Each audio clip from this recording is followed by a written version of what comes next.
Chapter 671. Hearing the voice that came from his waist height, he lowered his head in astonishment and saw a cute little human girl looking up at him with a face full of curiosity. This! He opened his eyes wide and instantly determined that this was not a little human girl, but dwarf. My God, it's actually a dwarf. He was stunned and squatted down to the little girl's level. He carefully observed her and confirmed that he did not see wrongly. At first glance, this creature didn't look much different from a little human girl, but in fact, it was quite different from a little human girl in terms of details. The main difference was that it had a pair of pointy ears that were similar to the elves, but one size smaller.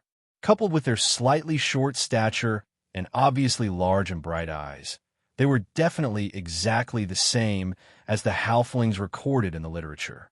That's right, this was a dwarf. But hadn't the dwarves disappeared from the entire continent long ago? According to various literature records, the dwarves had completely disappeared from the signs more than 2,000 years ago. The elves had more or less revealed some traces in these 2,000 years, and there were even elven tribes like the Moon Shadow tribe that often came into contact with humans. But the dwarves in these 2,000 years did not have the slightest trace of them, not even a rumor. The final conclusion of all the literature, and even the judgment of everyone, was that the dwarves had completely disappeared from this continent. Perhaps it was really as the legend said, that they had gone to another continent in the depths of the endless sea, but it was confirmed that there were no dwarves left on the signs. But now, in front of there was actually a living halfling. He stared at the cute female dwarf in front of him, and could not help but reach out to touch her face. The touch was smooth and tender, and he was sure that this was not an illusion. My God, human, you actually touched a lady's face so casually. You are definitely not a human with a gentlemanly demeanor. The dwarf girl suddenly shouted. He immediately felt embarrassed and hurriedly smiled. I'm sorry, I just can't believe this is true. Didn't the dwarves completely disappear from the signs long ago? Why are you still here? And in the Azhara tribe, an elven tribe? Hey, human, first of all, I have a name. You can call me Lumi. Secondly, although we dwarves decided to leave the signs more than 2,000 years ago, not all of us were willing to leave. For example, our Tana family stayed behind.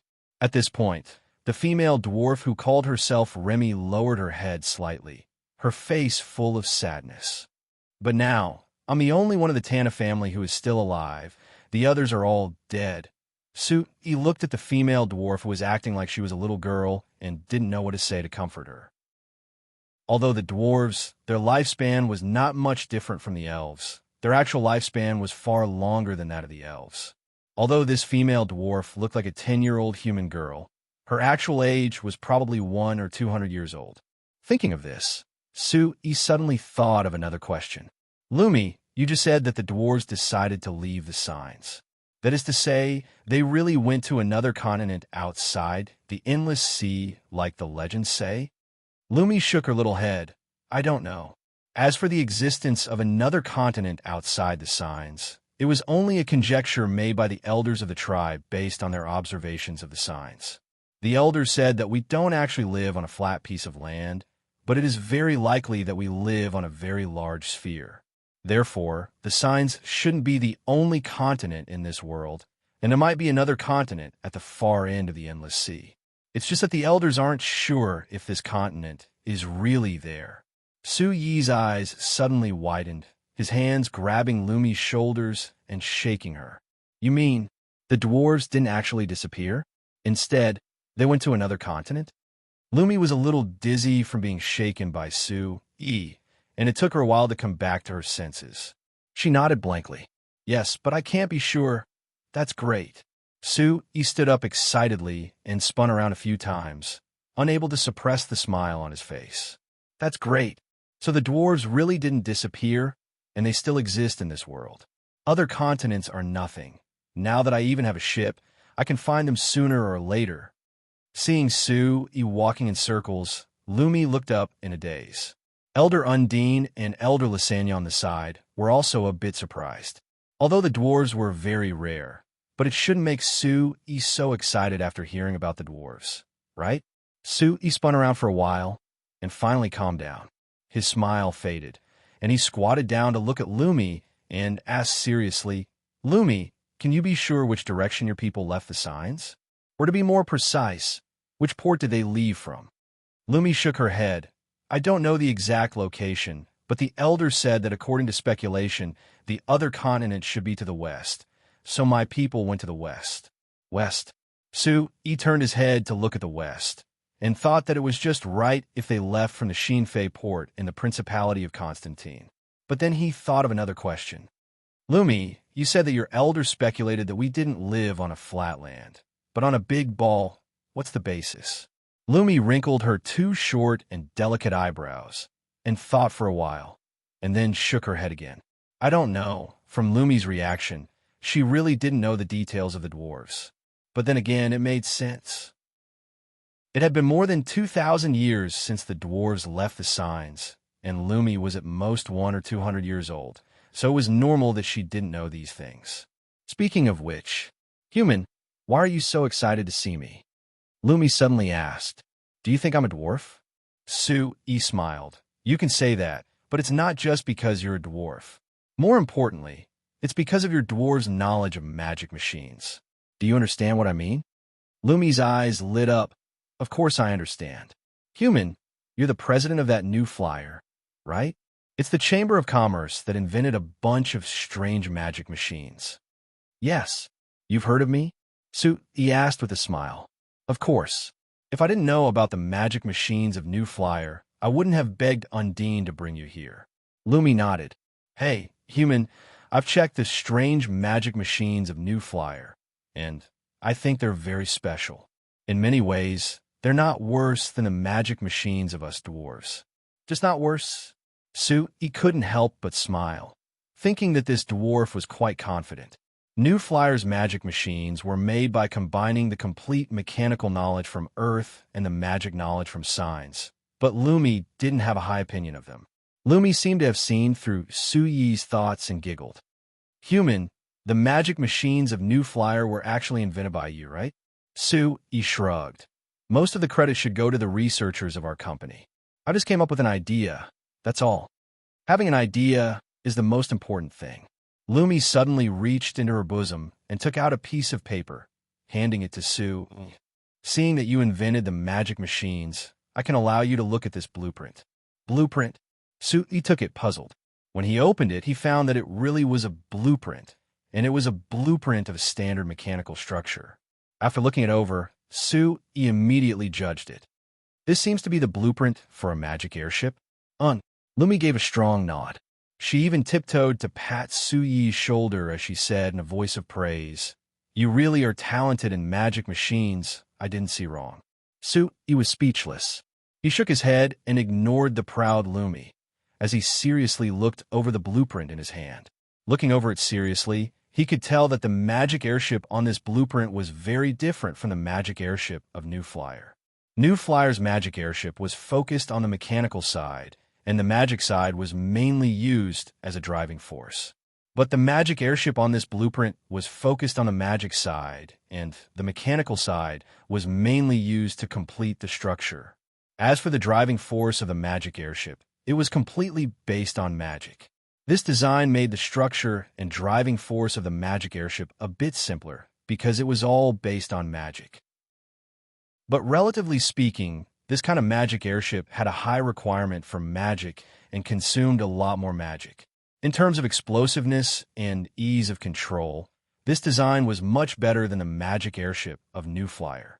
But because it required a lot of precision and adding in the fact that there were too many magic arrays, it cost a lot to make, so it was very hard to mass produce it like the magic airship of New Flyer. Moreover, because it consumed too much power, it couldn't be used as much as the magic airship of New Flyer, so it was much easier for people to accept. Sue-y looked at it for a while, but he wasn't in a rush to ask Lumi these questions. After thinking about it, he asked her, Hey Lumi, what do you want me to do with this blueprint? Lumi looked at Sue-y's eyes that were normally hers, and she revealed a bright and cute smile. Human, because of your respect for me, I've decided to cooperate with your new flyer to make magic machines. Chapter 672. Could this be the natural advantage of transmigrators? Seeing Lumi's serious face that was like a little girl's, the first thought that came to Su Yi's mind was this strange thought. Because of the race war 3,000 years ago, although the humans had taken control of the signs from the elves, it was also because of this that the relationship between the humans and the other races was not good. There was no need to mention the elves, but they were like fire and water with the beastmen. As for the halfling race and the legendary dragon race, they had completely disappeared from this continent. Before Su Yi appeared, humans had very little contact with elves, and they didn't have much contact with other races. But after Su Yi appeared, he unexpectedly came into contact with the elves and worked closely with the Night Song tribe and the Moon Shadow tribe, becoming close partners. Then Su Yi formed a close cooperation with the beastmen. So the Black Rice Wasteland that the beastmen occupied had already become the back garden of a new flyer. Even now, there was a halfling that had already disappeared in front of Su Yi. Moreover, this halfling wanted to cooperate with Su Yi. With so many strange things happening to him, it was no wonder that Su Yi would have this kind of strange thought. Of course, if he thought about it, he would find that this was actually a series of related matters. The reason for this series of matters was that Su Yi had the idea of cooperating with the dwarves.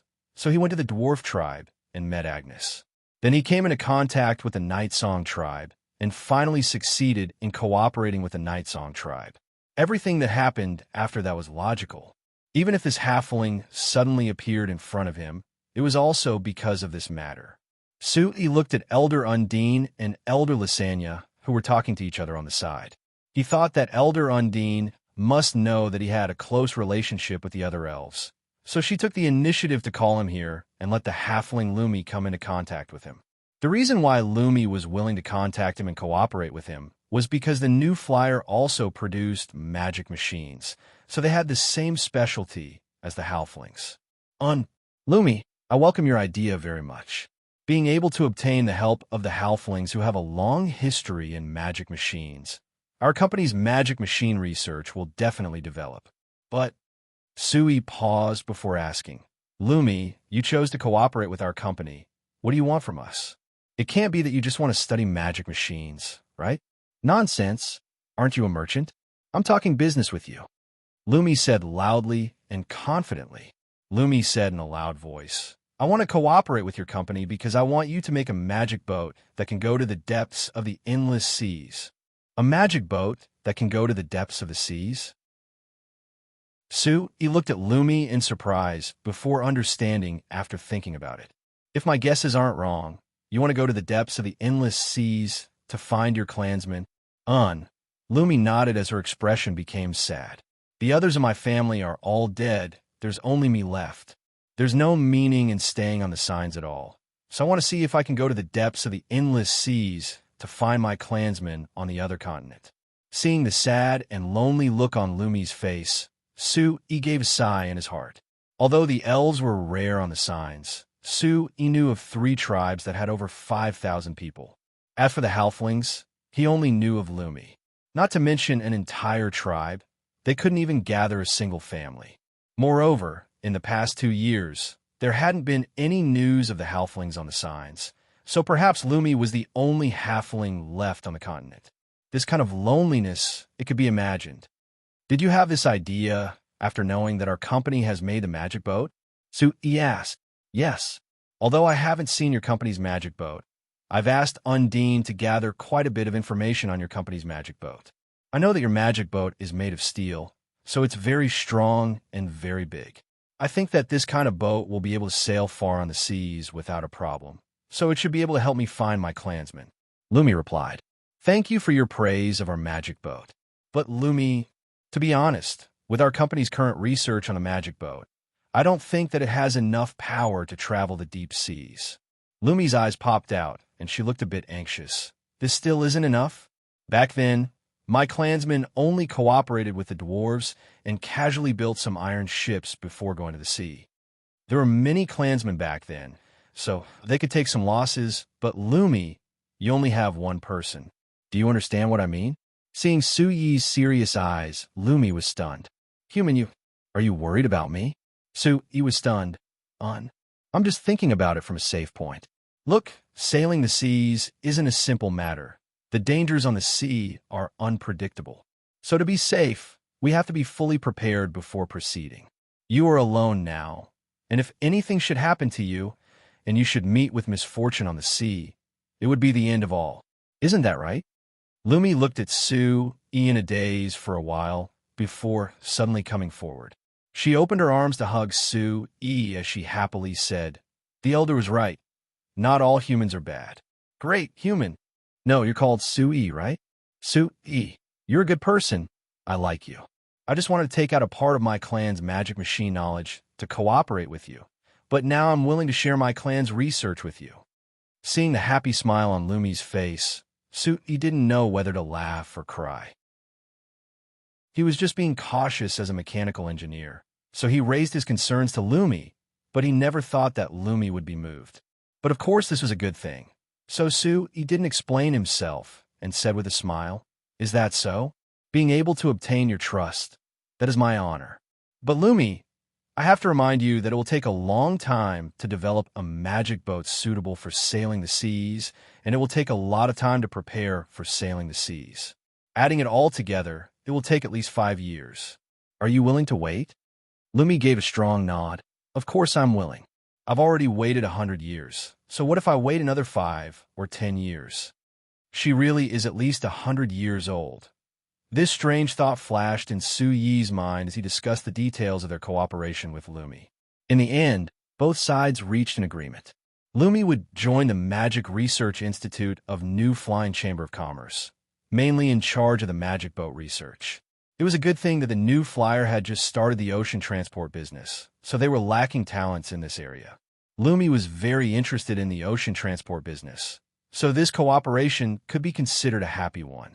When they talked about the remuneration for Lumi joining the Academy of Magic, Lumi didn't think that she needed it, but Su Yi insisted on giving it. But when they talked about the details, Su Yi asked about Lumi's magic power, so that he could set her salary. He was shocked. This female halfling who looked like a little human girl actually had the power of a third-grade great magician. Is this very strange? Seeing the shocked expression on Su Yi's face, Lumi gave a soft snort before revealing a proud look. "We halflings are all magic geniuses. Otherwise, how could we have such deep research on magic machines? You have to know, even the strongest magic battleships of the elves were designed by us halflings. You can ask Undine if you don't believe me." Su Yi turned to look at Elder Undine in a daze, and Elder Undine nodded at him with a faint smile. After being stunned for a while, Su Yi returned to normal. When he looked at Lumi again, Su Yi was filled with joy. This meant that other than Great Magician Talachi, the Magic Research Institute of New Flying Chamber of Commerce would have another powerful great magician. If Su Yi was included, that would be 3 great magicians, not to mention the existence of Teacher Carmilla. With such a powerful magician lineup, there shouldn't be a single company like this on the Signs continent, right? Su Yi was shocked by Lumi's magic power, and Lumi was shocked by the salary Su Yi gave her. 10,000 gold coins a year, and there's an extra bonus? Lumi looked at Su Yi with wide eyes, her face filled with disbelief. Is joining your new flyer that profitable? If I knew it was like this, I would have joined long ago. If I had 10,000 gold coins. No, even if I only needed 5,000 gold coins, I would have enough to build my own ship. No. Su Yi quickly waved his hand. Lumi, you can't be impulsive. You are now the most important special researcher of our Magic Research Institute of New Flying Chamber of Commerce. You can't be impulsive and put yourself in danger. If something happens to you, it would be a great loss to our new flyer. Be assured, in just a few years, we will definitely be able to develop a powerful magic boat that can take you to every corner of the endless seas. We'll let you search the entire world to find your clansmen, all right? Lumi's large eyes looked around before she nodded with a smile. All right, since I have such good conditions now, of course I will cherish myself. Su Yi let out a sigh of relief. That's more like it. It was unknown when Elder Undine and Elder Lasagna in the distance had finished talking. Seeing that Sue, E, and Lumi had finished talking, Elder Undine came over and said to Sue, E with a smile, "Chairman Sue, can we discuss our cooperation now?" Chapter 673. Misty City had never been as lively as it had been in the past few days. 3 days ago, when the new Flyers fleet arrived at Misty City's harbor that had just been built 2 months ago and anchored there, the entire Misty City was stirred. Countless people came to the harbor to see the 3 magic boats that had come from the Principality of Constantine that was over 2,000 kilometers away. Seeing the 3 incomparably large magic boats that were like small mountains on the shore, everyone couldn't help gasping in surprise. Such a large ship, it really surpassed everyone's imaginations. Not to mention that these 3 ships were completely made of steel.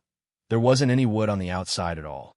When everyone saw these 3 ships, other than being shocked, there were many questions in their hearts. A ship that was completely made of steel, the weight of this ship was definitely shocking. Then for such a heavy ship, how could it float on the sea and even move at such a high speed? The Principality of Constantine was close to 2,000 kilometers away from here, so it was definitely over 2,000 kilometers on the sea. It might even be close to 3,000 kilometers. These 3 ships had set off from the Principality of Constantine over 20 days ago, so calculating it, it was equal to traveling over 100 kilometers on the sea each day. Although this speed wasn't that fast, with how big these 3 ships were, it was already exaggerated that they could travel on the sea. Not to mention traveling this far for over 20 days, it was simply a miracle.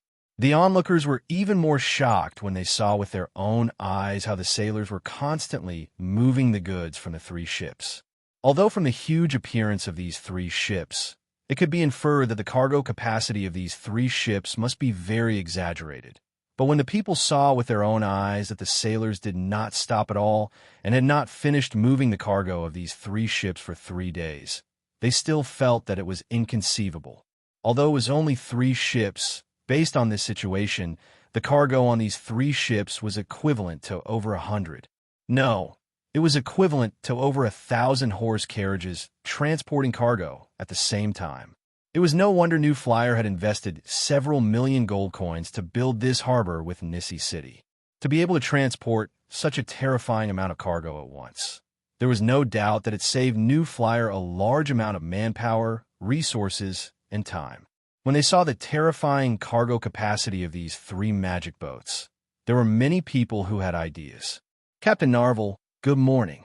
A fat middle-aged man came out of a magic sedan with a smile, waving his hand at Narvel, who was supervising the sailors at the harbor. Narvel turned to look and also put on a smile. Good morning, President Randolph. President Randolph was the president of a company that dealt in spices and wood in Misty City. Ever since he accompanied the new city lord of Misty City, Count Company, to the ceremony to welcome the arrival of the new Flyer fleet, he would come every day for the past 3 days to chat with Narvel. Captain Narvel, how long will it take to finish unloading these goods? President Randolph looked at the busy sailors on and off the 3 ships and asked, If we don't delay, the fastest would be today, the latest would be tomorrow. Narvel replied. He raised an eyebrow and asked, What? How can I help you, President Randolph? Chairman Randolph laughed. How could I have any advice? I just have some things to discuss with Captain Narvel. I wonder if Captain Narvel will have the honor of having a meal with me at noon? It's here. Narvel secretly laughed in his heart, but his expression was serious as he shook his head. I'm afraid I can only apologize. Before we set off, Sir Chairman gave strict orders that no one in the fleet was allowed to attend any private banquets. But at the Lord City Lord's banquet 3 days ago, that was me attending in the name of the new Flyer representing Sir Chairman. Moreover, the Lord City Lord didn't invite me in his name. Rather, he represented the kingdom of Ruhr in Misty City. Narvel said with a serious look. Seeing Narvel's serious expression, it didn't seem like he was joking. So Chairman Randolph felt a bit awkward. He wanted to use the banquet to discuss some things with Narvel, but now that Narvel was acting like he didn't care, it really was unexpected. Narvel suddenly revealed a smile. Chairman Randolph, Sir Chairman said before leaving that we can't eat, but there are some things that can be discussed. Chairman Randolph's eyes lit up. He looked around before pulling Narvel aside. Narvel understood and followed him to a dark area covered by the morning sun ship. Chairman Randolph was silent for a while before saying, "Captain Narvel, after you go back this time, I think you will come back after a while, right?" "Of course." Narvel nodded. "The Kingdom of Ruhr has ordered a lot of goods from our new flyer that need to be delivered. Our mission is still very important." "Then, is it possible?" "I'm saying it's possible that when you're transporting the goods from your new flyer, there will be some other goods?" Chairman Randolph asked carefully. Narvel looked at Chairman Randolph with a smile that wasn't a smile. "I can't decide that. It will be up to Sir Chairman." Seeing that Narvel didn't say anything, Chairman Randolph relaxed and smiled. "Of course, this will be up to Chairman Sue to decide. But Captain Narvel, when you see Chairman Sue, can you tell him that I hope that when your fleet comes to Misty City, you can help me transport a batch of goods from the Principality of Constantine? I can help you mention this to Sir Chairman, but I can't guarantee that Sir Chairman will agree." Chairman Randolph nodded. No problem, as long as you can help me pass on the message. But Captain Narvel, when you pass on a message, I hope that you can add one more thing. Just say that as long as Chairman Sue agrees, I'm willing to pay the transportation fee and guarantee that Chairman Sue will be satisfied. What do you think?" Narvel couldn't help but laugh, thinking that Sir Chairman was truly a god.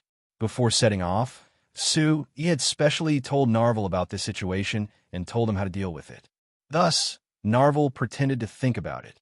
After pondering for a while, he reluctantly nodded his head. I can pass on a message to the chairman. But Chairman Randolph, if you choose another method, I think Sir Chairman will have a higher chance of agreeing to your request." Chairman Randolph immediately understood the meaning behind Narvel's words and quickly said, "Please tell me, Captain Narvel." Narvel coughed and looked around before lowering his voice. "Chairman Randolph, you should know that our new flyer mainly manufactures magic machines. To manufacture magic machines, we need large amounts of iron ores as well as other random ores. But you should know that the Principality of Constantine is a small place with limited resources. So Sir Chairman hopes to buy ores from other places." Chairman Randolph was the chairman of a company. How could he not understand the meaning behind Narvel's words? He laughed and said, "That's simple. Although I'm a small character in Misty City, it's not a problem to get some ores." After saying this, Chairman Randolph suddenly had an idea and slightly knit his brows. "But Chairman Narvel, with your new flyer's close relationship with our Kingdom of Ruhr, if you really need large amounts of ores, I think Chairman Sue can directly propose to King Tarek to buy from our Kingdom of Ruhr. Why do you need to use this method?" Narvel sighed. Sir Chairman has already proposed this to His Majesty King Tarek and received His Majesty King Tarek's approval. I'm not afraid to reveal a secret to you, but King Tarek has already reached an agreement with our company to sell the rights to 5 ores in the Kingdom of Ruhr. But Sir Chairman still feels that it's not enough, so he wants to use other methods to get more. Do you understand? Chairman Randolph thought for a while, and his brows gradually relaxed. Since King Tarek was willing to sign an agreement with a new flyer to sell the ores in the kingdom, it meant that His Majesty wouldn't restrict this kind of transaction. Moreover, the Kingdom of Ruhr had never restricted this kind of business, so even if he privately made a deal with a new flyer, there shouldn't be any problems. Of course, this matter needed to be a bit more cautious, so Chairman Randolph didn't immediately agree. He told Narvel that he would seriously consider it and try to give Narvel a clear answer in a few days. This result was within Narvel's expectations. Anyway, he had come to Misty City this time to explore and contact some merchants in Misty City and the Kingdom of Ruhr, revealing his intentions. With the shock brought by the 3 giant magic boats of a new flyer, he believed that there would be many people who would be moved by this like Chairman Randolph.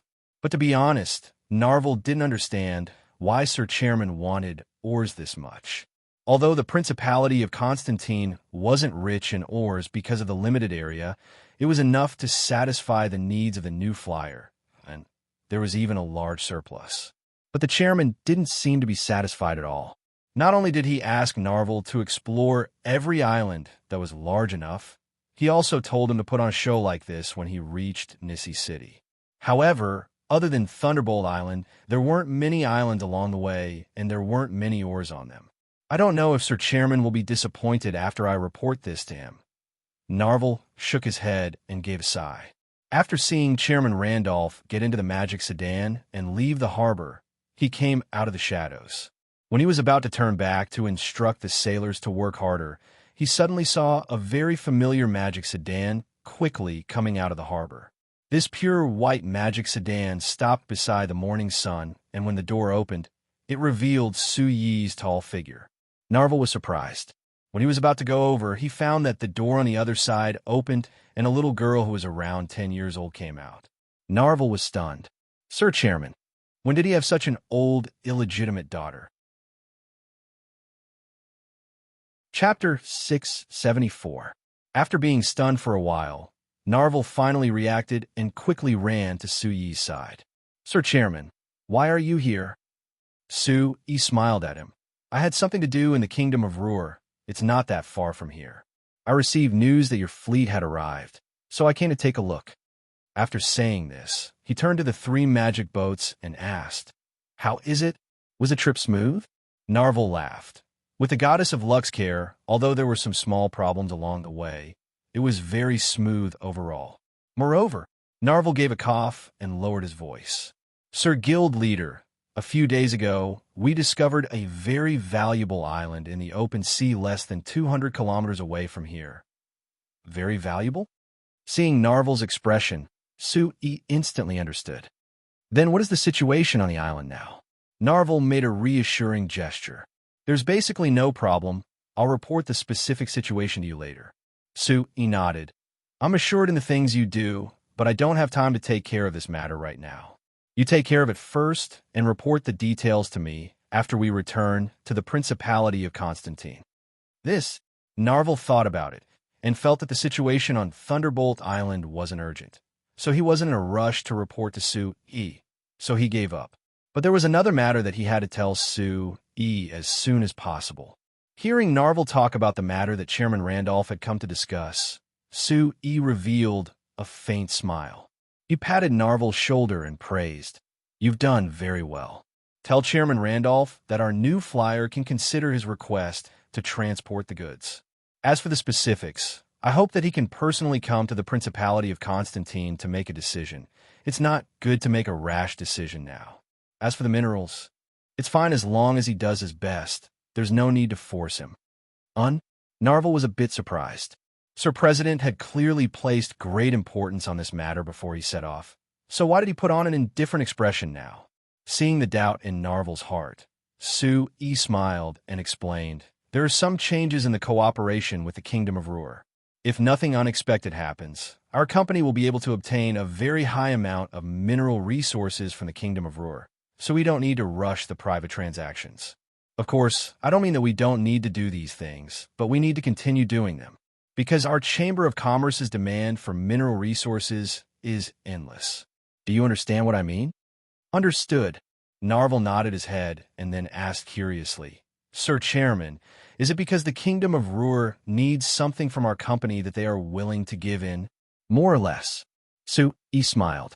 This reason was related to the cooperation with the Azhara tribe, but it wasn't convenient to reveal it to Narvel now. Seeing that Su Yi didn't say anything, Narvel tactfully didn't continue asking. There wasn't anything urgent to report, so Narvel's eyes couldn't help but look at the little girl who had run under the morning sun without him noticing. She looked up and was sizing up the morning sun with interest. Sir Chairman, this little girl is... She's called Lumi. Can't you tell who she is? Su Yi asked with a smile. Narvel shook his head and thought that he wasn't a god. So how could he tell who this little girl was from her appearance? But from Sir Chairman's tone, he could guess that this little girl's identity wasn't normal. However, judging from her attire and temperament, she didn't look like a child from a noble family. Moreover, with Sir Chairman's current position in the Kingdom of Ruhr, the only person he would think of as having an extraordinary identity would be the princess of the Kingdom of Ruhr, right? But no matter how he looked at it, this little girl with disheveled hair and clothes of mixed colors couldn't be related to the princess at all. Seeing that Narvel didn't recognize Lumi, he couldn't help feeling a bit surprised. Then he relaxed. The halflings had disappeared from the continent for too long. Even the records of the halflings in the various documents had almost turned into pure legends. So in everyone's mind, the halflings had already disappeared from the continent. Moreover, the halflings looked very similar to human children. There were very few differences. If it wasn't for the fact that He was very interested in the halflings' knowledge of magic machines, so he had read through a large amount of documents, as well as seeing Lumi with a group of elves beside her, it would have been very hard for him to recognize that Lumi was a halfling of legends. When Sui was thinking about whether he should use this chance to reveal Lumi's identity, Lumi suddenly ran over and loudly said to Sui with an excited look, "Hey, Sui, this ship is simply great. How did you make it?" Sui revealed a smile. "This isn't something that I could make alone. It was made by the combined strength of countless people in our new flyer. How about it, Lumi? After seeing this magic boat, do you feel that your idea of spending 5,000 gold coins to make a ship that can go out to sea is a joke?" Lumi wrinkled her small nose and snorted softly. She muttered in a low voice, "I haven't come out for a long time. I didn't know you humans had reached such a high level in this aspect." She immediately became excited. Then she became excited. "Hey, Sui, these 3 ships are this strong. Could it be that they can't go out to sea? You must be lying to me." Sui gave a shrug. "Why would I lie to you? Although in theory these 3 magic boats can go out to sea, the dangers of going out to sea far surpass your imagination. You can ask Narvel if you don't believe me." Seeing Sui point at him, Narvel was surprised. When he heard the conversation between Sui and Lumi, his heart was filled with doubt. This little girl, named Lumi, actually dared to call Sir Chairman by his name. This meant that her identity wasn't small. But what did this little girl say after that? The current level of you humans in this aspect. What did she mean by you humans? Could it be that she wasn't a human? While he was considering the meaning of these words, Lumi had already jumped in front of Narvel.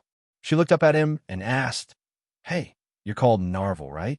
Tell me, is going out to sea really as dangerous as Sui said?" Seeing Sui running over, Narvel immediately understood. He gave a cough and nodded before replying with a serious look. "Yes, Lumi. Young miss, going out to sea on the endless sea, the dangers are very terrifying, far surpassing your imagination." Seeing Lumi's doubtful look, Narvel raised his voice. "Don't look at me with such doubtful eyes. These 3 ships set off from the Principality of Constantine and traveled over 2,000 kilometers on the sea to get here. I'm the commander of these 3 ships, so I know the dangers better than anyone." Lumi muttered before lowering her head to think. When she looked up again, she seemed a bit dejected as she turned to Sui and said with a sigh, "Then I have to obediently wait a few years?" Sui gave a slight nod. "Yes. Didn't you say it yourself? You've already waited for 100 years. There's no problem waiting another 5 or 10 years, right?" Lumi was silent for a bit before suddenly clapping her hands and giving a loud unsound. "All right, let's do it like we agreed on before." After saying this, she turned to look at the unfolding wings, the morning sun, and the goddess of victory Iris, as her eyes filled with hope and joy. No matter what, being able to see these 3 giant magic boats has already surpassed my expectations. I believe that as long as you're willing to help me, in just a few years, I'll be able to make even more powerful magic boats. Let's be clear, it's not me helping you, it's you helping us," Sui said with a smile. "Lumi, you are now a special researcher of our company's Academy of Magic. You're already an employee of our company, so you have to properly work for me." Lumi waved her hand. "No matter who helps who, it's fine as long as we can make a powerful magic boat in the end.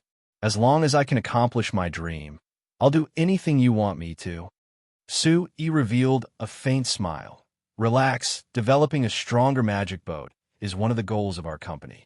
But Lumi, we've already agreed that although your main research direction is the magic boat, you also need to work on other aspects. I know, you can be assured, We halflings keep our promises. We won't be as sly as you humans. So he couldn't help smiling. When he was about to say something, Narvel on the side couldn't help shouting out, "Halfling? Oh my God, you're actually a halfling. Oh, this is simply too unbelievable. Sir Chairman, is this true? There's actually a halfling in front of me? This must be an illusion. This is too unbelievable." So he looked at Narvel, who was so shocked that he couldn't even speak properly. He thought that although the halflings were about to become legendary creatures, they shouldn't be able to make Narvel lose his composure like this, right? Before Sue-E could say anything, Lumi had already put her hands at her waist and looked up at Narvel as she shouted, "Hey, human, what's wrong with being a halfling? Why do you find this unbelievable? Could it be that I'm not a living halfling?" Narvel nodded with a dazed look. "Yes, you should be a halfling. But haven't halflings disappeared from the continent a long time ago?" Sue-E patted Narvel's shoulder with a smile. "All right, there are exceptions to everything. Didn't the elves say that they had disappeared from the Signs continent? But now that you're in the company, don't you have contact with the elves all day? There are even 2 elven researchers on the goddess of Victory Iris. Although halflings are rarer than elves, you don't need to be this exaggerated, right?" Narvel opened his mouth. Sir Chairman had said it so casually, but halflings had actually reappeared on the Signs. This was a super shocking piece of news that no one could imagine, all right. Seeing Narvel's look of disbelief, Sue-E felt a bit of a headache.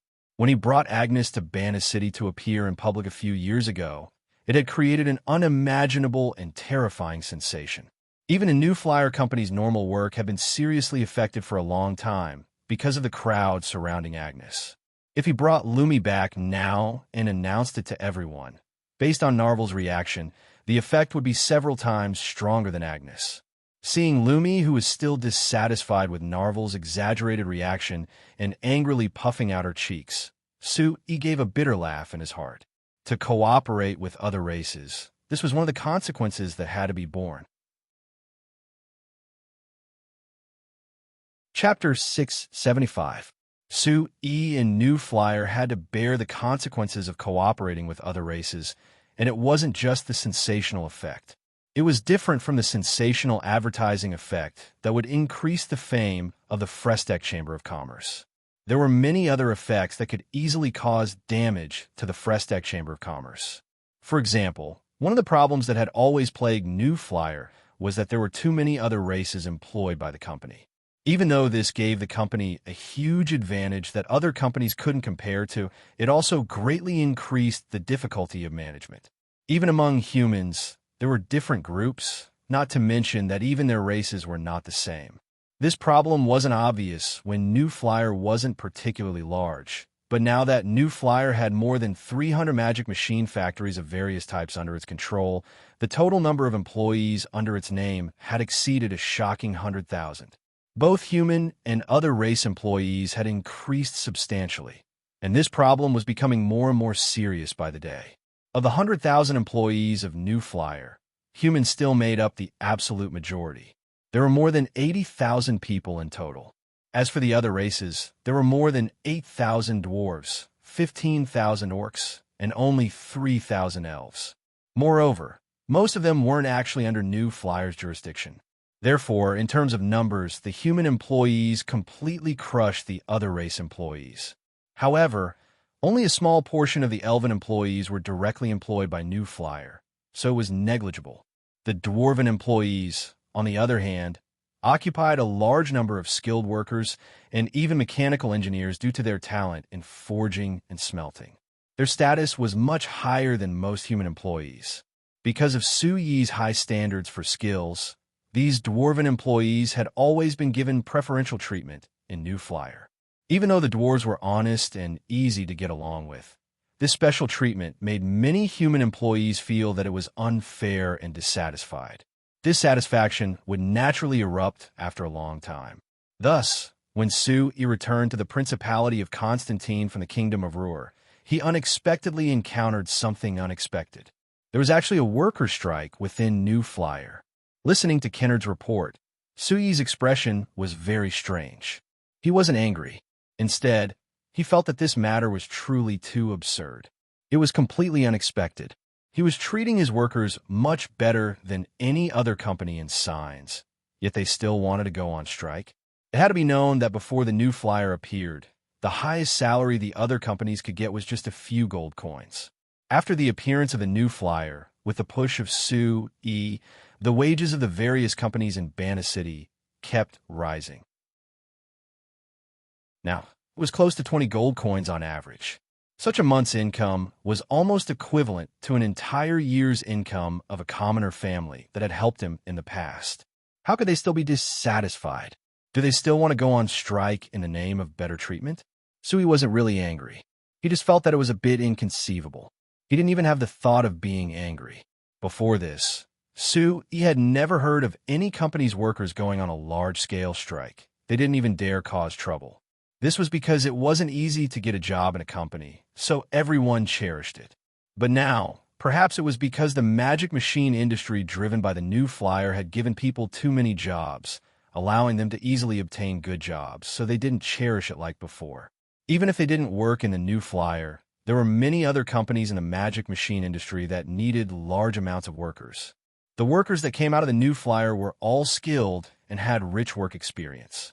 They also had the skills from the new flyer, so they were very welcomed by other companies. These workers didn't need to worry about going back at all. So when Sui calmed down to think about it, he felt that this matter was inevitable and there was nothing to be surprised about. In the end, people's greed would never be satisfied. When there was a chance, people would choose better conditions. This was understandable. And as the president of a new flyer, it was meaningless to discuss morals and conscience in front of tens of thousands of people. Sui couldn't help but chuckle when he took a look at the manifesto that claimed to be the leader of the strike from Kennard's hands.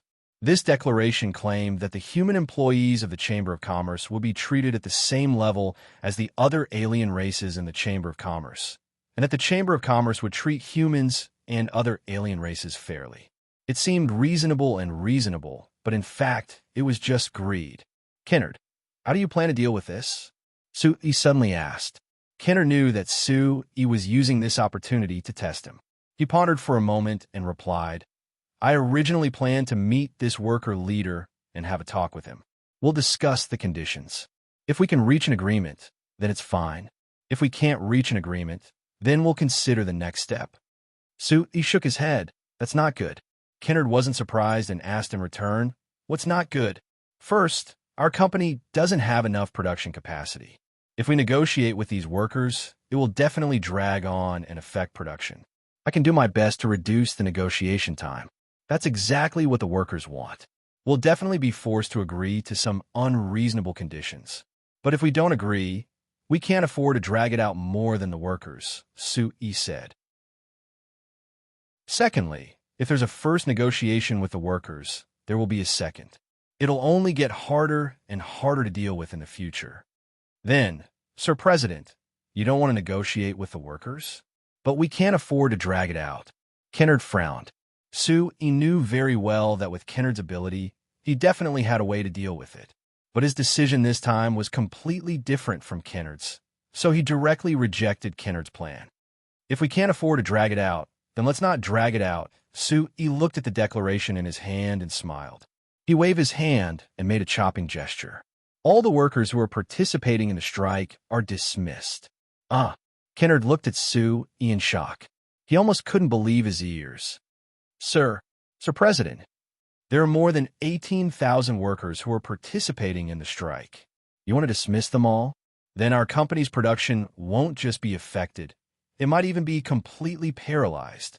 If we do this, we will lose at least 3 million gold coins. Hearing the number 3 million gold coins, Sui couldn't help but laugh. Hey, Kennard, you've actually considered this plan, right? Otherwise, how could you come up with this number? Kennard was startled. He didn't know whether to laugh or cry as he said, I just made an assessment out of caution. I never really thought of doing this. Looking at the calm expression on Sui's face, based on his many years of experience working with Sui, Kennard judged that Sui had clearly made up his mind. But Sui's method was too shocking. Even if Kennard never really opposed Sui's decision, he still couldn't help but advise, "Sir President, I think we should be a little more careful, right? We don't need to be so intense. If you want to punish some of the workers who are participating in the strike as a warning to others, we can only target the workers who are leading the strike. Why do we need to target all the workers? You have to know that many of the workers were simply bewitched to participate in the strike. They might not even know what they want to do." "They don't know what they want to do?" He sneered. "We're all adults. What kind of joke is this?" "Okay, I've already made up my mind. We'll do this. Kennard, you're the main person in charge of this. I'll leave the specifics to you." Kennard bitterly took the declaration from Sue. He looked at the name of the worker leader and wanted to bite this guy to death. Did this guy really think he was some sort of big shot? He actually dares to anger the president. Although the president rarely interfered with the internal affairs of the Chamber of Commerce in the past 2 years, he had absolute supreme authority in New Flyer. As long as he made a decision, even Kennard, the CEO, couldn't possibly oppose it. However, at the thought of having to fire over 18,000 workers all at once, Kennard instantly felt an immense headache. Seeing the pained expression on Kennard's face, Sue revealed a faint smile. He patted Kennard's shoulder and pretended to comfort him. "Okay, Kennard, don't worry, I'm not really angry. I just think that it's better to deal with the pain quickly. This strike reminded me that the various problems within the Chamber of Commerce have accumulated to a certain degree. We really do need a thorough reform. The leader of the strike is right. The Chamber of Commerce has always treated different races differently. It's no wonder they feel it's unfair." Kennard frowned and thought for a bit before asking, "Sir President, what do you plan to do?" "It's very simple. First, we'll kick out this group of people whose hearts have already flown away. Then, we'll reclassify the remaining employees. Although we previously set some ranks between the Academy of Magic and the normal workers, it was very crude. For example, the workers were ranked based on their years of service. This isn't fair. Now I'm asking for a simultaneous evaluation of skills plus hours worked to separate the employees into different grades. The better their skills, the longer they've worked for the Chamber of Commerce, the higher their rank, and the better the treatment they receive." Kennard thought for a bit before nodding. "I actually had this idea a long time ago. It's just that the Chamber of Commerce has been developing too quickly and the number of employees has been increasing too quickly. I haven't had the time to make a reform. That's why I said that it's good to take this opportunity to make a large-scale reform." Sue smiled. "If it wasn't for this, we wouldn't have had an excuse to make such a large-scale reform. Didn't those workers say that the treatment of the dwarves is too good and unfair? That's good. If you want to receive the same treatment as the dwarves, then you have to work as hard as the dwarves. If you don't like it, then it's very simple. Just leave our New Flyer. But if you want to come back after leaving, you'll have to start from scratch." Seeing Sue Yi's gloating smile, Kennard shook his head slightly. The president kept saying that he wasn't angry, but from his expression, it was clear that he was angry. Chapter 676.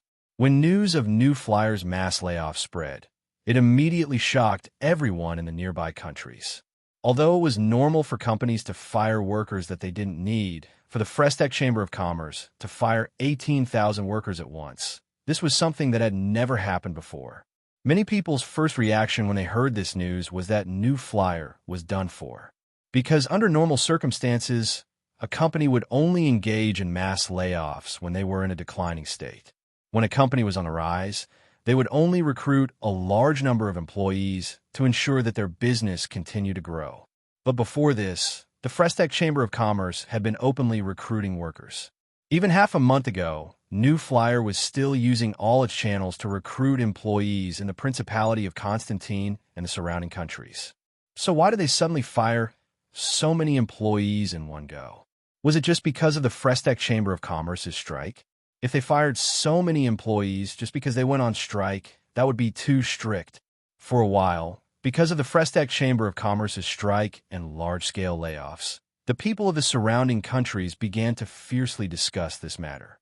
The various newspapers would publish articles discussing this matter every day, as well as reporting on the following developments. The Frestech Chamber of Commerce was the company that attracted the most attention in the surrounding countries. There was no other company that could compare. Now that these two things had happened, they had become the focus of everyone's attention. However, for different people, the focus was different. Most ordinary people were just watching the show, but those who had business dealings with New Flyer were more concerned about the impact these two events would have on New Flyer. In particular, those who had placed orders with New Flyer were extremely worried. New Flyer had always been lacking in production capacity. Now that they had fired more than 18,000 employees, it would inevitably greatly affect their normal production, and their production capacity would be even lower. The facts were just as they expected. After the mass layoffs, New Flyer immediately sent an apology letter to all the customers who had placed orders. They said that because of the recent changes in the company, production would be affected and the time to complete the orders would be pushed back. The customers who received this letter could only helplessly accept it. There was nothing they could do. Even though there were companies that produced large amounts of magic machines in the surrounding countries, apart from household magic machines, only New Flyer could produce the rest of the magic machines. They simply couldn't find another company to replace them. Even in the field of household magic machines, the Frestech brand was the highest grade household magic machine for humans. There wasn't anything that could compare to it. When people bought household magic machines, they recognized Xinfei's brand and wouldn't buy anything else. So even though New Flyer's production was affected and orders were delayed, most people still patiently waited for New Flyer to recover and didn't consider other brands of household magic machines. Of course, there was still a small number of people who would consider buying other brands of household magic machines because they urgently needed them. So after these two large matters happened at the Frestech Chamber of Commerce, the household magic machine sales of the other brands all increased to different degrees. Among these other brands of household magic machines, there were a few brands whose performance and quality were considered quite good after years of development. Even if they still couldn't compare to Xinfei's household magic machines, they had the advantage of being cheaper than Xinfei's household magic machines. Because of this, they gained the recognition of many people. In conclusion, the two events in New Flyer had a huge impact on New Flyer, but it was a very good opportunity for the other companies that produced magic machines. Moreover, for the other magic machine companies, compared to the temporary increase in sales, most of the companies were more focused on the 18,000 workers fired by the Frestech Chamber of Commerce. These workers had worked in New Flyer for at least a year and were skilled workers. The fact that they could establish themselves in New Flyer proved that they had sufficient skills and experience. To the other companies, every one of them was a rare talent. Therefore, after the news of New Flyer's dismissal of the 18,000 workers spread, countless people swarmed into the Principality of Constantine to find the workers who had been fired by New Flyer and snatch them away. In just half a month, the 18,000 workers that had been fired by the Frestech Chamber of Commerce had all found jobs. Because when the Frestech Chamber of Commerce fired these workers, they gave each worker a minimum of 50 gold coins as compensation. So these workers didn't suffer any material losses. They smoothly went from being workers of the Frestech Chamber of Commerce to being workers of other companies. Moreover, because of the competition between the companies, when the workers who had been fired entered other companies, their wages were even higher than the wages they received at the Frestech Chamber of Commerce. Compared to when they were at New Flyer, perhaps it was even more advantageous. For a while, there were many New Flyer workers who weren't on the list of fired workers that had their hearts moved because of this. Hey, Archie, you really won't consider it. A youth with a waxy yellow face stopped Archie, who had just left home, and asked this with an expectant look. The Domino Chamber of Commerce's monthly wage is much higher than New Flyer's. They're giving me 25 gold coins a month. You've already passed the second level welder certificate, so if you go with me, you'll definitely get more than me. You might even get 30 gold coins. Archie knit his brows and impatiently waved his hand as he said with a cold snort, I'm not going. Luther, you can go if you want. Don't keep pulling me along. Do you really think I don't know? The Domino Chamber of Commerce has given you a condition in private. As long as you pull in a single person for their company, they'll give you 10 gold coins. Isn't that right? The youth called Luther immediately revealed an aggrieved appearance as he loudly shouted, "The Domino Chamber of Commerce has indeed said this. But God above, Archie, I want you to go because you're my friend and I hope you can be with me. If you're willing to come, I'll give you the 10 gold coins the Domino Chamber of Commerce gave me, and I won't keep a single copper coin. How about it? Isn't this enough to show my sincerity? Then I won't go." Archie coldly said, "I'm doing very well at New Flyer. I've never thought of going to another company. As for you, Luther, since you treat me as a friend, then I'll give you a piece of advice. Don't look at how you can get a higher monthly wage at the Domino Chamber of Commerce. But have you thought about what will happen in the future? Can the Domino Chamber of Commerce compare to New Flyer? Can you get the same benefits at the Domino Chamber of Commerce as you do at New Flyer? Can you even get a pension when you're old and can't move anymore?" Luther curled his lips. "Che, you think you can get it by staying at New Flyer? Don't look at how good New Flyer sounds. Who knows how long New Flyer will last? It might even close down tomorrow." Archie knit his brows and angrily said, "Luther, don't think that you can curse New Flyer as you wish just because you left it. I know that you're holding a grudge because you were fired by New Flyer, but I've advised you before to not follow those fellows to cause trouble. Now that you've been fired by New Flyer because of your own trouble, could it be that you're blaming others?" Luther's neck stiffened as he shouted with a straight face, "So what if I want a better treatment? Can I do that? Why can those dwarves have such good treatment, and we human workers can't?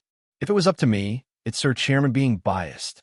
He protects the other races in the company, but he doesn't care about us human workers. Can he still be considered human?" Seeing Luther's agitated appearance, Archie calmed down. Narrowing his eyes to look at Luther for a while, Archie calmly continued, "Luther, in your magic air conditioner workshop, there are 3 dwarven workers, right?" "That's right. It's because the 3 dwarven workers have better wages and other benefits than the other human workers in our workshop that I can't accept it. If Sir Chairman gave us the same treatment, how could we cause trouble? Based on what can they be treated better than us when everyone is doing the same work?" Luther said with an angry look. Archie gave a cold laugh. "Luther, if I didn't remember incorrectly, the weakest of the 3 dwarven workers in your workshop has a 4th level certificate, and they have more than one job, right?" Luther gave a snort. "So what? Then what about you?" Archie gave another cold laugh. Archie gave a cold laugh. "You haven't even passed the 2nd level welder exam, right?" Luther's face turned a bit red before he angrily said, "What? You want to laugh at me? Don't think that you can laugh at me just because you passed the 2nd level welder exam. You aren't that much better than me, all right?" Archie shook his head. "I'm not talking about myself. I'm talking about the 3 dwarven workers. You can't even pass the 2nd level welder exam, but you want to be treated the same as the dwarven workers who have a 4th level certificate. Do you really not feel embarrassed?" Luther's expression froze. After pausing, he angrily waved his hand and loudly said, "Hey, Archie, whose side are you on? Could it be that you're the same as Sir Chairman, speaking up for the dwarves? Are you still human? Are you still my friend?" Archie looked at Luther and said word for word, "I am human, but I stand on the side of reason. Sir Chairman has already said that the stronger you are, the better you are treated. It is the same for all workers, whether it is human or other races. As for you, Luther, if you keep pestering me like this, then let's break off our friendship." "Break off our friendship?" Luther looked at Archie in a daze and couldn't help taking 2 steps back. He pointed at Archie and said in a trembling voice, "You actually want to protect the dwarves and you want to break off our friendship? We are friends who grew up together." Archie's expression relaxed a bit. After being silent for a bit, he gave a soft sigh and walked over to pat Luther's shoulder. "Luther, if you don't have a good time at the Domino Chamber of Commerce, try to find a way to come back.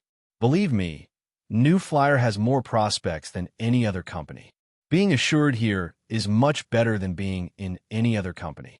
Without waiting for Luther to say anything else, he turned to leave. Luther watched Archie leave in a daze.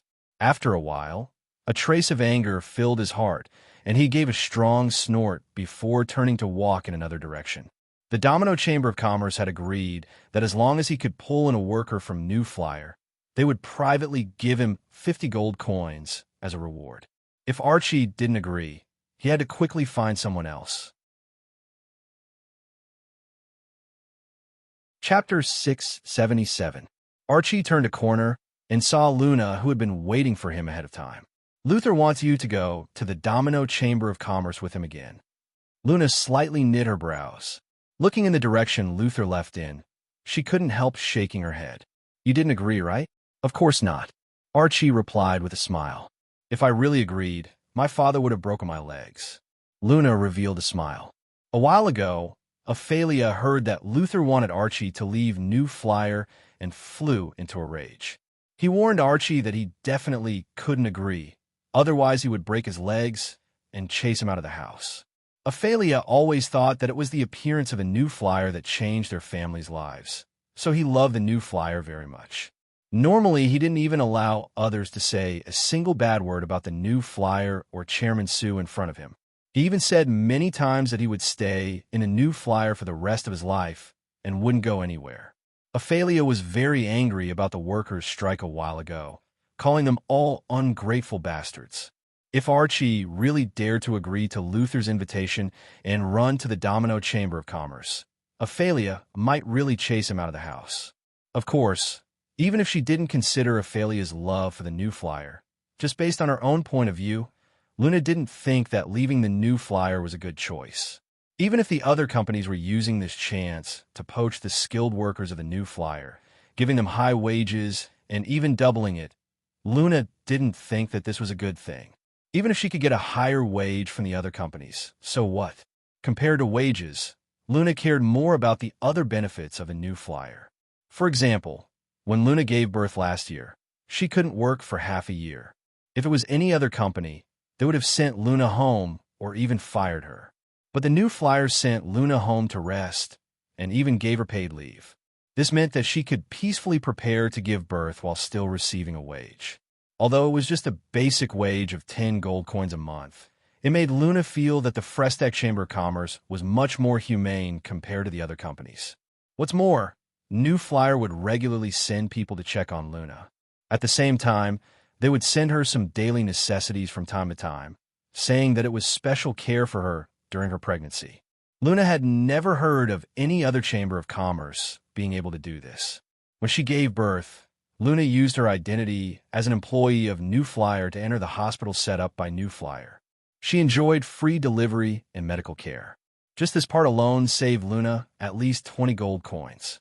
If they added in the benefits of the Frestac Chamber of Commerce, the wage of the Frestac Chamber of Commerce wasn't the highest among all the companies, but the treatment they received wasn't worse than the other companies.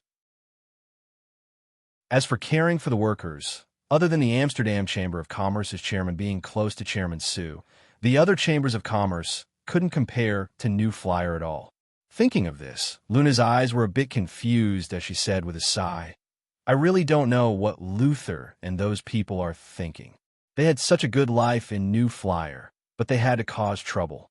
In the end, they angered Sir Chairman and were chased out by Sir Chairman. Don't look at how good they are now. They will definitely regret it in the future. Archie gave a shrug. There's no other way. Some people are just too greedy and always feel unsatisfied. Right? Speaking of this, Luna, your workshop should have received this news, right? Luna thought about it before reacting.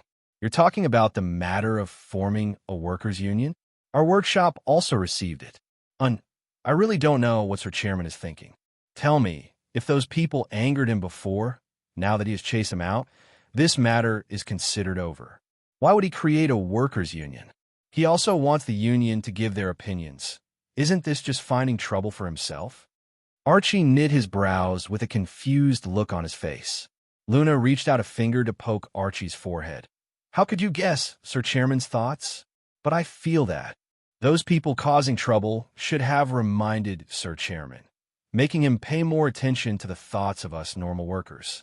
This is a good thing for us. At least we can directly give our opinions to the union. A good thing is a good thing, but I don't think there's a need. The company's benefits are already very good. I can't think of any opinions to give at all. You can't think of anything, but that doesn't mean others can't. Luna giggled as she said, for example, I hope that we can build a few more toilets near the workshop. When it's time to rest, we have to line up to use the toilets, so it's quite troublesome." Archie looked at Luna and revealed a look of understanding. It was more troublesome for women to use the toilets compared to men, so this was indeed a problem.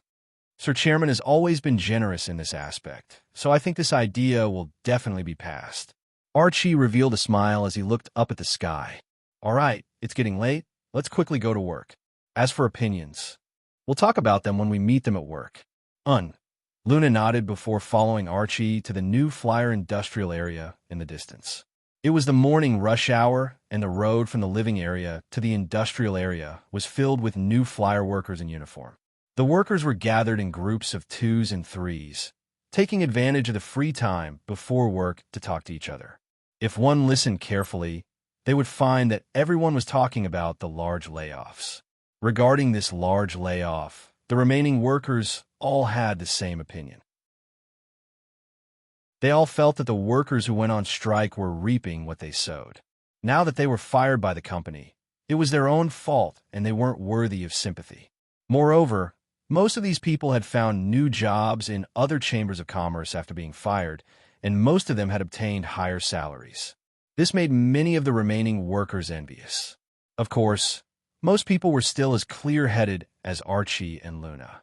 They knew the benefits of staying at the Frestec Chamber of Commerce, as well as the long-term advantages. So they were very supportive of the Frestec Chamber of Commerce and didn't hesitate to criticize the workers who left. The stream of people entered the industrial zone in a bustling manner, and then separated from the various roads and dispersed. Luna worked in the magic fan workshop, and Archie worked in the steel plate welding workshop, but they were in different parts of the industrial area. So when they entered the industrial area, the two waved goodbye. After around 10 minutes, Archie entered the steel plate welding workshop. Looking over it, he found that the workshop was much more deserted. The workers in the steel plate welding workshop needed to grasp certain skills, so in the large strike, there were more workers in this workshop compared to other workshops. Adding in the fact that the other companies were secretly poaching people, there were many workers who left this workshop. This steel plate welding workshop had a total of 376 people before, but now there were only 243 people left. Losing 123 people all of a sudden, naturally this large workshop was much more deserted compared to before. Moreover, the company had experienced a large shock during this time, so the workers were a bit unsettled. There were less conversations between them, and the atmosphere in the workshop became more serious. Seeing this scene, Archie couldn't help shaking his head as he gave a sigh in his heart. Although this was a serious blow to the company, Archie was very confident in New Flyer, especially Sir Chairman. Sir Chairman had turned New Flyer from nothing, developing it into a giant like this. This matter was a heavy blow to New Flyer in the eyes of others, but to Sir Chairman, it was just a small matter. If it wasn't, how could Sir Chairman be this straightforward? How could he use a method that shocked everyone and directly cut off 18,000 workers to solve this matter? Archie picked up his tools and prepared to work. When he was about to head to his post to begin the day's work, he suddenly heard a noise at the door of the workshop. Turning to look, he saw two dwarven mechanical engineers wearing the uniform of the Magic Machine Development Center, leading a group of human workers in. This group of human workers were pushing several small magic transport cars that had several strange-looking machines on them. The workers in the workshop couldn't help but stop what they were doing, and their eyes fell on the few machines one after another. The workshop manager Zona came forward and said a few words to the two dwarven mechanical engineers. When he turned to look at the curious workers, he had an excited look on his face. "Brothers, this is the Magic Machine Development Center's newly developed automatic production magic machine. With this thing, it'll be much easier for us to work in the future." Automatic production magic machine? The workers looked at each other in blank dismay. Before this, the Magic Machine Development Center had developed a series of semi-automatic production magic machines. There were several of them in the steel plate welding workshop. These semi-automatic production magic machines were much more efficient compared to the production magic machines that had to be operated by humans. Moreover, the quality was much more stable, so it greatly increased the efficiency of the workshop. But what was this automatic production magic machine?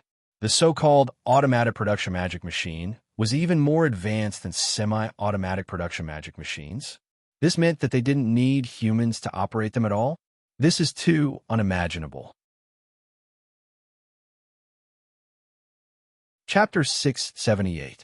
A 3.7 meter long, 3.6 meter wide, and 7 millimeter thick rectangular steel plate was placed on the workbench of the production magic machine by 2 workers.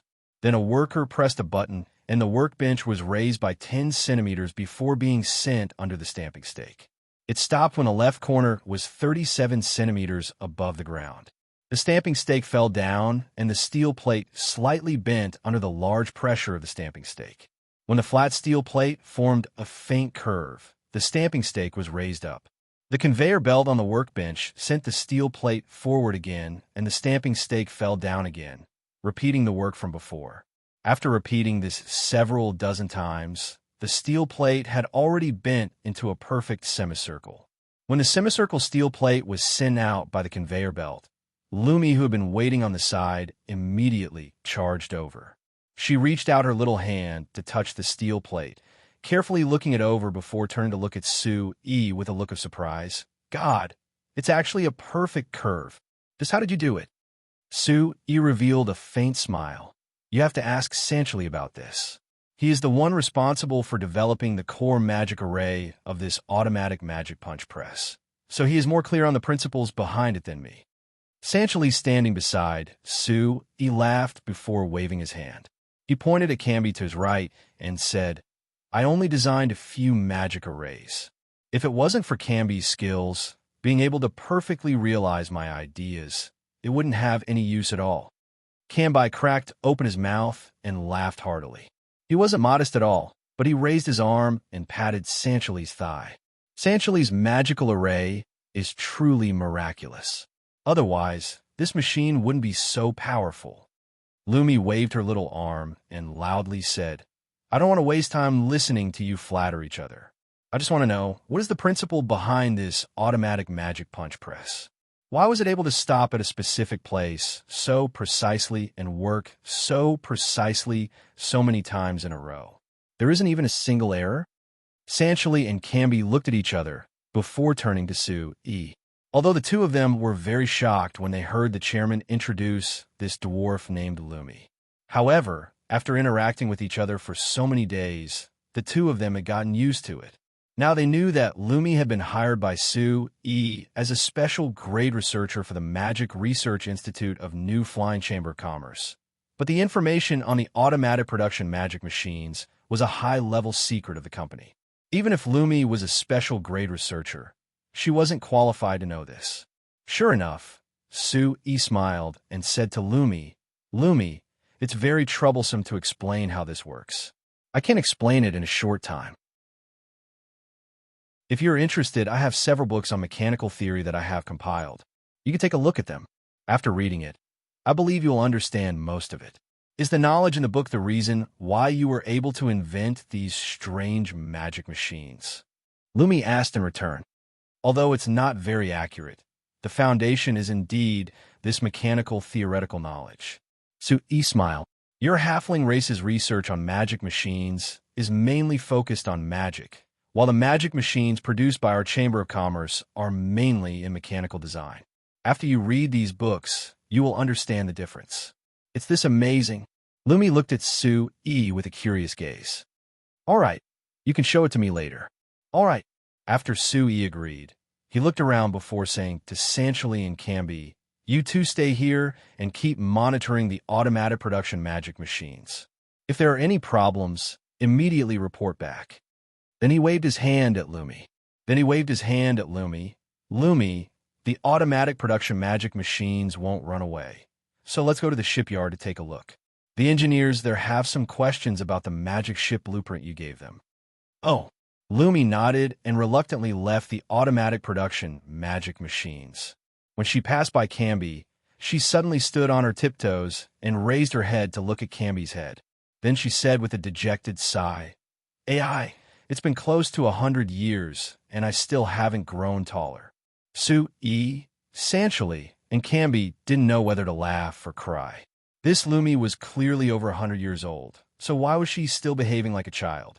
Could it be that this was the nature of the halfling race?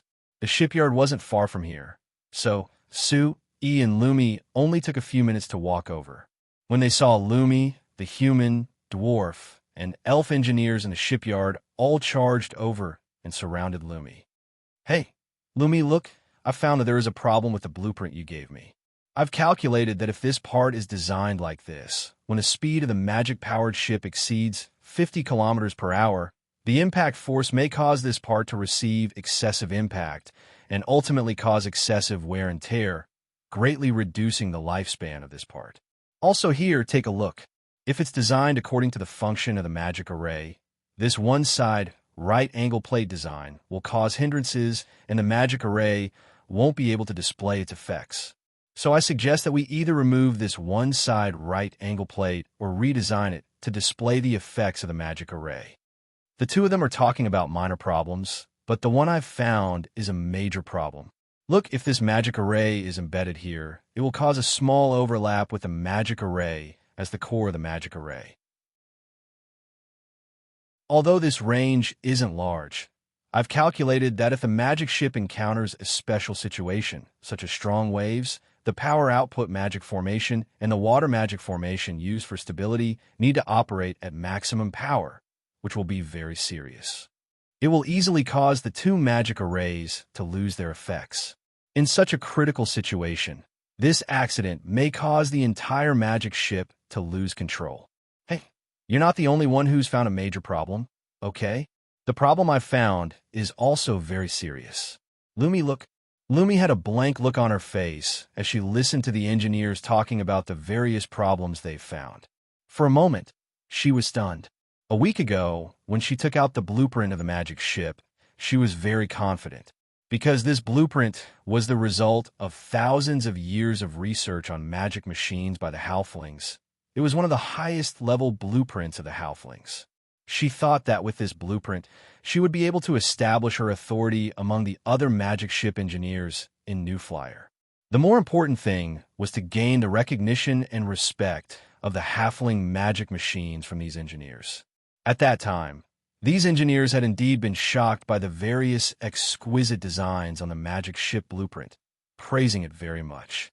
But she never thought that in just a week, these fellows would pick out all these problems at once, which really surprised Lumi. After listening for a while, the confusion in Lumi's heart gradually faded and she was filled with anger. This blueprint was condensed from the essence of the halflings. How could there be so many problems? These fellows must be speaking nonsense.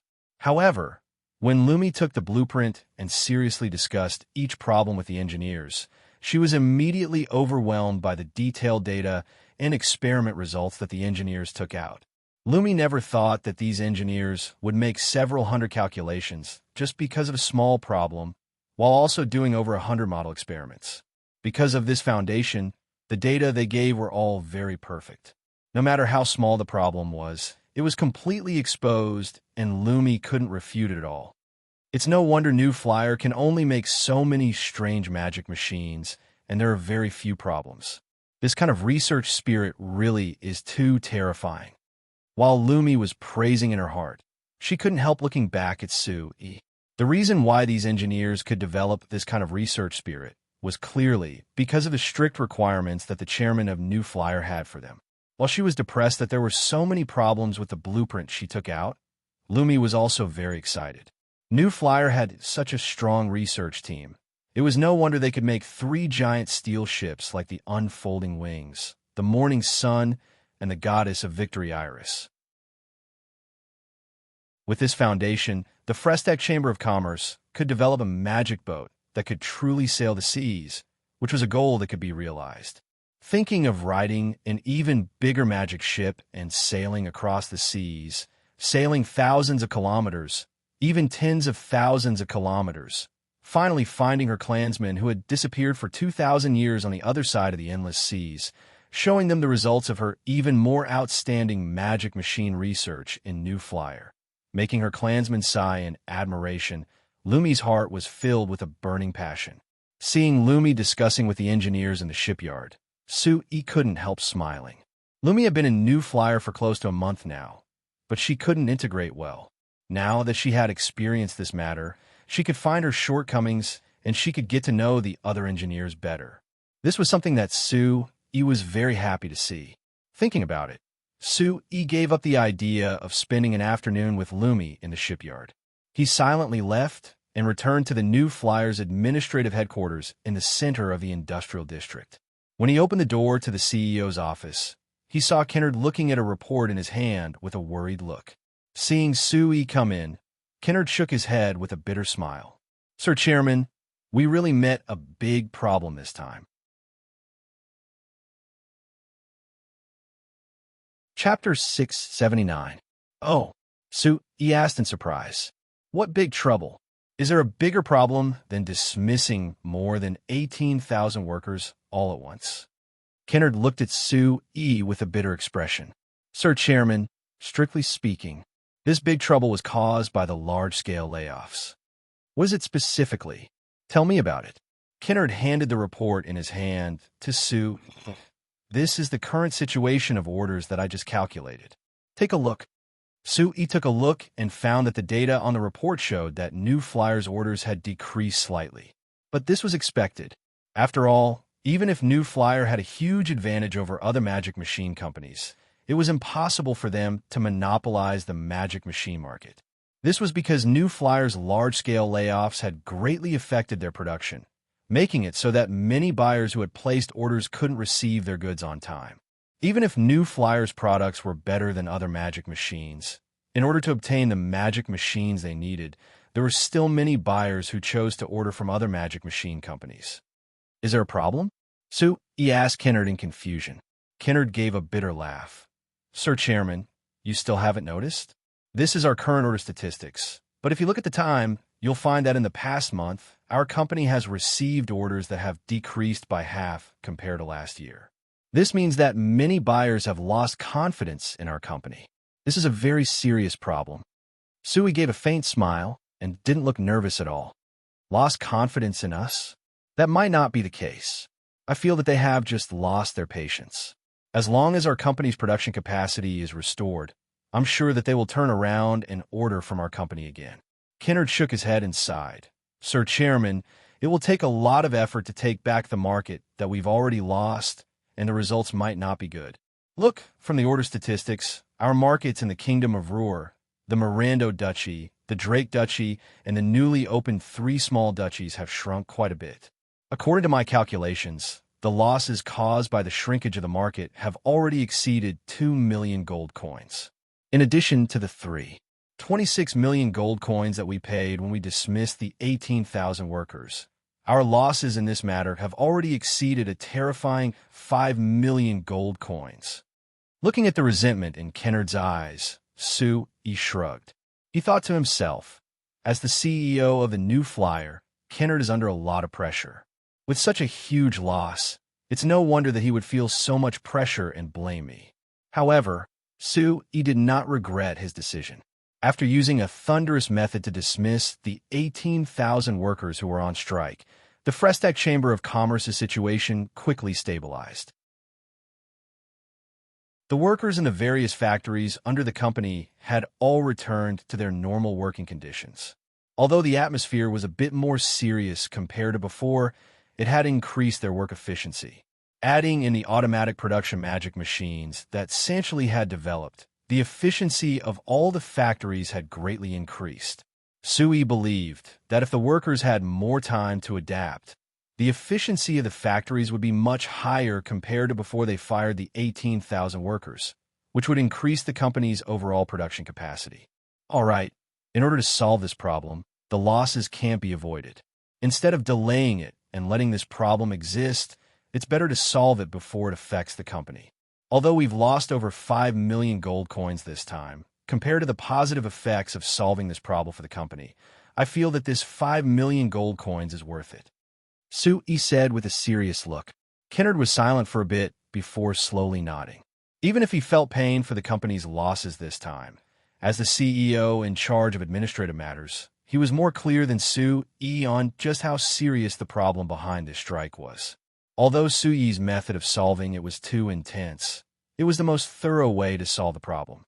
After receiving the influence of Su Yi's merciless method, the employees in the New Flyer were all very loyal to the company, so they didn't dare cause any more trouble. Moreover, Su Yi had proposed to create the New Flyer Workers Union, giving the employees a way to give their opinions to the company. This effectively prevented them from going on strike because of their opinions, while also increasing the cohesion of the company's employees. It could be said that the current New Flyer, compared to the New Flyer before the strike and the large-scale layoffs, it was much smoother and more efficient. As the CEO, Kennard had a deep understanding of this point. Therefore, if one were to calculate it seriously, the negative impact of these two events on the New Flyer was only the loss of 5 million gold coins.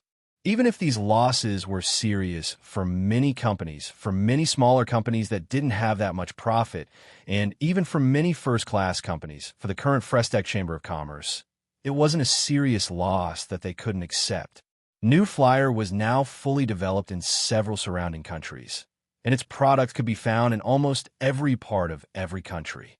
They also cooperated with every country, so their profits have been rapidly rising. According to the statistics, last month New Flyer's net profit had reached a shocking 48 million gold coins, compared to this year's 930,000 gold coins in January. This was an increase of 50%. According to this trend, by the end of this year, New Flyer's annual profit would very likely exceed 15 million gold coins. Therefore, although the loss of 5 million gold coins wasn't small, it was completely within the acceptable range of New Flyer. Moreover, New Flyer's temporary orders were mainly affected by these two events. In the long run, as long as New Flyer had enough production capacity, then with the high quality and high performance of Xinfei brand magic machines, they could sell as much as they produced. They didn't have to worry about sales, so naturally, they didn't have to worry about profits. Therefore, what really troubled Kennard was that the other buyers had chosen other brands of magic machines. In the future, it would be very difficult for New Flyer to snatch back this market. This isn't a problem. In fact, this is what I want to see. Su Yi smiled. I've been thinking about how to let other brands of magic machines enter the new market. Now that this has happened, it has made other people take the initiative to look at other brands of magic machines. This has saved me a lot of effort. Kennard couldn't help but roll his eyes. After working with Su Yi for so long, he naturally knew that Su Yi's dream had always been to spread the magic machine industry all over the continent. He didn't just want New Flyer to occupy the entire continent. For ordinary merchants, having their market snatched away by others was naturally abhorrent. However, Su Yi was happy to see this happen. After thinking about it, Kennard didn't dwell on this issue. Instead, he raised another issue. Sir Chairman, although you don't have any objections to the market being snatched away, because of this incident, several countries have temporarily suspended their intentions to cooperate with our Chamber of Commerce. Even the Norton Duchy and the Rickhaf Duchy have turned their eyes to other chambers of commerce, intending to cooperate with them in the magic machine industry. You have to take this seriously, right? This is a problem. However, the problem isn't that they don't want to cooperate with our Chamber of Commerce. It's that cooperating with other chambers of commerce is likely to lead these two duchies down the wrong path. It's a waste of time, manpower, and resources. It might even cause these two duchies to resent the magic machine industry. That wouldn't be good. Su Yi pondered for a moment before continuing. How about this? Investigate which chambers of commerce these two duchies choose to cooperate with. After that, we'll find these chambers of commerce and inform them of some of the standards we've set. I hope they'll strictly follow them. If they're unwilling, then they'll have to bear the consequences. Su Yi's tone was very calm, but his words carried an unquestionable dominance. New Flyer currently held an absolute position in the magic machine industry. Su Yi naturally had the confidence to say this. Kennard didn't reveal any surprise and nodded in agreement. Then what about the Norton Duchy and the Rickhaf Duchy? How should we deal with them? Kennard asked. Send someone to contact them and tell them that our company is willing to cooperate with them in terms of magic machines that other companies can't. Su Yi replied. Kennard was surprised. Sir Chairman, you mean? Su nodded. Yes. In terms of magic machines, our company is also willing to transfer some of the technology to them. Then what about the military magic machines? Kennard carefully asked. Sui looked at him. What do you think? Seeing Su Yi's eyes, Kennard let out a sigh of relief and calmed down. No matter how generous Sir Chairman was, no matter how much he thought about the other companies, no matter how much he wanted to promote the magic machine industry on the continent, he still had a bottom line. The military magic machines were New Flyer's exclusive weapons, so they could be considered New Flyer's trump card. Before the Frestec Chamber of Commerce was strong enough that no one could match them, it was best to keep this in their hands. Chapter 680. The Sandy River flowed east from the falling rainforest. When it passed through the Mirando Duchy, it was renamed the Mirando River. Then, after flowing east for another 700 kilometers, it passed through the Mirando Duchy and entered another duchy, the Norton Duchy. As the river flowed less than 50 kilometers into the Norton Duchy, it would flow into a clear and wide lake. So the Nortons didn't change its name to the Norton River. Instead, they kept it as the Mirando River. However, after the river flowed into the lake, which the locals named Mirror Lake, it flowed out of the lake and flowed northeast into an even wider river that was twice as wide. It changed its name completely and became the largest and most important river in the Norton Duchy, the Anfil River. According to legend, more than 3,000 years ago, the most famous female warrior of the human race, Anfir, was bathing in the Mirror Lake. However, she encountered a strong warrior of the elf tribe. The two of them fought fiercely on the Mirror Lake. In the end, a huge hole was opened in the Mirror Lake. The lake water poured out and formed a river. Thus, the later generations named the river Anfield River. At the border where the Anfil River flowed out of Mirror Lake, not far from the lake, there was a small town called Noxus. Because it was close to the clear Mirror Lake, it wasn't far from the border between the Mirando Duchy and the Rudsun Kingdom. Adding in the fact that it was backed by the Mirror Lake and the Anfield River, as well as the main road of the Norton Duchy that passed through the town, Noxus Town was much bigger than the other small towns of the Norton Duchy. It wasn't even worse than some cities. Whether it was from the Mirando Duchy or the Kingdom of Ruhr, anyone who wanted to go to the Canla Empire would have to pass through Noxus, so Noxus was very lively all year round. Thanks to these travelers, the lives of the townsfolk were much better than those of other places in the Norton Duchy. When they faced their compatriots from other parts of the duchy, even those from Mirando Duchy and the Kingdom of Ruhr, they felt more or less superior. However, in the past 2 months, the townsfolk of Noxus had lost their sense of superiority. The reason was very simple. In front of them appeared a group of people who were clearly living a much better life than them. If these people were rich nobles and merchants, it would be fine. However, these people were obviously ordinary people. Compared to them, their status was not noble at all. Among these people, Old Man Marr of the elite tavern at the entrance of Noxus was one of them. Old Man Marr didn't have the slightest intention of chasing these 3 beggars out. Instead, he greeted them with a warm smile. Hey, are you guys off work? The 3 men glanced around the tavern and chose an empty table to sit at. One of them slapped the table and shouted, Old Man Marr, as usual, bring 2 caddies of wine. All right, I'll be right there. Old Man Marr replied, and quickly brought 2 caddies of the best wine in the tavern.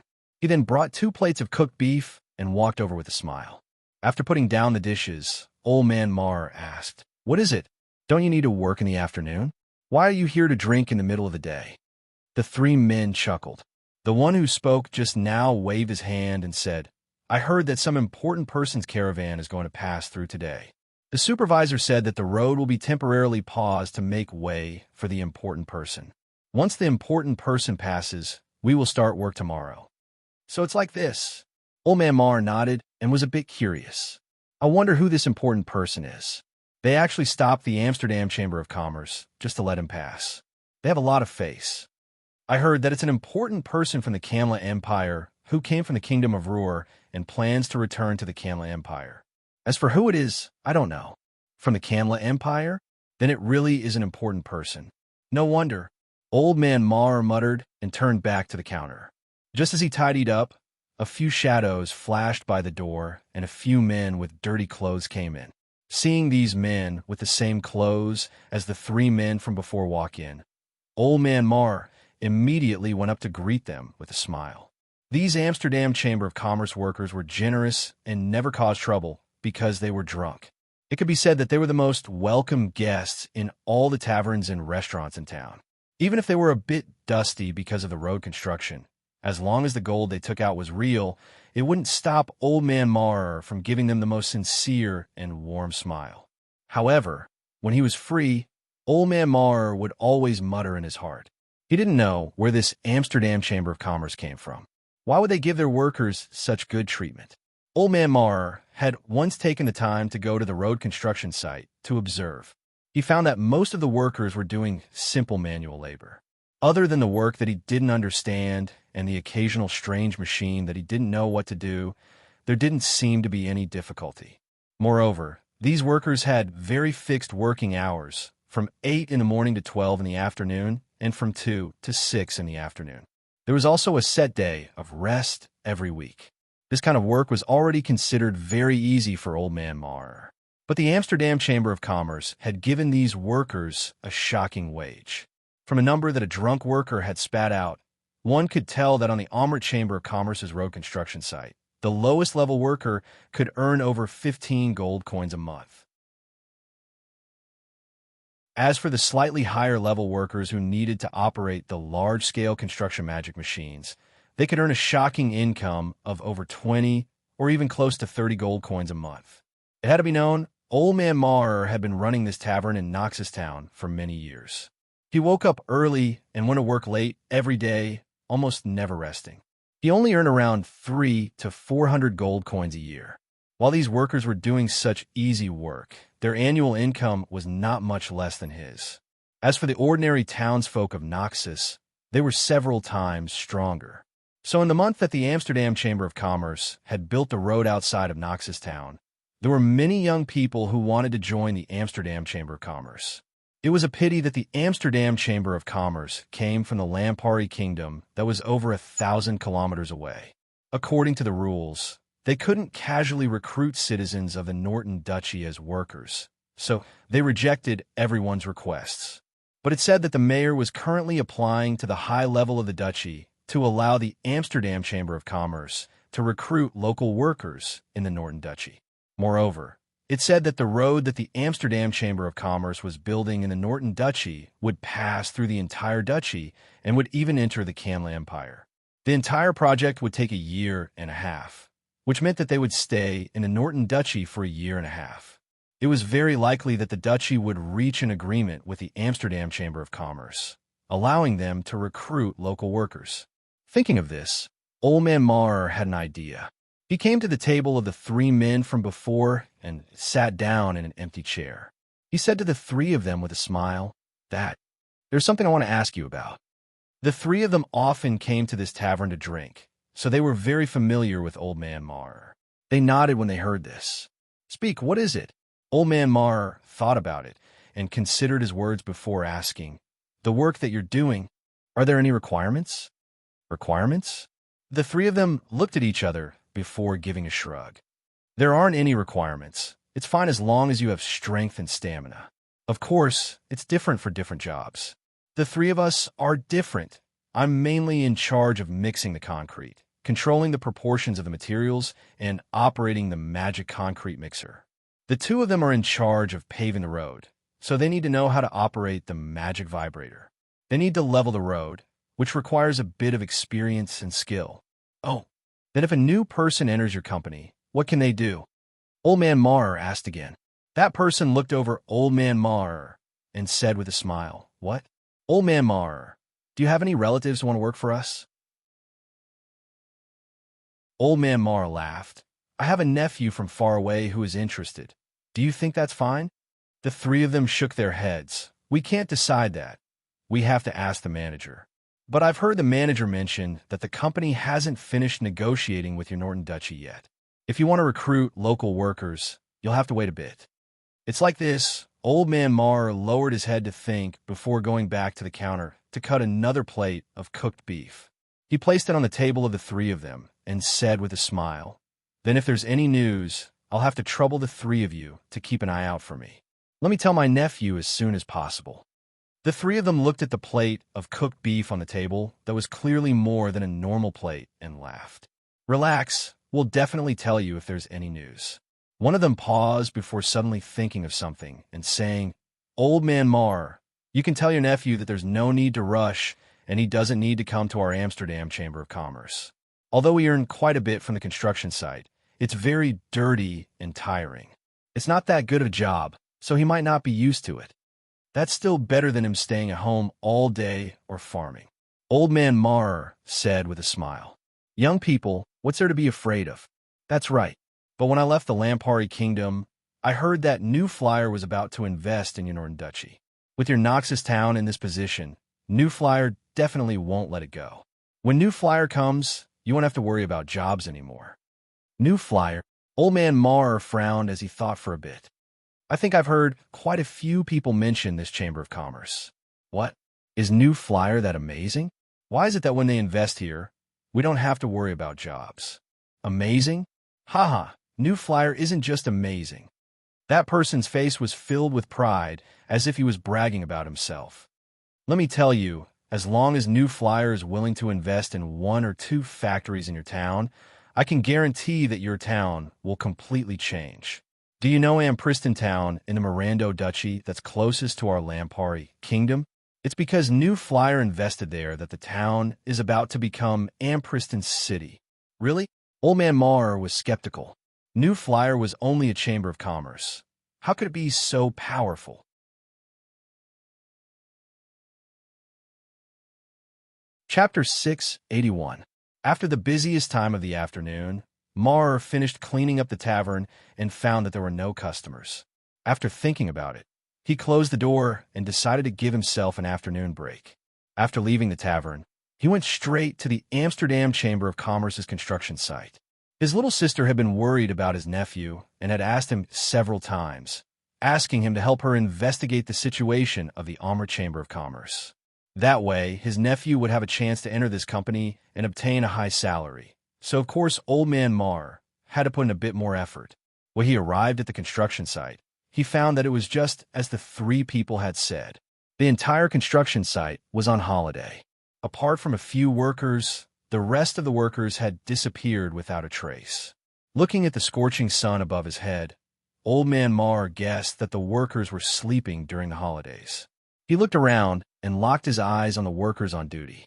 Old Man Marr walked over and took out the wine and dishes that he had already prepared. He wanted to get closer to them and find out more about the situation, but he was sternly rejected by the workers. "Sorry, according to the rules, we can't drink during working hours. We appreciate your kind intentions." The dark-faced worker seemed to be the leader of the workers. Since he didn't accept, the other workers didn't say a word. "This especially brought it here. I'm afraid it's not good to bring it back," the dark-faced worker chuckled. "Old man, if you want to find out something, you can go directly to the supervisor. There." The dark-faced worker pointed to the other side of the construction site. "Do you see? The supervisor is there. You can ask him directly. He'll definitely know more than us." Old Man Marr looked in the direction that he was pointing at and found a man in the same uniform standing in the distance. He seemed to be looking at the road in the distance and waiting for something. "He's your supervisor?" Old Man Marr hesitated for a moment before clenching his teeth and walking over to the supervisor. When he got closer, Old Man Marr found that this man was indeed different from the other workers. Although he was wearing the same uniform, his uniform was clearly a lot cleaner. There wasn't much mud on his face either. It could be seen that he didn't normally work on the construction site. Hearing the sound of Old Man Maver approaching, the man turned his head and glanced at Old Man Maver. When he saw the dishes in Old Man Maver's hands, he frowned slightly. "Dad, what can I do for you?" This man, who should be the supervisor, was obviously more dignified, but his tone was very gentle and polite, which made Marr's father feel more at ease. After chatting for a while, Old Man Marr explained his intentions. The answer given by the supervisor, who called himself Nar, was similar to the answer given by the previous three workers, but the timing was more detailed. According to him, the Amsterdam Chamber of Commerce would only consider recruiting local workers after a month, so he hoped that Father Mar could wait patiently. "Don't worry, as long as your nephew's physique is good enough. He has strength, and there's nothing wrong with him. We can recruit him. As for the technical problems, I can slowly teach him at work." Manager Nar's answer made Old Man Mar feel relieved. When they were about to leave, Old Man Mar couldn't help but ask curiously, "Excuse me, who is the important person who is going to leave today? He can actually make you stop work for half a day to wait for him." Manager Nar revealed a faint smile and shook his head. "I'm sorry, this involves some secrets, so it isn't convenient to disclose." "Oh." Old Man Mar could only helplessly nod and leave. Watching Old Man Mar leave, as well as the wine bottle and the bag of beef in his hand, Manager Nar couldn't help shaking his head with a smile. Although he didn't think that Ambassador Hakkinen was going to pass through this place was a secret, out of caution, he couldn't casually disclose this information to an outsider who wasn't related to this. As for the matter of recruiting workers that Old Man Mar asked about, Manager Nar was actually more anxious than him. They had been laying this road in the Norton Duchy for 3 months, and up until now, they had only laid down 50 kilometers. This efficiency was without a doubt very low. The reason for this low efficiency, other than being in the Norton Duchy, where it took time to transport the materials needed to lay the road, the main problem was that they didn't have enough manpower. Since they saw the Lampari Kingdom's economy soar, the surrounding countries all deeply understood the importance of building roads to a country's economic growth. So the Amsterdam Chamber of Commerce had received countless orders from the surrounding countries to build roads, causing the Amsterdam Chamber of Commerce's construction team to be busy all year round. Because the Norton Duchy and the Amsterdam Chamber of Commerce had just started cooperating, the construction team they sent wasn't that big. There were less than 100 workers, so naturally they were a bit stretched. If the Amsterdam Chamber of Commerce could reach an agreement with the Norton Duchy, allowing the Amsterdam Chamber of Commerce to recruit local workers, it would be fine. But because this was their first cooperation, the Norton Duchy was very cautious. They spent several months without making a decision, so Manager Nar could only rely on the construction team to complete the work. Fortunately, according to the latest news, President Cruz had already personally met with Duke Norton and made great progress in the negotiations. If there were no accidents, the Norton Duchy should be able to reach an agreement with the Amsterdam Chamber of Commerce in a month's time. At that time, the Amsterdam Chamber of Commerce will be able to recruit local workers to assist in the work. Although the newly recruited workers wouldn't be able to complete a lot of work that required a certain amount of technical content, they could reduce the workload of the skilled workers in the construction team and allow them to focus on the main technical work. Naturally, this would greatly increase the efficiency of the road paving.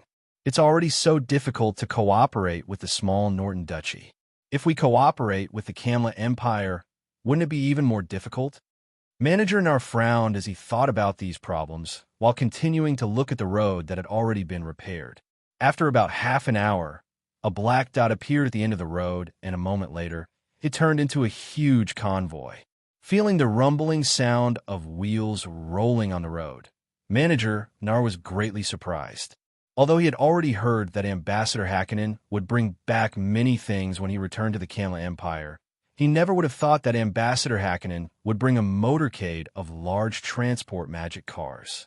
Looking at the pure black magic sedan in front of the motorcade, Manager Nar was a bit speechless.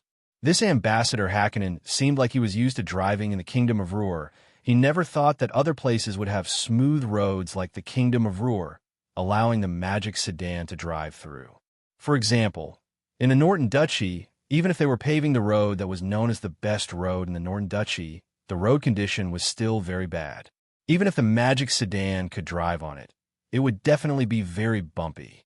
Rather, it was the large transport magic cars with their heavy bodies and large tires that didn't have any problems driving on this bumpy road. After a while, the leading magic sedan drove to the end of the road that had already been repaired and stopped in front of Manager Nar. The door opened, and the fat ambassador, Hakkinen, struggled to get out of the driver's seat. In the passenger seat beside him, the vice chairman of the Amsterdam Chamber of Commerce, Riley, came out. Greetings to Sir Ambassador. No matter how much he criticized in his heart, Manager Nar still respectfully gave Ambassador Hakkinen a bow before turning to Vice Chairman Riley. Nar, how is the project going? Vice Chairman Riley asked. It's going smoothly, but we don't have enough people, so we can't speed it up. Manager Nar honestly replied, there's no need to rush. Sir Chairman said that the Norton Duchy isn't in a rush to paving this road, so we don't need to rush either. Vice Chairman Riley turned to look at Manager Riley. Sir Ambassador, if the Kamla Empire is willing to give our company enough support, our company can pave this road much faster. As long as you have a request, it isn't a problem to pave 100 kilometers a month. Ambassador Hakkinen nodded, not saying anything. He had returned to the Kamla Empire this time, mainly to bring back the large amount of household magic machines he had obtained from the New Flyer. As long as he could sell these household magic machines, he would be able to earn a large profit of at least 200,000 gold coins. Compared to this, how could he care about a small matter like how fast the Amsterdam Chamber of Commerce could pave the road? Thinking of a New Flyer, Ambassador Hakkinen suddenly thought of a problem. He looked around and doubtfully asked, didn't I hear that the New Flyer was investing in the Norton Duchy? Why haven't I seen the New Flyer symbol on the road? Vice Chairman Riley shook his head and said, Sir Ambassador, I'm afraid the information you received is no longer valid. Because of the changes that happened with the New Flyer, the Norton Duchy has already canceled their cooperation with the New Flyer. According to what I know, the Norton Duchy is planning to cooperate with several companies in the Lampari Kingdom that also produce magic machines, inviting them to invest. Hey, what is the Norton Duchy thinking? They aren't cooperating with the New Flyer and are looking for other companies. Isn't this asking for trouble? Ambassador Hakkinen curled his lips with a look of disdain.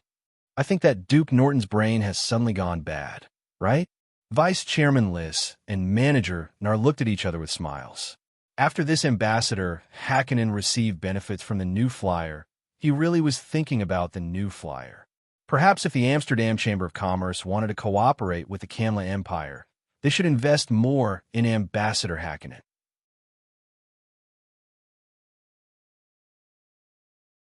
Chapter 682. Ambassador Hakkinen was just passing by Noxus Town. Under Manager Nar's hospitality, they had lunch in a restaurant that had just opened half a month ago. Ambassador Hakkinen and Vice Chairman Riley set off on the road to the Kamla Empire again. This time, Vice Chairman Riley was accompanying Ambassador Hakkinen to the Kamla Empire's capital, Wimbledon City, to meet several officials of the Kamla Empire's government department.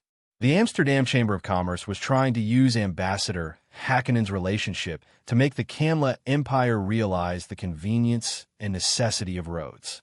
Then they would pave roads all over the Kamla Empire. According to the plan, if everything went smoothly, in a year and a half, the Amsterdam Chamber of Commerce would have finished paving the roads in the Norton Duchy. The Amsterdam Chamber of Commerce and the Kamla Empire would have reached a cooperation relationship, and they would be able to enter the Kamla Empire to continue paving the roads.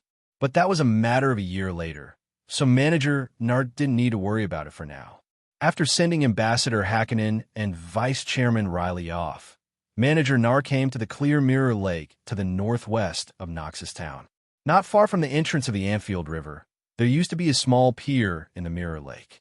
It was used to dock the boats that came from the Mirando River above the Mirror Lake and the Anfield River downstream of the Mirror Lake. But 3 months ago, when the Amsterdam Chamber of Commerce had entered the Norton Duchy to pave the roads, there was a fleet that came from the Mirando Duchy upstream. They had changed this pier, increasing the size of the pier by more than 10 times.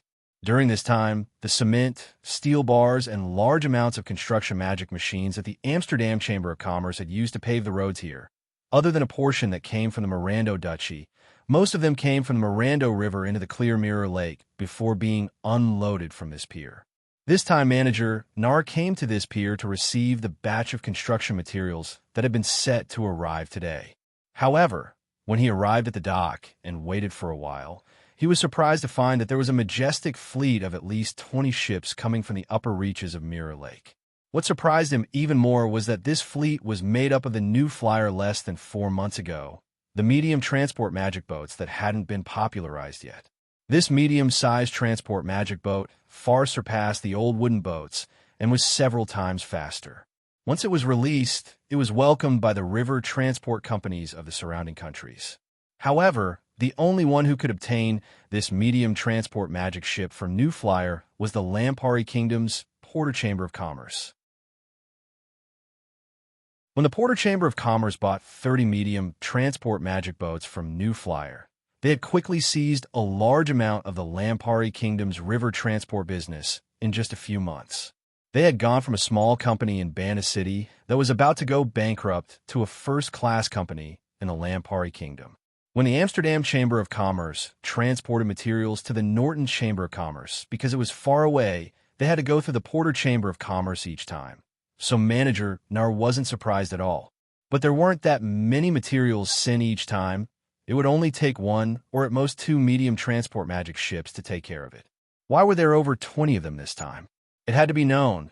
The Porter Chamber of Commerce only had a total of 30 medium transport magic boats, sending over 20 ships at once. Wasn't this equal to sending all of the transport forces of the Porter Chamber of Commerce? As a company that focused on river transport, they wouldn't be this unwise, right? Manager Nar watched in bewilderment as the fleet rode the wind and waves on the surface of Mirror Lake and quickly sailed in. When the fleet approached the dock, the first medium transport magic boat stopped and several people came out. Manager Nar was even more confused. He recognized the two who came out. They were the people in charge of transporting materials from the Amsterdam Chamber of Commerce. But the people behind them clearly weren't people from the Amsterdam Chamber of Commerce. What was even more incredible was that after these people came out of the boat, there were 2 dwarves and an elf. Manager Nar looked at the 2 dwarves and the male elf with wide eyes, as his heart was filled with questions. Although, because of the example set by the New Flyer, the companies of the Lampari Kingdom and the other countries were gradually accepting other races into their companies. Other than the New Flyer, there had never been an elf that was willing to join a human company. Although the clothes of the elf and the 2 dwarves were different in size, whether it was the style, color, or workmanship, it was clearly the same uniform. Adding in the eye-catching half-wing symbol on their chests, it clearly showed that the 3 of them were from the New Flyer. But why did the people of the New Flyer come here? Wasn't there a rumor before that the Norton Kingdom had lost confidence in the New Flyer because of the strike and the large number of layoffs?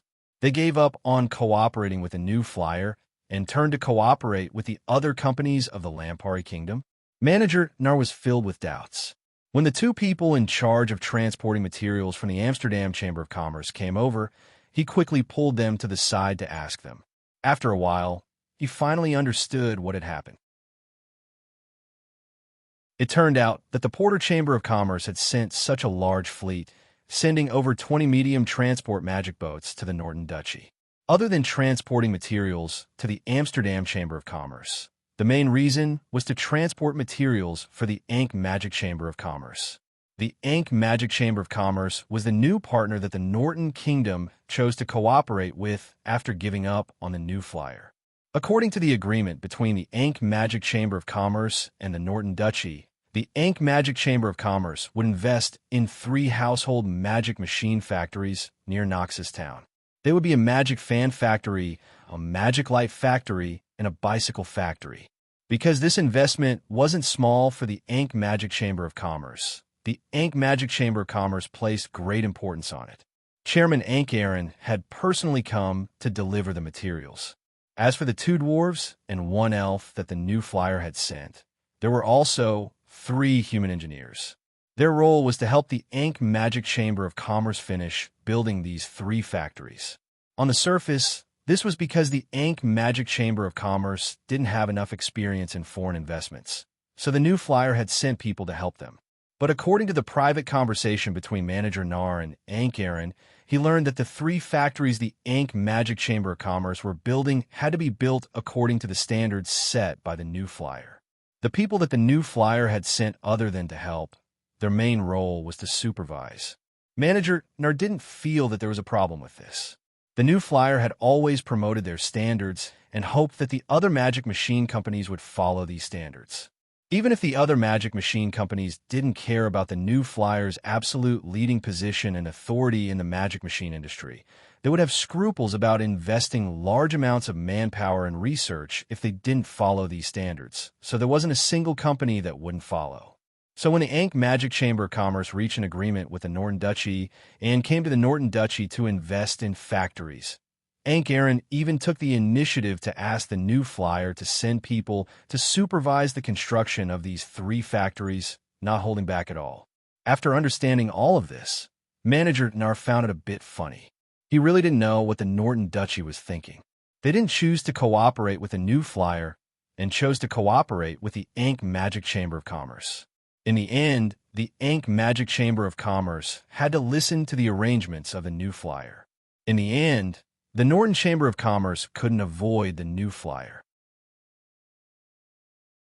But thinking about it, even if it was the Amsterdam Chamber of Commerce that could be considered a first-class company in the Lampari Kingdom, they had to work closely with the new flyer. It could even be said that they couldn't leave the new flyer at all.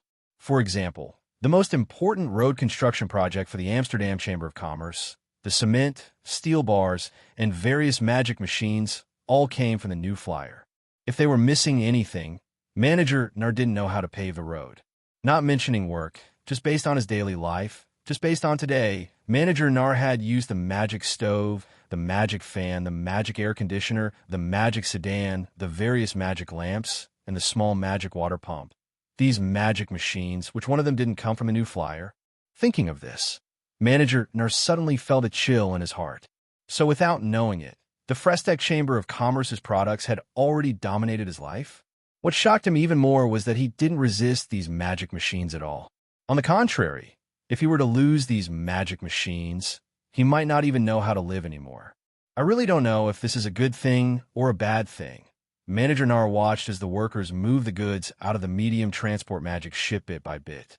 Then he looked at Ankh Aaron and the engineers and technicians sent by the new flyer who were discussing this, and he couldn't help shaking his head. Actually putting aside these random thoughts, he had to admit that the Frestec Chamber of Commerce's appearance with all these useful magic machines had brought endless convenience to his life. No matter what, this should be a good thing. Rather, it was unknown why the Norton Duchy wanted to avoid the new flyer and chose to cooperate with the Ankh Magic Chamber of Commerce. This really might not be a good thing.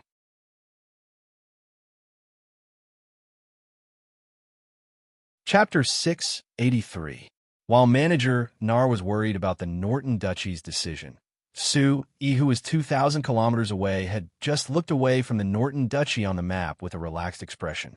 Although he was disappointed that the Norton Duchy gave up on cooperating with New Flyer, he didn't think that it was a big problem. It was impossible for New Flyer's development to be smooth, and according to Su Yi's thoughts, he had to leave some space for the other magic machine companies to develop. The Norton Duchy taking the initiative to cooperate with the Ankh Magic Chamber of Commerce didn't go against his original intentions. Rather, it made him feel more gratified. His eyes kept moving on the map, and after stopping at the Mirando Duchy, they stopped at the Kingdom of Ruhr. Looking at the several black dots on the map, Su Yi stroked his chin and fell into deep thought. The cooperation between New Flyer and the Kingdom of Ruhr had always been very smooth. With the support of King Tarek, whether it was directly investing in factories in the Kingdom of Ruhr or investing in local companies, New Flyer had always been able to obtain approval, and they had never met any resistance from the government. Now New Flyer could be said to have blossomed all over the Kingdom of Ruhr, with all kinds of Shinfei brand magic machines being sold all over the place. It had only been 9 months this year, and New Flyer's income from the Kingdom of Ruhr had already reached over 5 million gold coins. It wasn't even that much less than New Flyer's income from the Lampari Kingdom. Of course, this was also because New Flyer's factories in the Lampari Kingdom were all joint ventures, so they needed to split the profits with the Lampari Kingdom. However, in this large cooperation, there was a problem that always troubled Su Yi. No matter what cooperation New Flyer and the Kingdom of Ruhr had, they would receive the support of King Tarek. But there was only one cooperation that Sui wasn't satisfied with, which was the mineral trade. The only territory that New Flyer could control was the Principality of Constantine. But the Principality of Constantine wasn't that big, so its mineral resources were limited. With the increasing production scale of New Flyer and the increasing demand for magic machines in the outside world, the mineral resources in the Principality of Constantine couldn't keep up with New Flyer's consumption. So in the past, Sui had been purchasing large amounts of mineral resources from the surrounding countries. Among them, the Lampuri Kingdom was the one that provided the most resources to the Frestek Chamber of Commerce. Just last month alone, New Flyer had bought 7,000 tons of iron ores and 480,000 tons of non-ferrous metal ores from the Chamber of Commerce. The Kingdom of Ruhr and the Lampari Kingdom were about the same size, and their mineral resources were even slightly better. New Flyer had only bought 160,000 tons of iron ores from the Kingdom of Ruhr and less than 10,000 tons of non-ferrous metal ores. Sui had mentioned this matter to King Tarek many times, hoping to increase the share of ores sold by the Kingdom of Ruhr. But King Tarek had always vaguely dealt with it and never gave Sui a satisfactory answer. Sui even claimed that he could open 1 or 2 steel mills and non-ferrous metal smelting factories in the Kingdom of Ruhr, mining and smelting locally, and only processing and selling in the Kingdom of Ruhr, but it still didn't move King Tarek. After many fruitless attempts, Sui had no choice but to give up and think of other ways. When Narvel led the Shinfei fleet to Misty City, trying to buy various minerals through private channels, it was for this reason. But after discussing it with Elder Undine, through the cooperation with the Azhara tribe, King Tarek was very likely to loosen up on this, which made Sui feel much more relaxed. But in the end, if New Flyer wanted to continue developing, it was most important to have more resources in their hands. Always hoping to obtain mineral resources from other countries, it was hard to not feel like their lifeline was in the hands of others. Sui didn't like this feeling, so he had been looking for a way to solve it. After looking at the Kingdom of Ruhr for a bit, he turned to the north and passed over the Lampari Kingdom, stopping at the Sac Kingdom. Seeing that the Sac Kingdom was at least a third bigger than the Lampari Kingdom on the map, and seeing the several dozen black dots on it, Sui's eyes couldn't help burning. It was almost impossible to cooperate with the Sac Kingdom, so if he wanted to obtain large amounts of resources from the Sac Kingdom, other than buying some through private channels, there was only one way, which was to conquer this country. As for how to conquer, he had to properly consider it. Do. Soft knocks on the door pulled Sui back from his thoughts. Is it Betty? Come in, Sui said in a loud voice. The door opened, and Betty, who was wearing a maid uniform, slowly came in. She first gave a standard bow to Sui before saying in a soft voice, "Sir Chairman, there is a guest here." "Oh, what guest? Did he say who he was?" Sui looked over Betty's maid uniform and asked back with a smile. After Betty and Carol came here, they saw that Liz and Linda were both pregnant and couldn't move. Sui and Steele weren't willing to recruit more servants, so the two of them automatically took on the role of maids. Because the two of them had undergone strict training in the Lampuri Royal Palace, they were very familiar with this kind of work. Therefore, they had only been here for a little over 2 months, but they had already tidied up the entire manor and received everyone's praise. But because of the worries in his heart, Sui never gave them a clear identity like Liz and Linda. Betty and Carol didn't complain about this at all. Rather, they were very happy every day. They said that staying here was much more relaxing than staying in the royal palace. He called himself Leslie Stark and said that Sir Chairman should see him as soon as possible. He didn't have much time. When Betty said this, her expression was a bit strange. She had been here for 2 months and had received many guests that came to see Sui, but no matter what guests came, they were all very polite. There had never been a guest that was this arrogant before. However, Sui wasn't surprised at all. Rather, he said with a smile, "It's him. I knew it after hearing the news of our fleet arriving in Misty City. He should have appeared a long time ago." Betty curiously followed behind Sui. After leaving the study and heading to the living room, She saw the young man, who was around 30 years old, sitting in a chair with a lazy look, like he didn't treat her as a guest at all. "Hey, Leslie, why did you become so dark?" Sui looked over Leslie and couldn't help revealing a smile. "You were a standard pretty boy before, but now you've turned into charcoal. If those noble ladies and madams see you, wouldn't they be very disappointed?" His skin had turned into a healthy bronze color. It was completely different from the pale skin of a noble's. Leslie broke out in laughter. "I already told you, those noble ladies and madams mainly look at faces. Do you believe that even if I become like this, if they see me, they will still scream?" Sui shook his head with a smile. "I believe you. All right, let's not talk nonsense. Tell me, where did you go during this time? Looking at you, if I'm not wrong, you should have gone to the sea." "You're right," Leslie said with a smile. "I've been wandering on the sea for half a year. That's why I've become so dark." Sui looked at Leslie with a strange expression. "Hey, you wouldn't really want to become a pirate, right? There's nothing bad about being a pirate." Leslie shrugged and reached out his hand to Sui. "All right, where's the ship you promised me?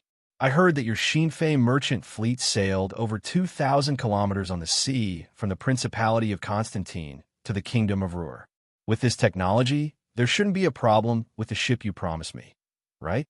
Sui looked down at Leslie's outstretched hand and tapped it with a finger. "There's no problem with the ship, but what about your money?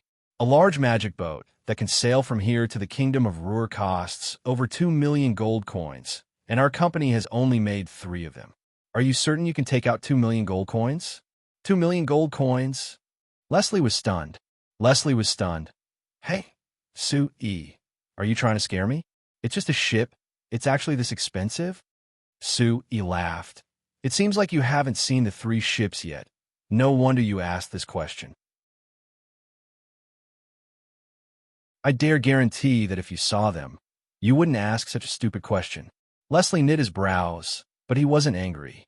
After being silent for a bit, he spread his hands and calmly said, "All right, it's indeed impossible for me to take out 2 million gold coins at once. But Sui, since you can make a large ship, you should be able to make a smaller ship, right? I just need one that's sort of 5 times bigger than the magic speedboat. With a ship that big, I think it's enough for me to charge through the sea." Sui slowly shook his head. "No, Leslie. With the appearance of our Frestac Chamber of Commerce's large magic boats, it means that the era of relying on wooden boats to travel on the sea is over. I sincerely advise you that it's best to use a large ship, because only a large ship can make you safer on the sea." Leslie knit his brows. "I say, Sui, are you deliberately angering me? I clearly can't take out that much money, but you're recommending a large ship that I can't afford. Actually, you can't make one right now, so you're deliberately avoiding it, right? That's not it.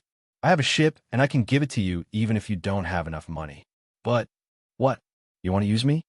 Seeing the strange smile on Sui's face, Leslie revealed a smile. He relaxed his body and leaned back in his chair as he said to Sui in a calm voice, "All right, I'll give you a chance. I could be used by you, but it depends on what kind of price you give." Sui couldn't help rolling his eyes. "What use? It sounds so bad. This is cooperation. Do you understand cooperation?" Leslie gave a laugh. "All right, is there a difference? Quickly tell me. What do you want me to do?" Sui turned to look at Betty on the side. Betty immediately understood. She bowed to the 2 of them and retreated. Seeing Sui being this serious, Leslie's relaxed expression disappeared.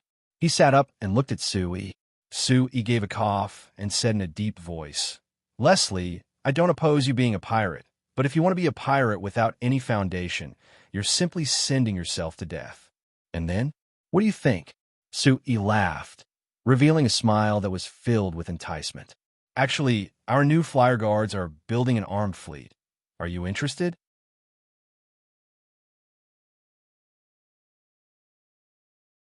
Chapter 684. The autumn breeze blew, and there was a bit of coldness in the air. It entered the small room in the backyard of the Lampari Kingdom's royal palace through the window. 70 was feeling a bit dizzy, but when this cold breeze hit her, her body trembled, and she became much more spirited.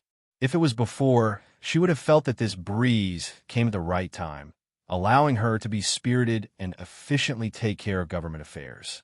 But this time she looked out the window and stared at the leaves falling in the breeze. After being in a daze for a bit, she thought for a bit before getting up to close the window. Coming back to the table, 70 picked up a document that she had just put down. After looking over it, she revealed a heartfelt smile again. This was the Lampari Kingdom's financial report from last month. Through this report, it was clear that the Lampari Kingdom's financial income had increased by quite a bit. In just a single month, the Lampari Kingdom's financial income had already surpassed 500,000 gold coins. It had to be known, when 70's father Lampuri XIII and big brother Eric were on the throne, the Lampari Kingdom's financial income was only 1,000,000 gold coins a year. On average, it was only 100,000 gold coins a month. 70 had taken the throne for less than 2 years, and the kingdom's financial income had increased by several times. With the current trend, when the financial income of this year was calculated, it was very likely that it would break 5,000,000 gold coins. 70 knew that 5,000,000 gold coins wasn't a large number for many large companies and large noble families. But for the Lampari Kingdom that had always been poor, this was already a very great achievement. If the financial income of this year could surpass 5,000,000 gold coins, the Lampari Kingdom's finances would be much better than before, and 70 would have money to do many things. The most obvious thing about this was the military budget. Before 70 took the throne, the Lampari Kingdom's annual military expenditure was at most 300,000 gold coins. This was to deal with the threat of the Sack Kingdom, so they had to squeeze out this much from their limited revenue. But now that the Lampari Kingdom's revenue had increased, 70 had increased her military spending. Last year, the Lampari Kingdom had invested more than 800,000 gold coins in the military. Less than 10 months had passed this year, and the Lampuri Kingdom had already invested over 1.5 million gold coins in military expenditure. By the end of the year, this amount would most likely exceed 2 million gold coins. This figure had even exceeded the annual revenue of the Lampari Kingdom. With such a generous military budget, the Lampari Kingdom's army quickly changed. Take 70's most important northern army as an example. Not only did each soldier have a complete set of weapons, they were also equipped with large amounts of military magic machines, allowing the northern army's battle strength to have a qualitative increase.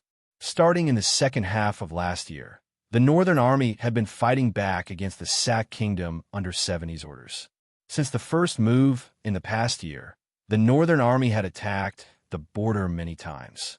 They had fought the Hungry Wolf Regiment that guarded the border several times and had won each time.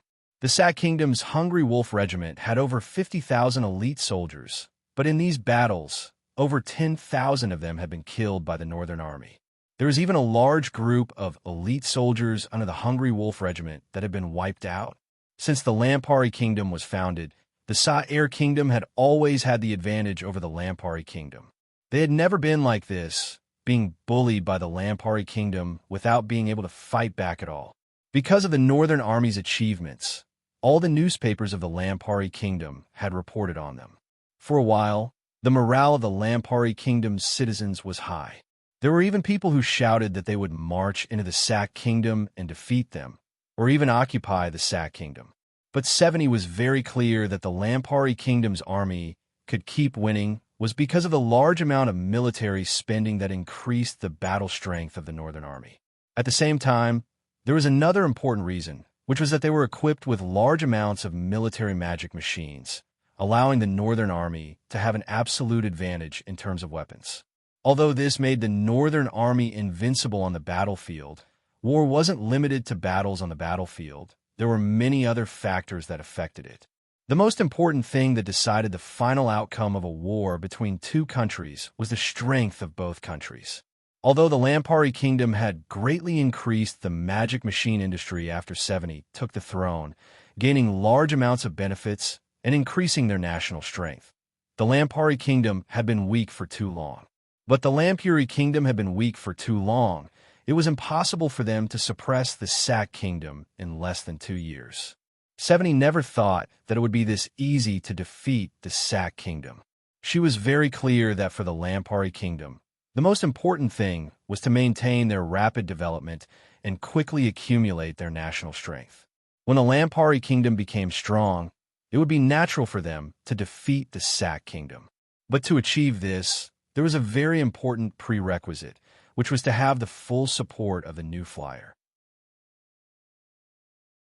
As the queen, as well as being the one who had the deepest contact with the new flyer, it could even be said that she was the person who understood the new flyer the most in the kingdom. 70 was more clear than anyone that the new flyer, or rather Sue, was hiding a terrifying power. As long as they had the full support of the new flyer, the Lampari kingdom could smoothly develop their magic machine industry. They could use the magic machine industry to drive the kingdom's economy and quickly increase their national strength. But to obtain the new flyer, or more accurately, to obtain the full support of Sue, it wasn't that easy.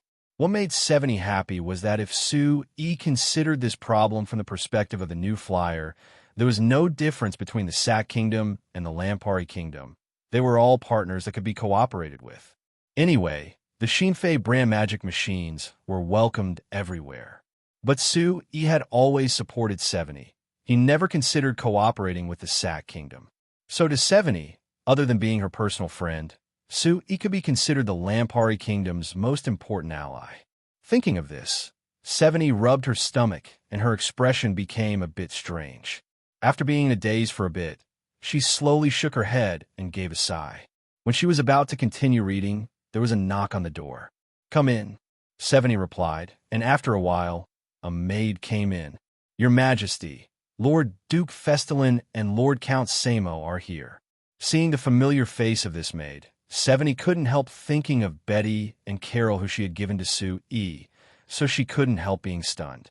After pausing, she revealed a bitter smile and said to the maid, "Let them come in." The maid left with this order. Very soon, there were two different frequencies that came from outside the door, but they were both very powerful footsteps.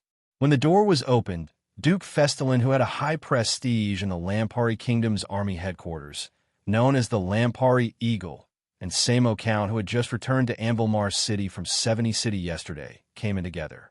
The two respectfully gave a bow to 70 before Duke Festelin asked in a deep voice, "Your Majesty, may I ask why you specially summoned us?" Duke Festelin was already 67 this year, but he had a strong body and a red face. Whether it was his mind or his body, they were all at their peak. If it wasn't for his dazzling hair, people would have thought that he was around 40 this year. 70 stood up from her chair and walked around the table, inviting Duke Festelin and Samo Count to sit down on the sofa. Then she sat down in front of them and asked in a chatting manner, "Duke Festelin, you should be the one who understands the Lampari Kingdom the most in our Lampari Kingdom. Can you tell me, with our Lampari Kingdom's current strength, is it possible to defeat the Sac Kingdom?" "Impossible." Duke Festelin shook his head without hesitation. Duke Festelin shook his head without any hesitation. "Your Majesty, although we have a certain advantage on the battlefield, that is because of the military magic machines. If we lose this absolute advantage in equipment, our kingdom's army can only barely defend the border." "Then what if we can keep this advantage?" 70 asked. Samo Count on the side looked at 70 before quickly looking down, as if he didn't care about this problem. "Keep this advantage?" Duke Festelin knit his brows to think before shaking his head again.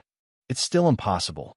Your Majesty, the war between two countries can't be decided with just one or two battles. There are many times when there are over 100 or even over 1,000 battles before the final victory can be decided. And when it comes to the most important logistical problem of ensuring victory over 100 or even over 1,000 battles, our Lampari Kingdom is far from being able to compare to the Sac Kingdom." After pausing, Duke Festelin added, "Your Majesty, actually in the 2 years since you took the throne, you've already done very well. I think that as long as we keep going like this, we won't need to worry about the Sac Kingdom in a few years." Seeing the sincere expression on Duke Festelin's face, 70 revealed a faint smile and said with a nod, "That's great. Duke Festelin, since you also have this idea, then I can be assured. I hope that you can express this view to the public. What do you think?" Duke Festalin was surprised. After thinking for a bit, he immediately understood Seveni's meaning and said with a loud laugh, "All right, my old bones will always belong to the kingdom. As long as it's for the kingdom, I can do anything." Seveni revealed a sweet smile to Duke Festalin before turning to Count Samo. Count Samo, do you have an accurate number of the magic machines that have been smuggled into the Sack Kingdom through Seveni City in the past few years? Count Samo knit his brows, not understanding why Seveni would suddenly ask this question. Actually, when Lampuri 13th was still alive, large amounts of magic machines had already been smuggled into the Sack Kingdom through Seveni City. Moreover, this was something that Su-E had personally obtained from Lampuri 13th, so it could be considered an official smuggling for the Lampari Kingdom. Whether it was King Eric or Seveni taking the throne, this didn't change at all, as if they had tacitly agreed to this fact. After all, through this kind of smuggling, the Lampari Kingdom had obtained large amounts of profit from the Sack Kingdom, so no one would be idle enough to ban it. Seveni was well aware of this, so she had even hinted to Count Samo in private that he could increase the scale. Now that she was suddenly asking this question, why was it? Count Samo thought for a bit before replying. It's hard to obtain an accurate number. But according to private estimates, in just this year, the total amount of money involved in this kind of smuggling has already surpassed 2 million gold coins. 2 million gold coins? Seveni knit her brows and shook her head. That isn't considered much. Count Samo, and Duke Festalin were stunned. It was just smuggling, and the amount involved was over 2 million gold coins. This wasn't considered much? Her Majesty, just what did she want to do?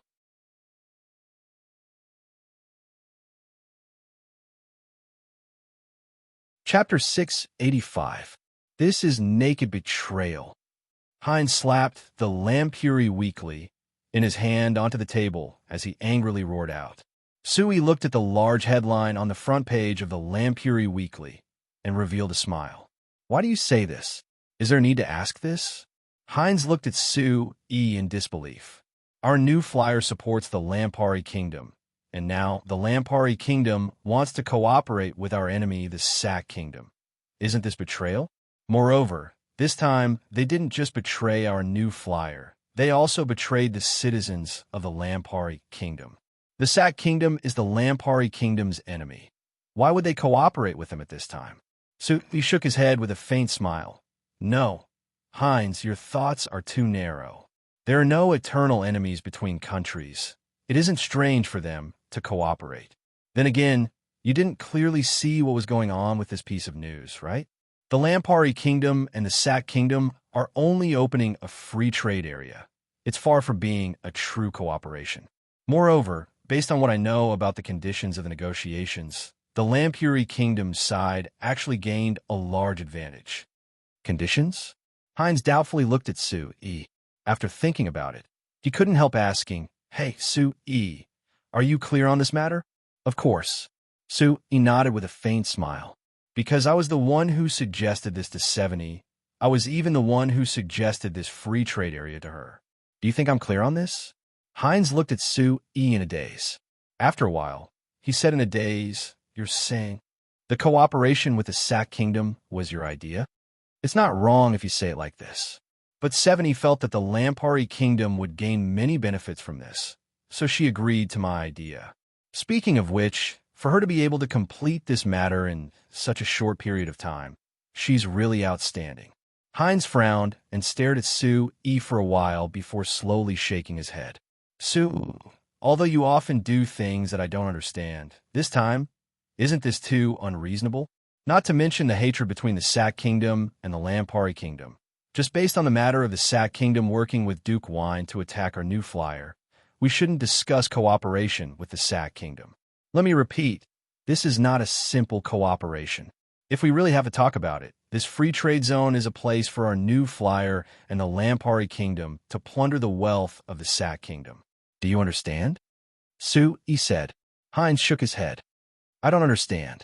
This free trade zone is just a place for both sides to openly do business. The Sack Kingdom isn't a fool. How could they let us plunder their wealth? This The situation is stronger than people. This isn't a problem that can be solved by being smart or not. Sui gave a shrug as he spoke with a relaxed look. Heinz, think about it.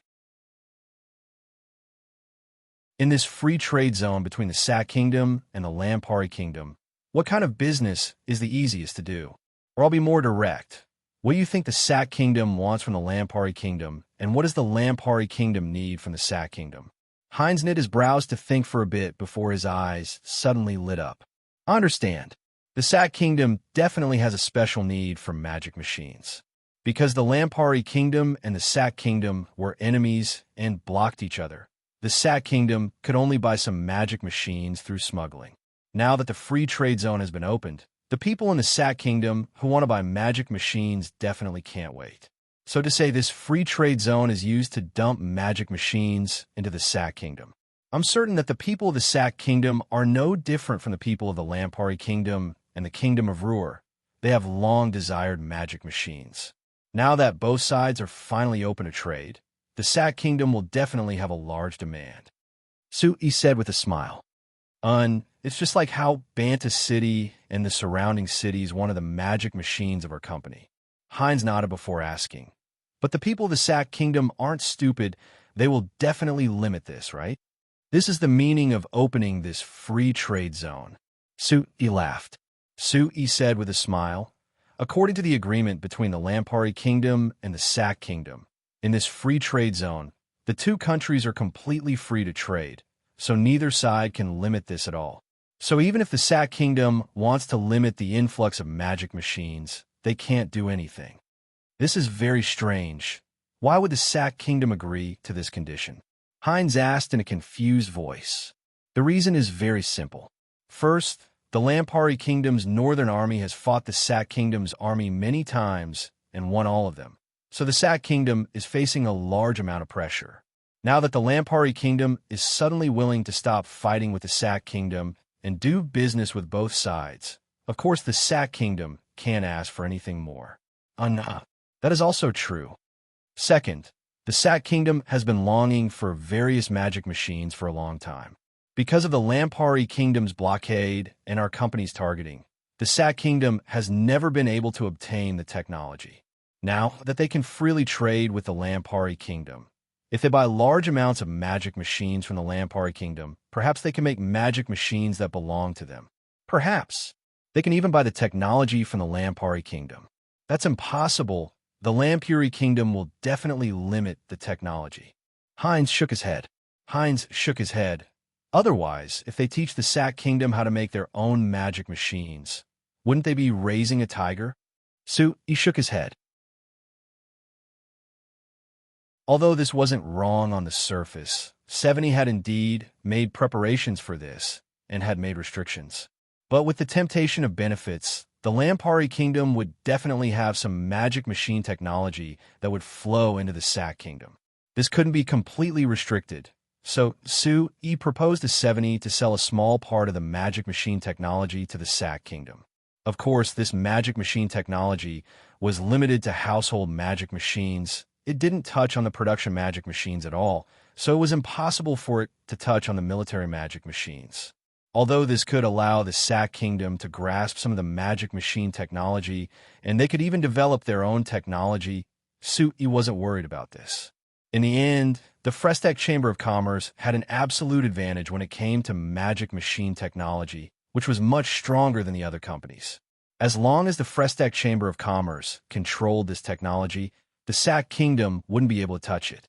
Moreover, if it wasn't for giving the Sac Kingdom this bit of hope, they wouldn't have easily agreed to set up this free trade area with the Lampari Kingdom. As for the Lampari Kingdom and the new flyer, other than receiving large amounts of income from selling large amounts of magic machines to the Sac Kingdom, according to the agreement they signed, the Sac Kingdom had to export mineral resources to the Lampari Kingdom. Even in the agreement between the Lampari Kingdom and the Sac Kingdom, the new flyer had obtained the rights to 2 mines near the Muerto Mountains in the Sac Kingdom. This was what Sui cared about the most. It was impossible to take control of the Sac Kingdom in a short period of time. So before this, using this method to obtain the mineral resources that the Frestech Chamber of Commerce needed was a very feasible method. But as for these considerations, He didn't need to explain it to Hines in detail. Starting last year, because Hines was getting older and because of his personality, he had gradually separated himself from the New Flyers matters.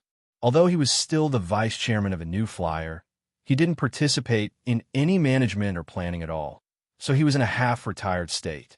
This time he suddenly came all the way from Banda City and showed his anger in front of Sue. Other than showing that he still had deep feelings for the New Flyer, it was also because of another matter. After discussing the free trade area with Sue, Hines suddenly fell silent. He looked at Sue, looking like he wanted to say something, but then hesitated. Sue revealed a faint smile. "What? We're old friends. Is there anything you can't say in front of me? This company can be considered the two of us working together. So, as long as it's related to the company, you don't have any scruples. Speak." An awkward look appeared on Hines's face. "You know." Sue gave a shrug. "We've known each other for this long. Do you think I don't understand you? If it wasn't for the matter with Alex, would you be this shy in front of me, like you're embarrassed?" Hines shook his head with a bitter smile. "I'm really embarrassed.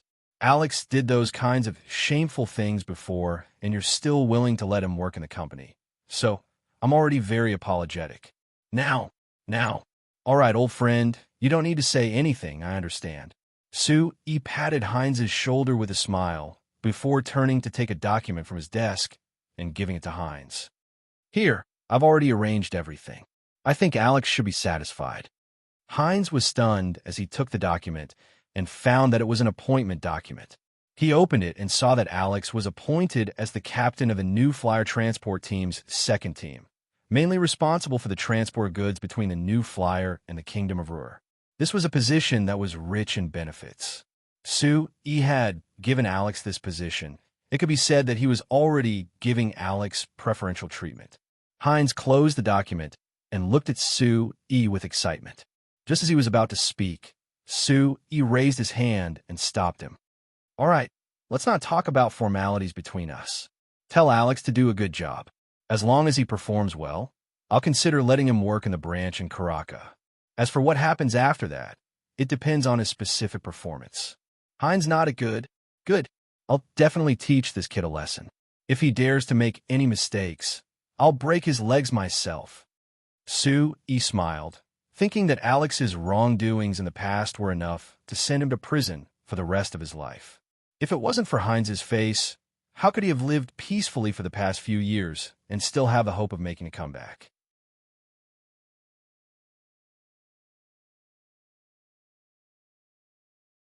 Chapter 686. After sending Hines off, Sue took care of several documents before turning to look out the window. After thinking for a bit, he drove the magic sedan away from the manor and headed to the shipyard. When he approached the shipyard, there was a deafening roar that came from the sea in the distance. Turning to look, he saw a pillar of water soaring into the sky that was over 10 meters tall. The sun was shining down from the sea to the west, and the water droplets fell down, creating splashes that filled the sky. The sunlight was filled with all sorts of colors, looking very beautiful. Sue narrowed his eyes to look at where the pillar of water had fallen before turning his head. His eyes fell onto a 30-meter-long, 5-6-meter-tall magic ship that was parked on the sea around 500 meters away. It was similar to the magic speedboat, but it was several times bigger and looked much thinner. When he looked over, there was a bright blue light that came from the magic ship. There was a small black dot with a flame red glow that flew out, creating a long arc in the air before landing on the sea 500 meters away. "Oh!" Another loud sound rang out, and the sea surface that had just calmed down was once again blasted out with a 10-meter-tall water column. Huge ripples spread out from the point of explosion, causing a rotten wooden ship that was parked dozens of meters away to shake incessantly. Seeing that the broken wooden ship was still intact, Sue couldn't help shaking his head. To think that the target was still intact. This was too disappointing. Looking at the magic ship in the distance, Sue used his magic and disappeared into thin air. In the blink of an eye, he appeared on the deck of the magic ship that was over 1,000 meters away from the coast. Lumi on the deck was the first to react. She turned to see Sue appear out of thin air and immediately came forward with a happy smile like a little girl. "Hey, Chairman, why are you free today? I had nothing to do, so I wanted to see how you were doing." Sue replied before greeting the others who reacted after hearing Lumi's greeting. "How is it? Is there any progress? I saw that the wooden ship that was used as a target was still fine." Hearing this, everyone, including Lumi, looked at each other with a trace of shame on their faces. The dwarf engineer Bordeaux, who was in charge of the magic cannon project, scratched his head and awkwardly said, "Sir Chairman, the progress isn't that good. We've already conducted 3 days of actual cannon fire testing. Up till now, apart from Captain Ferrio, no one else has hit a single shot." "Oh." Sue looked at the new flyer guard Elvin Captain Ferrio, who was standing firmly on the deck like a tree. "Ferrio, why are you the only one who can hit the target, but the others can't?" Ferrio replied expressionlessly, "Because we elves are much more talented in shooting than them." "Really?" Sue glanced at the other people on the deck and found that there was another elf among them. He pointed at him and asked, "Then why didn't Ilden hit him?" Ferrio calmly looked at Ilden. "Ilden is a researcher, not a warrior. His talent has already been wasted." Ilden gave a soft cough with an awkward look. "All right, I admit that Ferrio's talent in shooting is better than the others, but what we need to know right now is what is going on with your talent. That is, what are you relying on to hit the target? What if the others can't hit it?" Sue asked. Ferrio slightly knit his brows and thought about it before replying, "I think the most important thing is that we elves have better eyesight than the other races.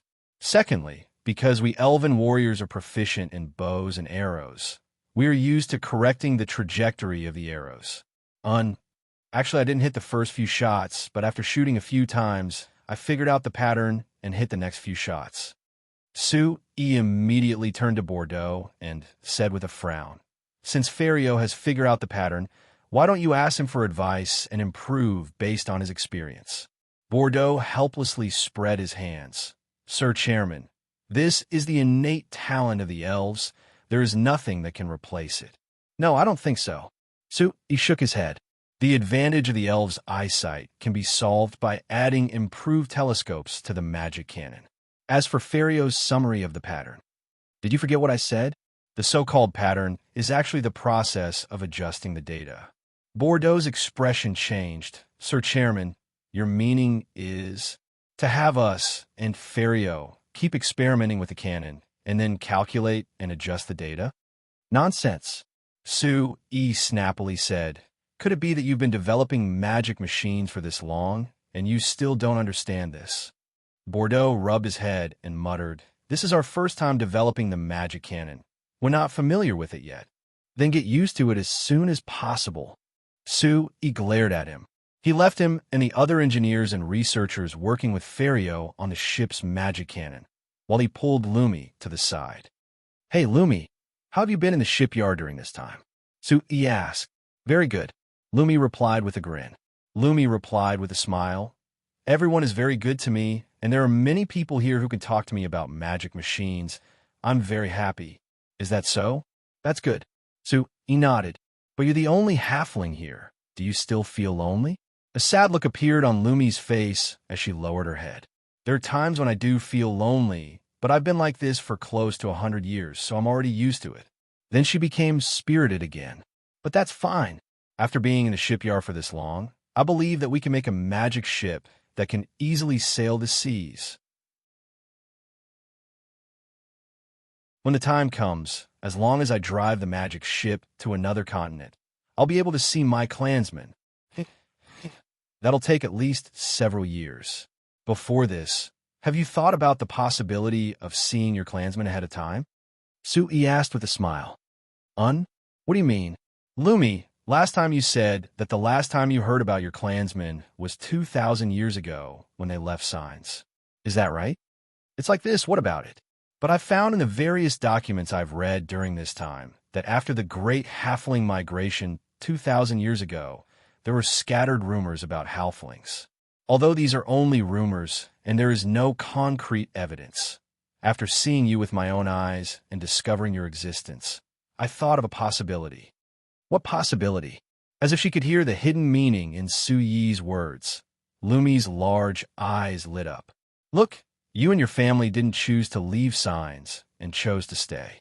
Then other than your family, it's very likely that there are other halflings who chose to stay. So I feel that right now on signs, it's very likely that you're not the only halfling. There should be other clansmen. Lumi's eyes opened wide. Really? Then, Chairman, can you find them? I can't guarantee that this is true, and I can't guarantee that I can find them, but I can work hard to find them. But before that, I need your approval and support. If I can find my clansmen, I'm willing to do anything. Lumi immediately replied in a loud voice. Very good. He gave a satisfied nod. Lumi, the method I want to use is a stupid method, which is to spread the news of you across signs. It's best if this news reaches the ears of other halflings, letting them know that you exist on the continent. If they want to find their clansmen, I think they will definitely come find you. Can you really spread this news across the continent? Lumi was a little doubtful. I can't guarantee other places, but at the very least, it won't be a problem in the surrounding countries. When New Flyer expands to other countries in the future, I can also spread this news to other countries. Yi said with certainty, but there will be a problem. What problem? That is, you will become a famous person. Lumi, you should know how rare halflings are on signs right now. If people know of your existence, it will definitely cause a big commotion. In order for the news to spread and let the other halflings know about it, you must show yourself in front of the public and reveal your identity. This will have a huge impact on your life. Do you think this will be a problem? Lumi's two delicate eyebrows deeply wrinkled.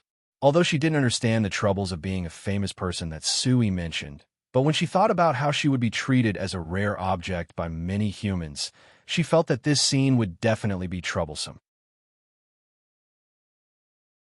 But when she thought about the possibility that Sui mentioned, she felt that this proposal was full of temptation. Sui quietly looked at Lumi and didn't urge her. In fact, he had spent a long time making this decision. The reason why he made this decision was actually out of caution. Although Lumi always said that as long as they went deep into the endless sea and found another continent, they would be able to find their clansmen. But even if the halflings had researched magic machines more than 2,000 years ago, it was far from the current level of technology of New Flyer. With the level of ships at that time, going deep into the endless sea was simply a matter of life and death. Looking at it from a more pessimistic point of view, it was very likely that the halflings had all died in the endless sea. Even if the halflings had found a new continent, it was unknown whether they would be able to settle down and survive on the new continent. After 2,000 years, anything could have happened. There was a great possibility that the halflings that left signs had completely disappeared, leaving only the halflings on signs in this world. If this was really the case, then it would be a tragedy for Lumi to not find anything on the ocean voyage that she had always longed for. So before this, Sui decided that it would be best to find the halflings on signs. This way, even if they couldn't find the halflings that had left signs, Lumi wouldn't be left alone and face the tragedy of her clan being exterminated. Through Lumi's performance in New Flyer, Sui was certain that the halflings had a special talent in magic machines. Lumi's joining had greatly increased the research and development of New Flyer's magic machines. She had also inspired many new types of magic machines and improved the existing ones. If more halflings could join New Flyer, it would undoubtedly make New Flyer's magic machine research and development even more powerful. Of course, in private, Sui really felt that Lumi's loneliness was too pitiful. Lumi pondered for a long time before raising her head to look at Sui and slowly nodded.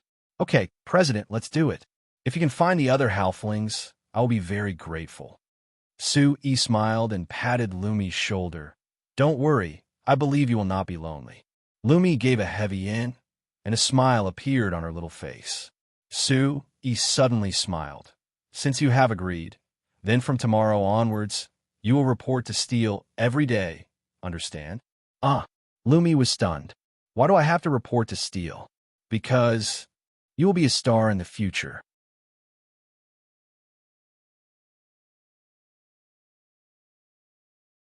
Chapter 687. Riley was sitting at a table on the second floor of the restaurant. Looking at the bustling crowd on the street through the window, he couldn't help letting out a sigh. He had already been in Wimbledon City for an entire month and a half. According to the plan, he came to the Camla Empire this time to represent the Amsterdam Chamber of Commerce to discuss the matter of building a duchy for the Camla Empire.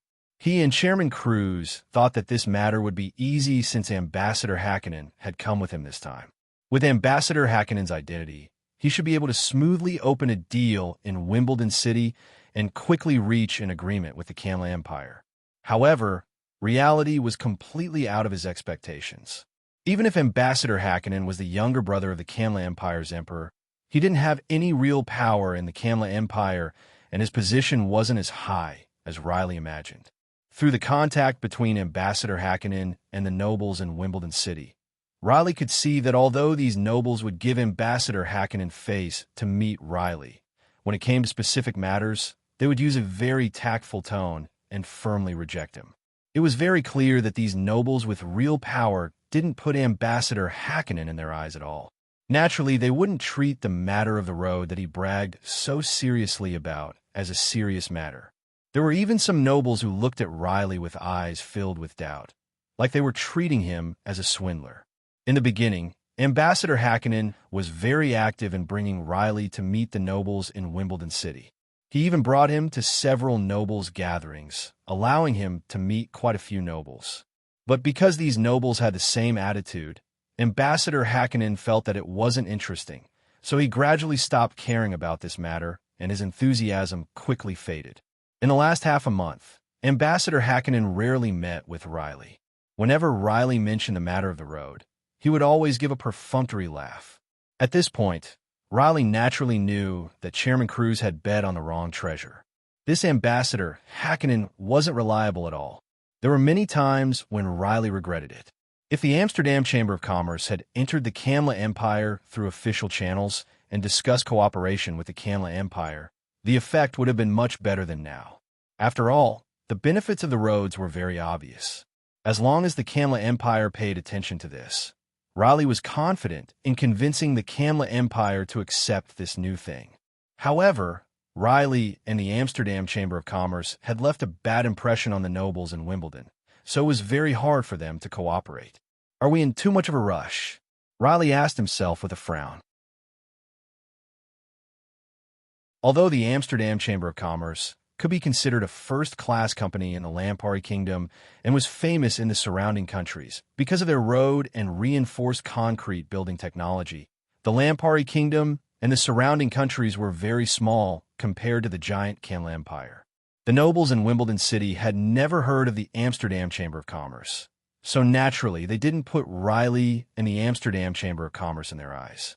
So Riley couldn't help thinking that the Amsterdam Chamber of Commerce was in a rush to enter the Camla Empire, one of the two largest empires in the signs. Wasn't it a bit too hasty? In fact, based on the current development of the Amsterdam Chamber of Commerce, it was better to continue to expand its market in some small countries and continue to strengthen its foundation.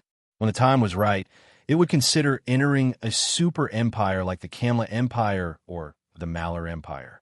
President Cruz originally had this plan, but because the new flyer suddenly had the idea of entering the Camla Empire, President Cruz, who was Su Yi's loyal ally, also had this idea. But the reality was cruel. The Camla Empire didn't care about the Amsterdam Chamber of Commerce at all.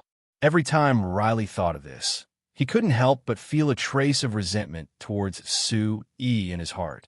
If Su Yi didn't suddenly want to enter the Camla Empire, President Cruz wouldn't be so impulsive. But Riley was also very curious. He had known Su Yi for over 5 years, so he knew that Su Yi wasn't an impulsive person.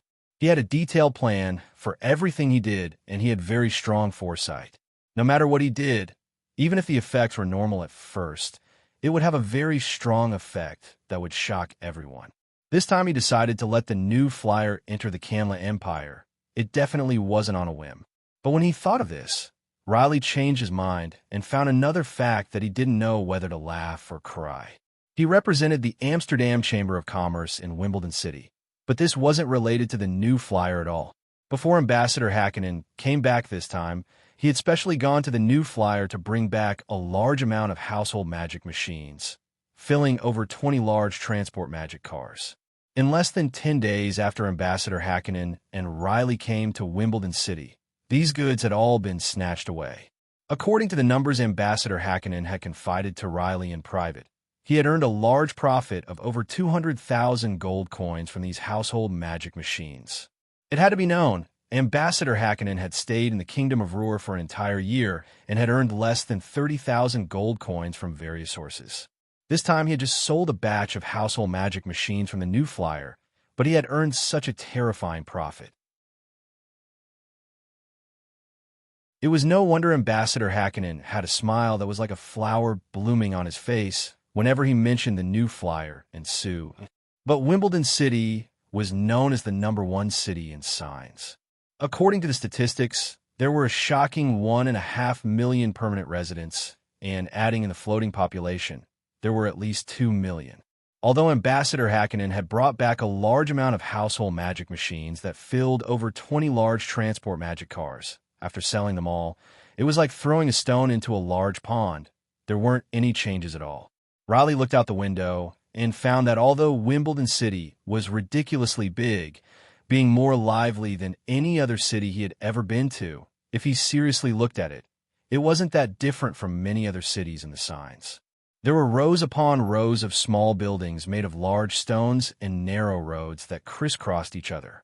The people on the side of the road were waving the fans in their hands, trying to get rid of the last bit of heat from the late summer. Everything fell into Riley's eyes, and there was a kind of old feeling that filled his heart. In the beginning, he didn't understand why he would have this kind of strange feeling when he saw this lively scene. After looking at it for a while, he suddenly understood. The reason why he felt that Wimbledon City was old was because he kept comparing Wimbledon City to Banta City that he was most familiar with.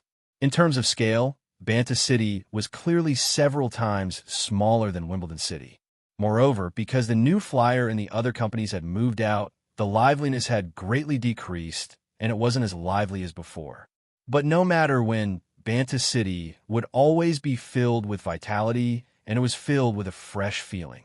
If this feeling was described specifically, it would be the wide and flat roads of Banta City in the new city district that connected the various parts of Banta City.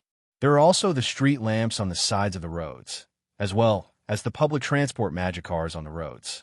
There were all kinds of new factories outside the new city district, the tall buildings that were several dozen meters tall, and the new household magic machines that appeared in each room. Even the people riding their bicycles on the roads were busy and leisurely. Everything showed that Banta City was different from the old cities of the signs.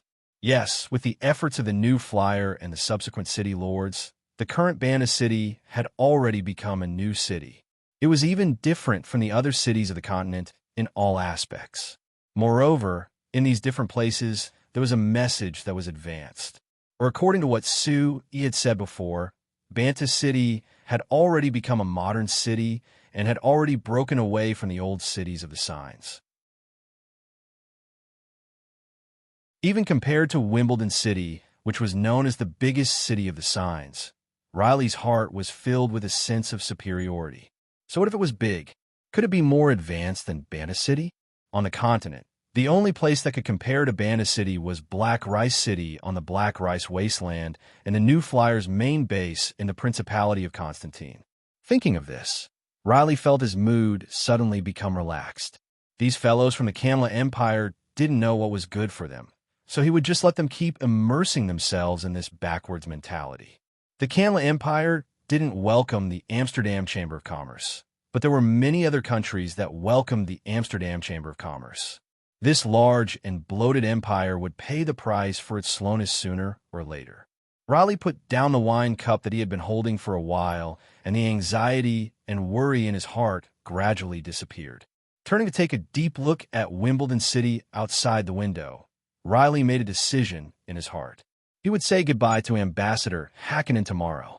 When he went back and explained the situation of the Kamla Empire to Chairman Cruz, he believed that Sir Chairman would make the same decision. When Riley was about to call the waiter for the bill, there was a sound that came from the stairs to the second floor. After a while, there was a thin middle-aged man with an astute look that came up. The middle-aged man looked over the second floor of the restaurant, and his eyes fell onto Riley before walking over. Riley was a bit surprised.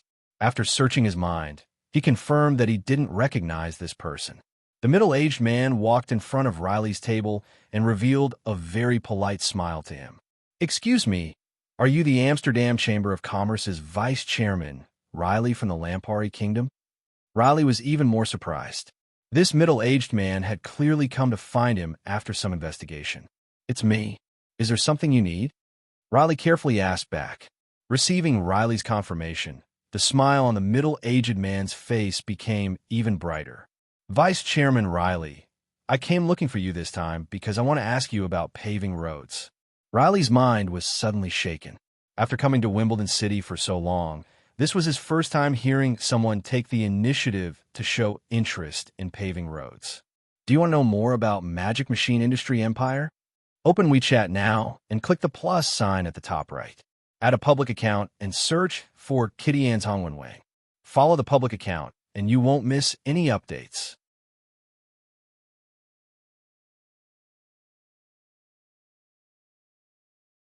Chapter 688. 10 minutes later, Riley was in a new private room in the restaurant. After hearing the middle-aged man's self-introduction, he couldn't help but stare blankly. This middle-aged man who was interested in the roads wasn't some knowledgeable noble of the Kandra Empire, nor was he like Riley had guessed. He wasn't a representative of a company in the Kandra Empire who had received the news and smelled the benefits of the roads. This guy wasn't from the Kanla Empire at all. Nasdorma Business Union Kingdom? Riley frowned and thought for a while, but he still couldn't remember where he had heard the name of this country. Logically speaking, this country's name was so special that it should have left an impression after hearing it once. It's normal that you don't have an impression. The middle-aged man cracked a smile, revealing his white teeth, because our Nasdorma Business Union Kingdom has only been established for less than a year, and our kingdom is very small. Naturally, we wouldn't attract much attention, so it's normal that we don't have much fame on this continent. Established for less than a year? Riley looked at the middle-aged man who called himself Gaza with confusion. "Forgive me for being presumptuous, but your country's name, does it have any meaning?" Gaza laughed and said, "The name says it all. Our Nasdorma Business Union Kingdom isn't a traditional kingdom, but rather a kingdom established by the alliance of 13 merchant guilds." Riley was dumbfounded. A kingdom established by the merchant guilds? How is that possible? Gaza waved his hand with a smile. "Vice Chairman Riley, the so-called country is actually just a name for the territory, autonomy, and power that can be controlled. Right now, our 13 merchant guilds control enough land and have enough autonomy, so there's nothing wrong with calling ourselves a kingdom." Riley was stunned for a while, still unable to accept this new concept. "You're formed by the alliance of 13 merchant guilds. So who's in charge?" "Our 13 merchant guilds have formed a joint conference to discuss the important food items in the kingdom and make decisions together. Although we'll nominate someone to be the chairman of the joint conference every once in a while, there's no one merchant guild or person that has absolute authority." Gaza smiled. Riley couldn't help but knock his head. After thinking for a while, he said, "Why do I feel that this model sounds familiar?" "Of course it sounds familiar to you, because this model is actually somewhat similar to the current Congress of the Principality of Constantine." Riley was stunned. "You know about the Congress of the Principality of Constantine?" The Principality of Constantine was a small principality at the edge of the continent. Even though the new flyer had made the Principality of Constantine a lot of attention in the surrounding countries, it was still very inconspicuous in the signs, and not many people would pay attention to it. It was strange that Gaza even knew about the parliamentary system of the Principality of Constantine and showed a certain degree of understanding. "Of course I know. Our Nasdorma Business Union Kingdom's joint conference system is actually an adaptation of the Principality of Constantine's parliamentary system. Speaking of which, I have to express my heartfelt admiration for Chairman Su E of the New Flyer. He was actually able to come up with a completely new political model. It's like opening a new door for us. If it wasn't for him, our Nosdormu Business Union Kingdom might not even exist. Riley was even more confused when he saw Gaza's undisguised expression of admiration. According to Gaza's self-introduction, their Nosdormu Business Union Kingdom shared a border with the Canla Empire. It was more than 5,000 kilometers away from the Principality of Constantine. Why would they know so much about the Principality of Constantine and the new flyer that was 5,000 kilometers away? This isn't strange. We're all merchants, and the way we obtain information is better than the average person. When we noticed the new flyer and started to collect information about the new flyer, we received information about the new flyer more frequently, including our Huayue Chamber of Commerce. The 13 chambers of commerce all praise the new flyer, because the appearance and development of the new flyer is simply the biggest miracle. I don't disagree with that. Riley nodded. The new flyer is indeed a living miracle. But Chairman Gaza, this doesn't seem to have anything to do with the matter of paving the road, right? Gaza smiled faintly. You're sorry, but I can't help myself when it comes to the new flyer. Cough. All right, let's talk about the road. Vice Chairman Riley, your Amsterdam Chamber of Commerce is without a doubt the only chamber of commerce that can completely pave the road. Am I right? Riley smiled and proudly said, That's right. Although there are many chambers of commerce trying to enter this field, apart from our Amsterdam Chamber of Commerce, no other chamber of commerce can pave the entire road. Not even the new flyer? Gaza asked with a smile. Riley's expression froze. Although the new flyer had never been in the field of road engineering, whether it was the cement and steel bars that the Amsterdam Chamber of Commerce used, as well as the various construction magic machines, they all came from the new flyer. With the terrifying research power of the new flyer, it only needed a bit of research and practice before it could pave the road by itself. This, even if it's the Frestac Chamber of Commerce, they can't compare to our Omrit Chamber of Commerce in terms of experience. Riley said with a serious expression, So if you want to pave the road, our Amsterdam Chamber of Commerce is the only and best choice. Gaza nodded and didn't pursue this topic. He continued, Then Vice Chairman Riley, if I want your Amsterdam Chamber of Commerce to pave a road that is over 5,000 kilometers long, are you confident in completing it? What? Riley's eyes popped out. Over 5,000 kilometers? Are you joking? No, I'm not joking at all. Gaza's expression was serious. It didn't seem like he was joking at all. From the Principality of Constantine to our Nosdormu Business Union Kingdom, it's close to 5,000 kilometers on the map. If you want to pave a road to connect them, of course it will be over 5,000 kilometers. Riley looked at Gaza in a daze for a bit. Although you're right, why do you want to pave a road like this? Do you know how terrifying it is to pave a road like this? Of course I know. Gaza revealed a smile, but his expression was still firm. Not only do I know, the 13 companies of our Nosdormu Business Union Kingdom all know. But in order to connect the Nosdormu Business Union Kingdom to the Principality of Constantine, this is the best method. Riley was a bit speechless. Gaza was right, but this idea was just too shocking. A road that was over 5,000 kilometers long. How terrifying was that? It had to be known that even the Lampari Kingdom, which had the most roads, only had a mileage of 50,000 kilometers. The first road built by the Nosdormu Business Union Kingdom had to be over 5,000 kilometers long. This was just too exaggerated. Why do you want to pave a road to the Principality of Constantine? This was the question that Riley was most confused about. Because the new flyer is in the Principality of Constantine. Gaza's answer was short but powerful. Riley was speechless again. After all this time, the Nosdormu Business Union Kingdom's goal in building a road like this was just to make it easier to pave a road to the new flyer.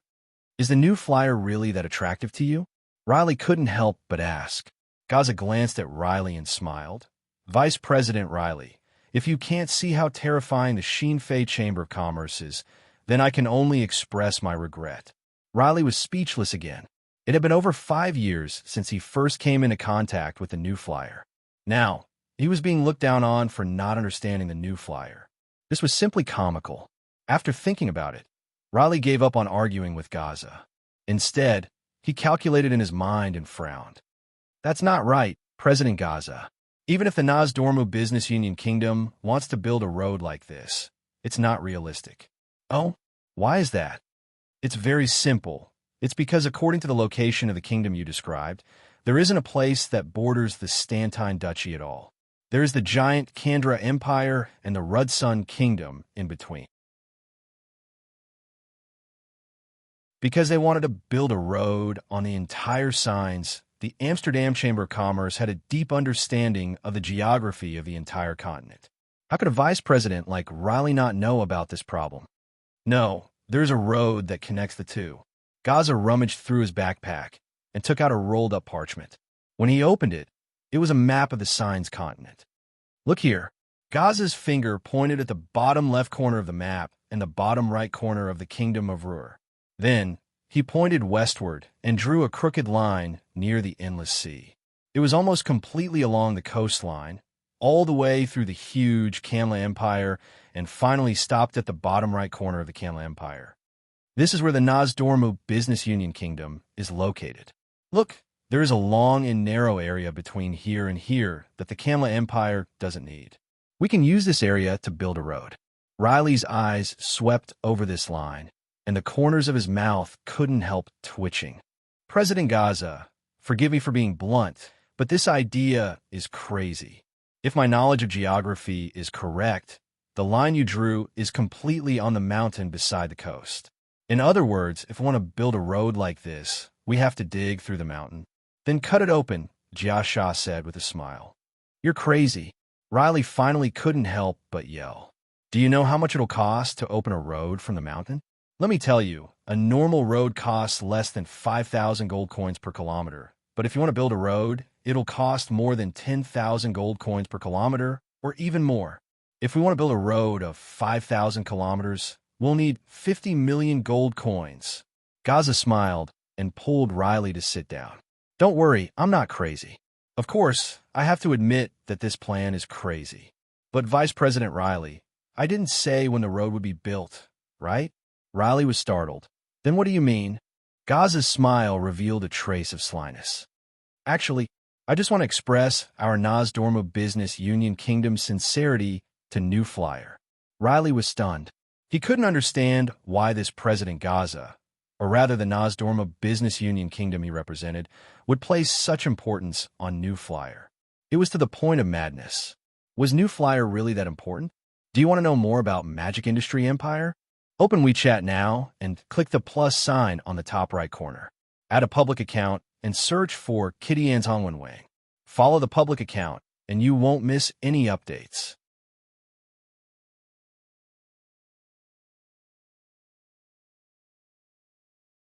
Chapter 689.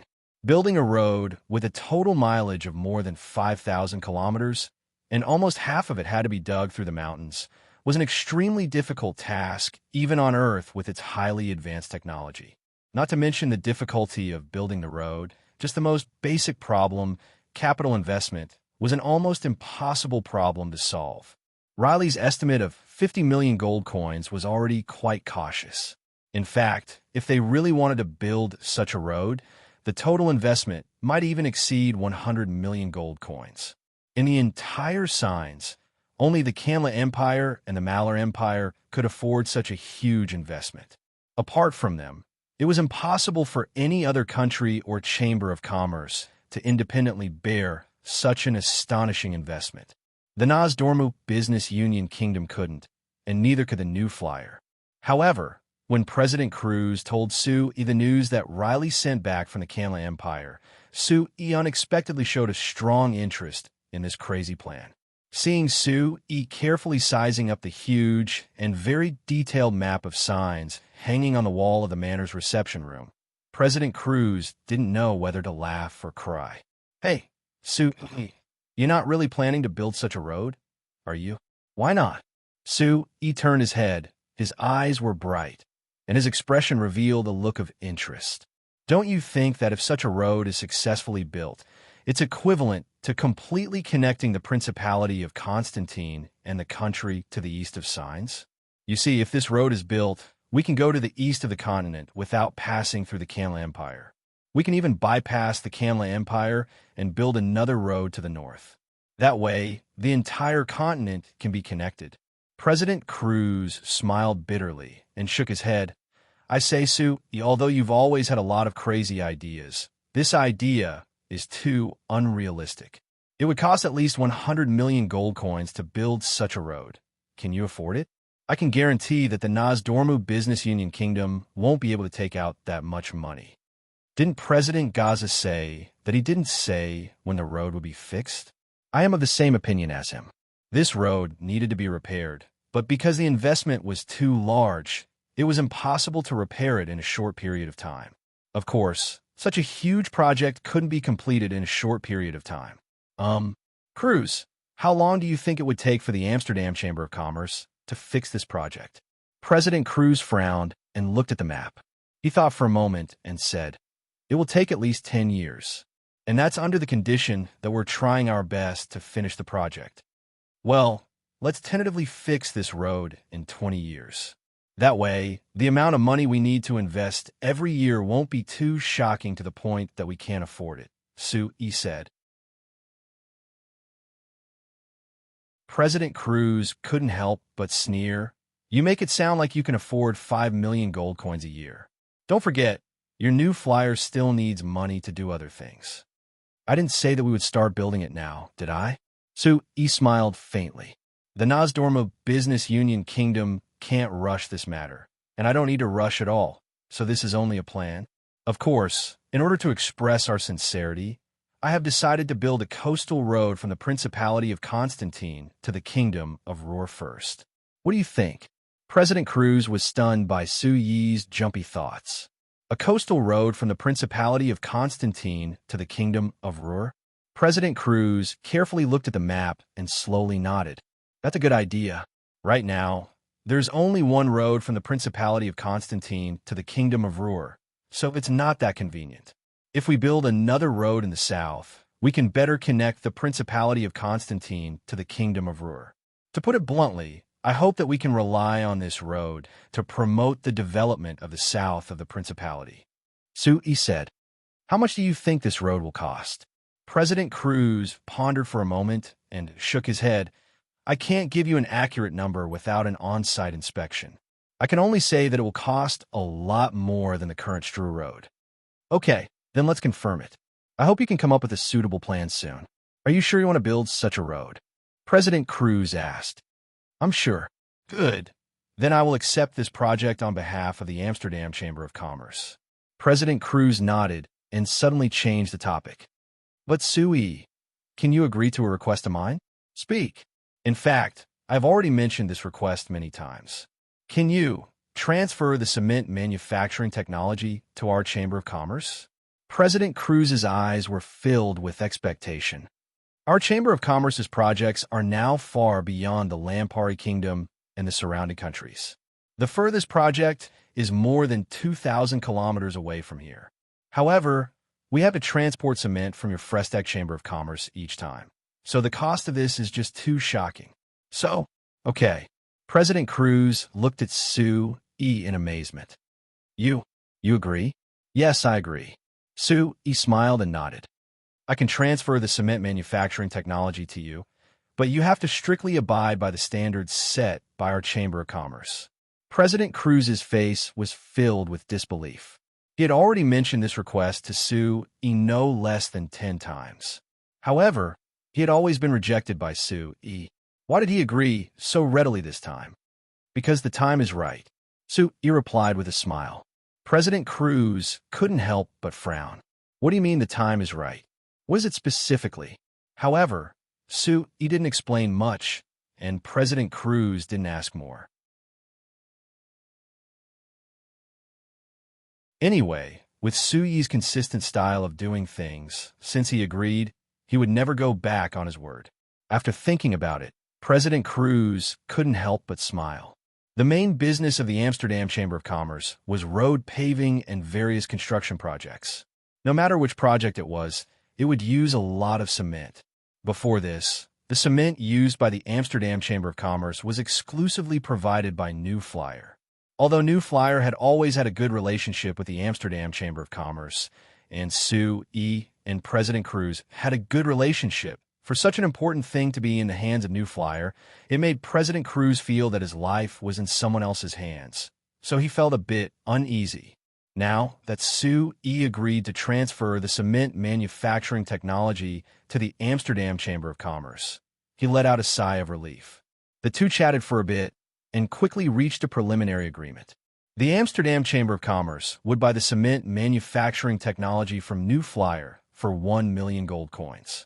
Moreover, New Flyer would send corresponding personnel to help the Amsterdam Chamber of Commerce build 3 cement processing plants in the 3 countries.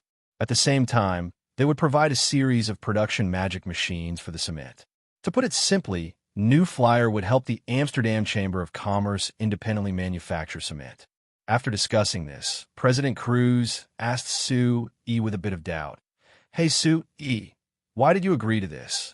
Although we spent 1 million gold coins, you should know that our company spends 1.5 million gold coins each year to buy cement from your company. You earn at least 500,000 gold coins from this. Now that you're giving us this technology, it's impossible for you to earn that much money from us in the future. Could it be you want to give up on the cement business? You think that only your Amsterdam Chamber of Commerce uses cement?" Sue E looked at President Cruz and said with a smile, "Even if your Amsterdam Chamber of Commerce is our company's biggest customer, there are many other companies and people who buy cement from us. Even if we lose our biggest customer, we can still earn quite a bit from cement. But I still feel that this is very strange. You're simply breaking your own hands and feet. It's not that serious." Sue E couldn't help smiling. "Our company's main business is in the magic machine business. Cement is just a side product. A side product can let your company earn this much in a year." President Cruz couldn't help muttering. Sue E revealed a smile. He had developed many side products while researching magic machines, so the benefits were quite large. Cement was just one of them. Of course, for the modern industry, cement was an essential building material, occupying a very important position. Sue E transferring the technology to the Amsterdam Chamber of Commerce was just to rely on the power of the Amsterdam Chamber of Commerce to expand this scale. It didn't mean that he was planning on giving it up. After chatting with President Cruz for a bit, the two left Sue Yi's office and came to the New Flyer Magic Car factory. This time President Cruz came to New Flyer. His goal on the surface was to order a large transport magic car for New Flyer. As the Amsterdam Chamber of Commerce's business expanded to more distant places, the demand for transport gradually increased. Before, they could rely on the First and Transport Chamber of Commerce's First and Horse Carriage Company to transport materials, but now they couldn't handle it. So President Cruz decided to buy a transport fleet that belonged to the Amsterdam Chamber of Commerce. First, he needed to buy enough transport magic cars. Because the automated production magic machines were being used in the various factories of New Flyer, the New Flyer had already gotten rid of the negative effects of the strike and layoffs. Their production efficiency was even higher than before, and their production capacity had increased. Because there were too many demands, the New Flyer's production capacity couldn't meet all of them, but there was enough for Sue E to arrange. The transport magic car was one of the most popular magic machines in the surrounding countries. If it was before, even if the Amsterdam Chamber of Commerce wanted one, they would have to wait at least half a year for the first batch. But now Sue E could confidently tell President Cruz that he could provide the first batch of 10 large transport magic cars to the Amsterdam Chamber of Commerce in just 3 months. After receiving Sue Yi's confirmation, President Cruz was satisfied as he left the transport magic car factory. But when he walked out the door, he suddenly saw a strange-looking magic car in the distance. It looked like a magic armored vehicle, but there was a thick tube coming out of it as it slowly drove over. President Cruz was stunned. What kind of strange thing was this? Do you want to know more about the exciting developments of the magic machine industry empire? Open WeChat now and click the plus sign at the top right. Add a public account to your friends and search for Kitty Ann's Hongwenwei. Follow the public account and you won't miss any updates. 51 read.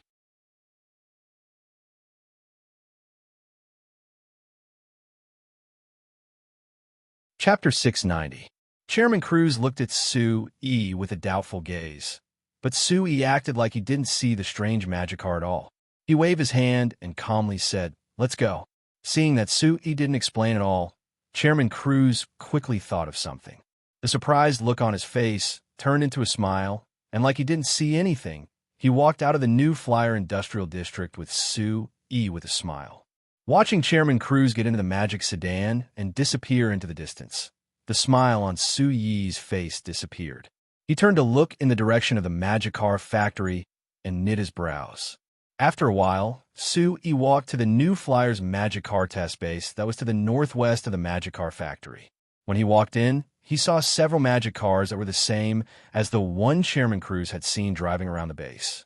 Seeing these clumsy-looking magic cars, Sui couldn't help giving a bitter laugh as he shook his head. If possible, he really wanted to call these strange-looking magic cars magic tanks. But other than the steel plates that were thicker than normal magic cars and the tires being specially made, there was only one more magic cannon installed than normal magic cars. It wasn't bad to call it a magic cannon car, but to call it a magic tank, that was just a fool's dream. Sui walked over to the researchers of the Magic Machine Development Center who were observing the operation of the magic cannon cars while recording the data. He asked the chief of the magic cannon car research team, the human engineer Toldo, in a deep voice, "Why did I see a magic cannon car outside just now?" Toldo and the other researchers had already noticed Sui's arrival. They had been excitedly preparing to report to Sui, but when they heard this question, they couldn't help being surprised. After a while, Toldo finally reacted and carefully replied, "Sir Chairman, according to the data, we think that the magic cannon cars are ready to be used. So we've sent a magic cannon car out of the base to test it on the complicated roads. Do you think there's a problem with this?" "Oh, this fast." Sui was a bit surprised. Hasn't this project been established for less than 2 months, and they're already testing the magic cannon cars? Seeing that Sui wasn't unhappy, Toldo and the other researchers looked at each other. After letting out a sigh of relief, they revealed smiles at the same time. "That's right, Sir Chairman. Actually, to say something arrogant, we don't think that developing the magic cannon cars is that difficult. Because before this, we already have a very successful foundation in developing the magic cannon. So we just need to consider how to perfectly fuse the magic cannon cars and the magic cannon cars together. This work is just a bit, to be honest, it isn't that hard." "Is that so?" Sui couldn't help smiling. Sui couldn't help laughing. "This means that you think this project is too simple." "All right, when the magic cannon cars are developed, I'll give you even harder projects so you don't need to worry." The faces of Toldo and the other researchers immediately turned ashen, their expressions ugly. But under their ugly looks, one could see that there was excitement and expectation in their eyes. Sui was very satisfied with their reactions. He turned to look at the magic cannon cars on the field with a smile before asking Toldo, "Since you feel that this research isn't that hard, then tell me, is there any hope of mass production this year?" Toldo was silent for a bit before shaking his head. "I'm afraid we can't do that.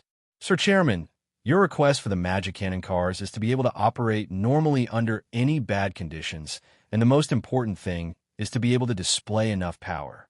Although we are confident in achieving these 2 requests, this is based on large amounts of experiments. There are only 2 months left this year, so I don't think it's enough." Sui nodded and praised. "Very good. Being careful is a good thing. My request for any research work is to be as perfect as possible, so I won't rush you. But I hope that you can finish your research as soon as possible and put the magic cannon cars into mass production as soon as possible." "All right." Toldo gave a strong nod and agreed. Sui looked around, and after thinking for a bit, he continued, "I plan to build a large experimental base in the mountains to the north, which will be used for military magic machine research. When the time comes, your research team will also move there." "Really?" Toldo and the other researchers revealed looks of joy. This magic car experimental base was in the New Flyer Industrial District. Although it was very big, there were many restrictions, so it wasn't convenient for them to do many experiments. If they could build another experimental base far away from the crowd, their research speed would greatly increase. Don't be happy too early. It'll take at least half a year to build the experimental base. When the time comes, your research on the magic cannon cars will be finished.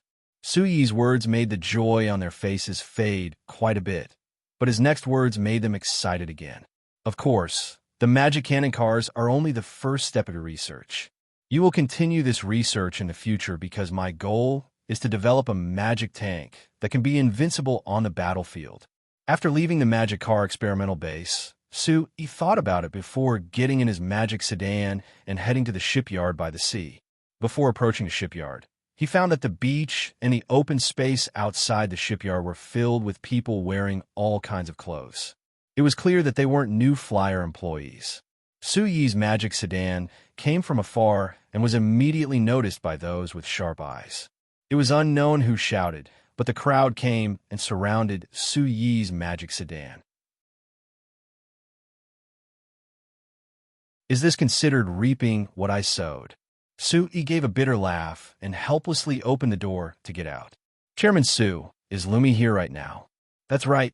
Is Lumi in the shipyard right now? Chairman Su, if Lumi is here right now, can you ask her to come out and meet us? That's right. Ask Lumi to come out and let us see her. We don't have any other intentions. We just want to see her. That's right. We just want to see Lumi. We want to see Lumi. Chairman Su, please agree to us. Su Yi raised his hands, and the surrounding crowd fell silent as they all looked at Su Yi. Looking around and seeing countless expectant gazes, Su Yi said with a faint smile, "Everyone likes Lumi this much. I think that Lumi will be very happy. All right, since everyone has such a strong request, I'll talk to Lumi and see if she's willing to come out and meet you. What do you think?" Hearing that Su Yi actually agreed to everyone's request, the crowd broke out in a deafening cheer. The people in front of Su Yi's magic car all moved back, opening a path for Su Yi to enter the shipyard. Su Yi waved his hand at everyone with a smile before getting into the magic sedan and driving into the shipyard. When he got out of the car, Lumi appeared in front of Su Yi with a pout on her face. "Chairman, why did you agree to them again? How many times have I said it? I came here to study the magic boats that can sail the seas. I'm not here to be looked at like a monkey by all these people." Seeing the dissatisfied Lumi, Su Yi laughed. When Agnes created a stir in Bana City, she also felt like she was being looked at like a monkey by all these people. These foreign races had a similar impression of the human's attitude of watching a show. Su Yi took out a letter from his chest and gave it to her. "Come, after reading this letter, I'm certain that you won't be so against the people outside." Lumi doubtfully took the letter, and after reading it, the dissatisfaction on her face turned into pleasant surprise. After a while, she looked up with a look of disbelief as she loudly asked Su Yi, "Chairman, is this true? You really found news about my clansmen? Could this be a lie?" Su Yi gave a shrug. This information was obtained by Hannes through the Lampury Weekly. "Before I personally see your clansmen, I can't be certain if it's true or not." Lumi gave an O sound before looking back at the letter in her hand and muttering, "Whether it's true or not, it's already very good to receive news about my clansmen. After all these years, this is the first time I've received this kind of news." Actually, Su Yi was also very surprised. When he proposed to Lumi to spread the news of her existence, he didn't have that much hope. But he never would have thought that in less than 2 months after this news was spread, Hannes would receive news about the appearance of the halfling race and personally write a letter for Chairman Cruz to bring over. This news about the appearance of the halfling race happened in the Drake Duchy's northeast neighbor, the Fawk Kingdom. Lampury Weekly had set up a branch in the Fawk Kingdom, so they received this news. "Chairman, I want to go to the Fawk Kingdom," Lumi suddenly said in a firm voice. "I want to go there to find my clansmen." Su Yi was surprised before slightly knitting his brows and slowly shaking his head. "No, Lumi, I understand your feelings, but your decision isn't good. We can't be certain if this news is true or not, so we can't be certain if your clansmen exist. It's even possible that this news was deliberately released by someone, and it's a trap for you." Lumi was stunned. "A trap for me? Why?" Su Yi pointed at the gate of the shipyard. "Don't you know how rare the halfling race is on the continent? Just based on the fact that you are a halfling, It's enough for someone to set a trap for you. Lumi was silent. After a while, she looked up at Sue E with a firm expression. No, even if it is a trap, I have to take a look. I can't let go of any chance of meeting my clansmen. Sue E had to place his hands on Lumi's shoulders and look in her eyes as he said with a serious look, Lumi, calm down. You don't need to personally go to confirm if this news is true or not. There are many other methods. I've already considered it. You can take out a token representing your halfling race, and I'll find someone to bring it to the Fa Kingdom. Try to contact the halfling race that might exist.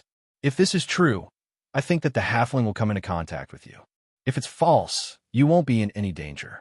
Do you understand what I mean? Lumi thought for a while, then nodded reluctantly. All right, but Chairman, if there is any news about my clansmen, you have to inform me immediately. No problem. Sue E patted her shoulder with a smile and pointed outside the gate. Before that, you should go out and deal with your fans. Lumi's little face suddenly wrinkled.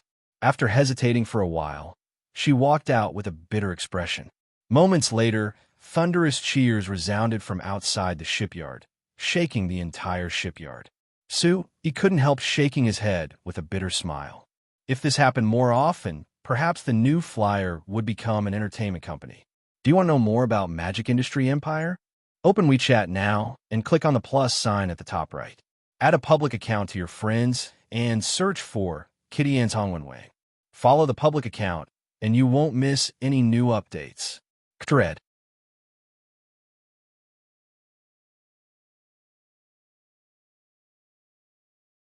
Chapter 691. The weather in the middle of November was still warm in the Principality of Constantine, so people could still wander around in their clothes. But in the Muerto Mountains between the Lampari Kingdom and the Sac Kingdom, it was already the middle of winter. 3 days ago, heavy snow had fallen from the sky, and it had continued on and off for 3 whole days. Only this morning did the sun show its face from behind the thick clouds, and the sky cleared up again. When the sun shined on the ground, Tucklin Town, that was located to the north of the Muerto Mountains in the Sac Kingdom, less than 30 kilometers from the border between the two countries, immediately became lively again after several days of silence. Motorcades came from the north of the Sac Kingdom, and at the same time, there were motorcades that came from the south of the Muerto Mountains, crossing even further distances from the Lampari Kingdom. Countless people with the accents of the Sac Kingdom and the Lampari Kingdom gathered in this small town, instantly making it lively. Since 4 months ago, the Lampari Kingdom and the Sac Kingdom reached an agreement, establishing Tucklin Town as a free trade zone between the two countries. In these 4 months, Tucklin Town had always been lively. It was like it had suddenly turned from a normal small town into a large and prosperous city. Countless merchants from the Sac Kingdom and the Lampari Kingdom came here with large amounts of goods to trade, which led to the development of the small town. In just over 4 months, more than 20 restaurants and inns had sprung up in the town like bamboo shoots after a spring rain. At the same time, the people around the town had obtained a large number of jobs and even opportunities to make a fortune. Even the normal farmers in the surrounding villages quickly changed their lives because they could provide fresh vegetables to the restaurants in the town. So whether it was the people of Tucklin Town or the Sac Kingdom farmers in the surrounding villages, they were all very grateful to the agreement between the two countries. If it wasn't for the free trade zone being set up here, how could they have this kind of comfortable life? It had to be known, because Tucklin Town was close to the Muerto Mountains, it had suffered from war and could be considered one of the poorest small towns in the Sac Kingdom. However, with how lively Tucklin Town was, in the eyes of some people, it only made them angry. The Hungry Wolf Army's Challen Linear was one of them. Every time he was dragged to Tucklin Town by the Chief of Staff, Ivy Joao, he was furious and even felt humiliated. It seemed to him that the more prosperous Tucklin was, the greater his humiliation. Because the free trade area that this small town represented was built on a foundation that filled him with grief and indignation. It was that the Sac Kingdom had been forced to accept the Lampari Kingdom's conditions to open this free trade area. The reason why they were forced was very simple. It was because the Sac Kingdom couldn't resist the Lampari Kingdom's attacks on the battlefield. To be specific, The Tanling regiment he led could not stop the Lampari Kingdom's northern battlefront army. To challenge Linear, who had given his entire life to the Hungry Wolf Corps, this was the greatest humiliation. In the several hundred years before this, the Sac Kingdom had the absolute advantage against the Lampari Kingdom. But during the time, he was the commander of the Hungry Wolf Regiment. The Hungry Wolf Regiment had been defeated by the Lampari Kingdom's northern battlefront army. At the end of last year and the beginning of this year, the Hungry Wolf Regiment had been completely defeated by the Lampari Kingdom's northern battlefront army, not being able to resist at all. They even allowed the Lampari Kingdom's northern battlefront army to enter the Sac Kingdom's territory, even threatening Star Yuan City that was over 100 kilometers away from the Muerto Mountains. In the 600 years of the Sac Kingdom, this was the first time this had happened. After this matter, the Sac Kingdom was shocked, and the Hungry Wolf Regiment became the target of everyone's disdain. They felt that it was because the Hungry Wolf Regiment wasn't strong enough, so he as the commander should commit suicide to apologize. However, when the Sac Kingdom sent several other regiments to fight the Lampari Kingdom's northern battlefront army, they were all defeated without exception. So the people of the Sac Kingdom finally understood that it wasn't that the Hungry Wolf Regiment and Commander Linear were incompetent. Rather, it was that the Lampari Kingdom's northern battlefront army was too strong. For a while, the entire Sac Kingdom was filled with panic. Everyone was worried that if the Lampari Kingdom wanted to invade the Sac Kingdom with their powerful army, would the Sac Kingdom be able to resist them? It was a good thing that at this crucial moment, the Lampari Kingdom took the initiative to propose peace talks. Although it was very humiliating to be forced into peace talks, it was great news for the Sac Kingdom. Not to mention that the Lampari Kingdom didn't make any excessive demands in this peace talk. Rather, they just wanted the two countries to set up a free trade area. Other than normal trade between the two countries, there was also a demand for the Sac Kingdom's mineral resources. This demand wasn't a direct demand. Rather, the Lampari Kingdom would use gold coins to buy it. Although the price wasn't that high, it could be considered a very normal transaction. So the Sac Kingdom didn't hesitate at all and directly agreed to the Lampari Kingdom's conditions.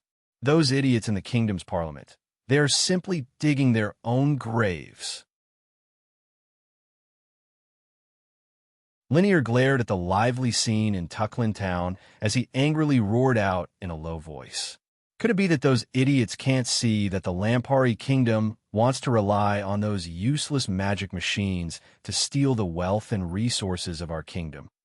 Ivy Joao on the side looked at Linear and said with a faint smile, "Linear, I understand your anger and hatred towards the Lampari Kingdom, but if you say that the magic machines are useless, you are just deceiving yourself. Isn't that the case?" Linear raised his voice. Linear raised his voice a bit. "These damn magic machines can't be eaten or drunk. Were they bought for?" Ivy Joao shook his head.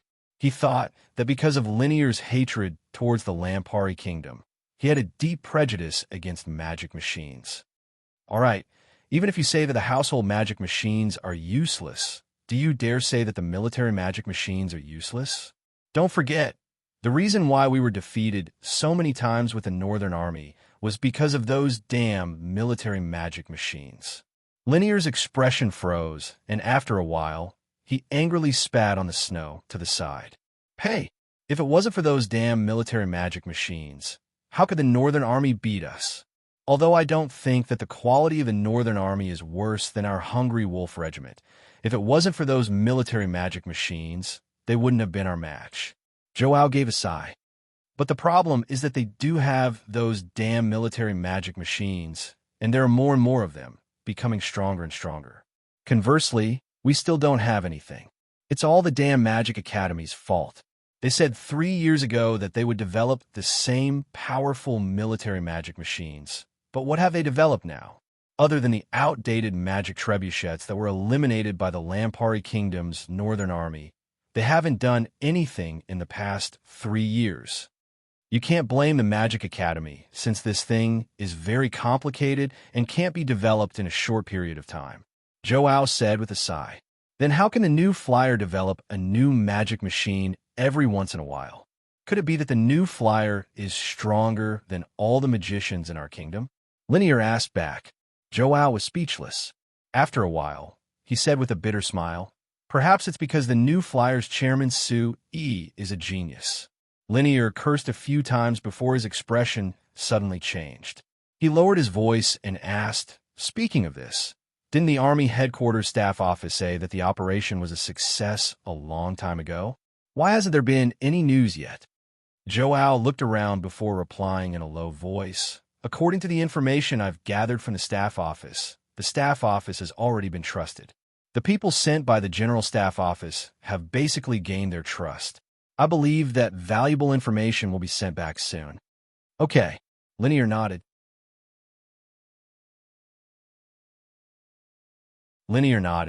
"If we can have the same military magic machines as the Lampari Kingdom, I will definitely beat up those brats in the Northern Army and vent my anger." Joao gave a slight nod before pointing forward. "But before that, let's study what we should buy first. My family wants me to buy a Xinfei brand magic air conditioner, and my family's kid wants me to buy a Xinfei brand bicycle. What about you?" Linear looked at the flag with half a wing that was being blown by the cold wind, and a deep disgust appeared on his face. He gave a cold snort.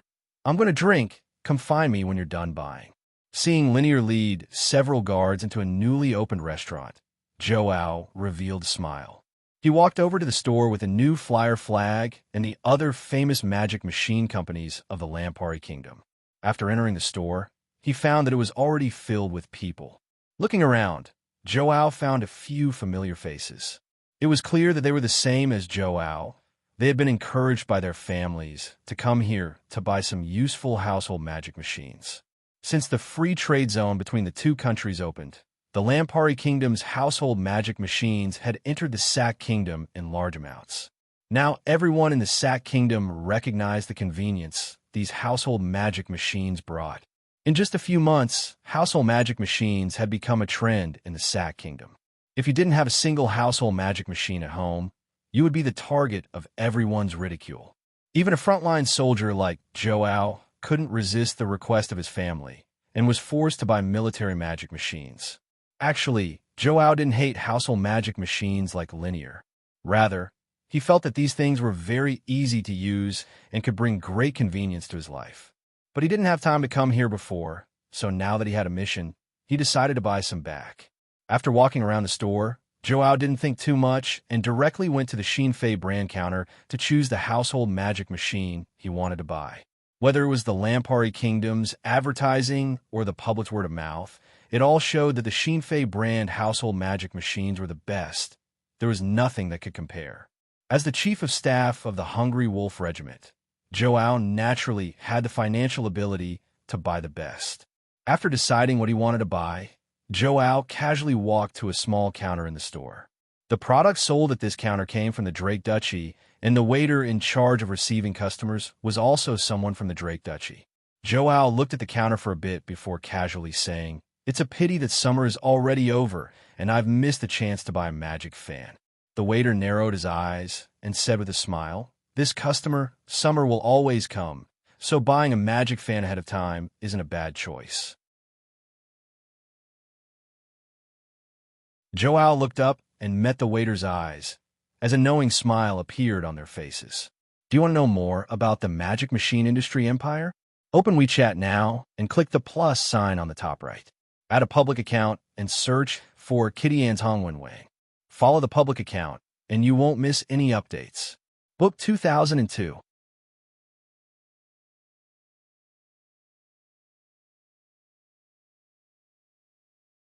Chapter 692. Even if the arrival of winter didn't affect the climate of the Principality of Constantine that much, it was close to the end of the year, so there were many people who would be affected.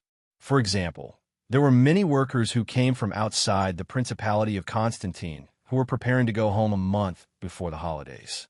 2 years ago, these workers would choose to take the Fersen Transport Chamber of Commerce's public transport line to the new Flight Commerce main base in the Principality of Constantine to go home. Because there were limited transport vehicles and there was a lot of traffic, many people had to wait a few days before leaving. There were even more people who took the transport magic cars to other places. However, at the beginning of December this year, the company suddenly announced a piece of good news.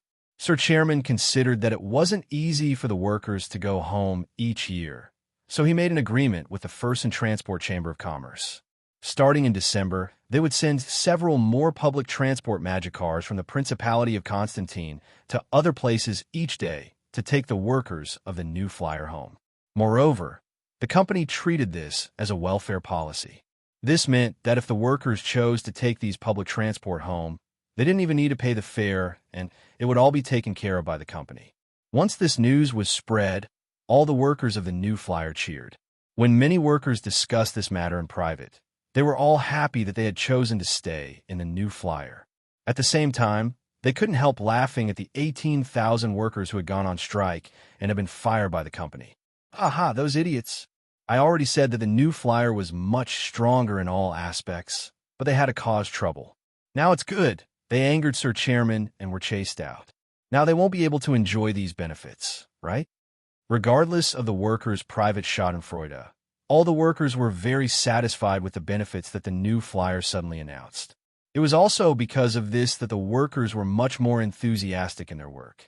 It actually increased the production capacity of the factories under the new flyer, allowing the new flyer to complete quite a few orders ahead of time.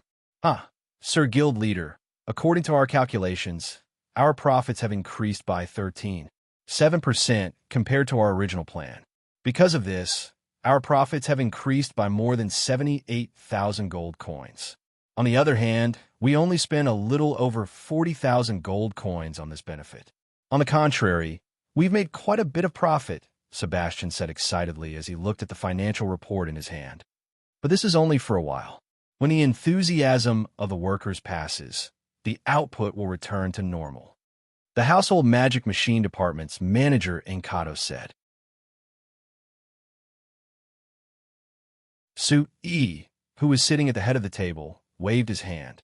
We are not promoting this welfare policy to make money, but to provide convenience for the workers. Therefore, earning more was a pleasant surprise, but not earning anything was normal. In comparison, we should study how to mobilize the enthusiasm of the workers so that we can maintain such high work efficiency and further increase production capacity. Well, I'm afraid that's not very realistic. Heinz, who was the first person to sue Yi's right, shook his head. The workers were only this motivated during this time. It's impossible to maintain it for a long time. The other high-level members of the new flyer all nodded, clearly feeling that Heinz's words were right. Suit E revealed a faint smile. The facts this time prove that the workers still have potential, but we haven't found a good method yet. As for how to increase the enthusiasm of the workers, increasing their work efficiency and production capacity, that will depend on you people who manage the factories to think of a way.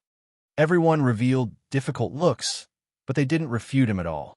They just knit their brows and began to think. All right, we'll think about this later. Let's move on to the next topic. So he clapped his hands and cut off everyone's thoughts. He turned to Kennard and nodded at him. Kennard, you should first prepare the company's work report for this year. Kennard nodded and stood up. He picked up a document that he had prepared a long time ago and began to explain with a serious expression. From Kennard's work report as the CEO, it could be seen that New Flyer continued to maintain rapid and even astonishing development this year.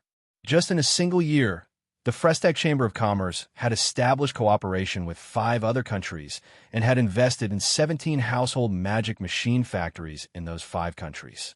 Adding on the 65 household magic machine factories that New Flyer had established with the Lampari Kingdom, the Kingdom of Ruhr, and the Drake Duchy, as well as the factories that were built 2 years ago, New Flyer had a total of 154 household magic machine factories outside of the Principality of Constantine. These factories were operating normally this year, and all the household magic machines they produced were sold out. Not only did this bring large benefits to New Flyer, it also brought large benefits to the various countries. The most important thing for these countries was that the factories that New Flyer had established with them were mostly local workers, which solved a large employment problem for these countries. With the existence of these factories, it drove the economic development of the area around the factories, clearly improving the lives of the people around the factories. In short, The Frestec Chamber of Commerce had a happy cooperation with all the countries. Each country welcomed the Frestec Chamber of Commerce's investment and deepened their cooperation. After saying this, Kennard paused and looked at Sue E. before continuing. Sir Chairman, there are many countries that want to cooperate with our company outside of the household magic machine industry. For example, the Lampari Kingdom has always wanted to cooperate with us to open a military magic machine factory. The Kingdom of Ruhr is very interested in magic machines. There are also several small countries that are interested in construction magic machines and magic cars. Sui tapped his finger on the table a few times, and after thinking for a bit, he said, "In my name, I'll make an announcement on behalf of New Flyer. Just say that our company welcomes other people to cooperate with us in terms of magic machines and other applied magic machines." Kennard and the others looked at each other before giving a slight nod. Sue, he had already revealed his intentions, so they weren't surprised that he was using this chance to confirm this plan. It could be imagined that when New Flyer made this announcement, there would be countless merchants from many countries that would flock over. Countless people were already drooling over the magic machines outside of New Flyer's household magic machines. Now that Sue, he had finally relented, of course they would seize this chance. Then what about the military magic machines? Kennard asked. The time isn't right. There's no need to mention this. Sue, he casually said. Kennard nodded and didn't keep asking as he continued with his report. After talking about New Flyer's cooperation with other countries, it was time to introduce New Flyer's work. Right now, New Flyer had already moved their household magic machine manufacturing to the factories of other countries, leaving only the research department in their main base. Other than this, the main base's production was mainly focused on magic machines and applied magic machines, as well as the military magic machines. The most important thing was the magic machine development work. When Kennard finished introducing this, it was time for the Academy of Magic's chief Evita and the Magic Machine Development Department's manager Camby to give their reports. Their reports were very simple. They just introduced the breakthroughs that New Flyer had made this year. Compared to the past few years, New Flyer didn't have that many breakthroughs in terms of research this year. The only new product they had developed was the Magic Cannon. The other research was mainly focused on improving the quality and performance of the previous products. So there were many people who began to question if New Flyer couldn't develop any new magic machines. Sui gave a snort of disdain at these questions.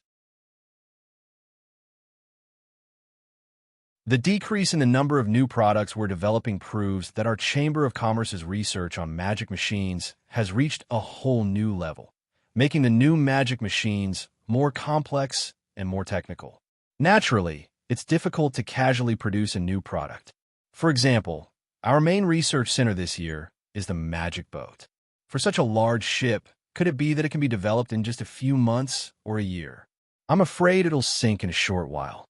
Everyone in the conference room revealed smiles.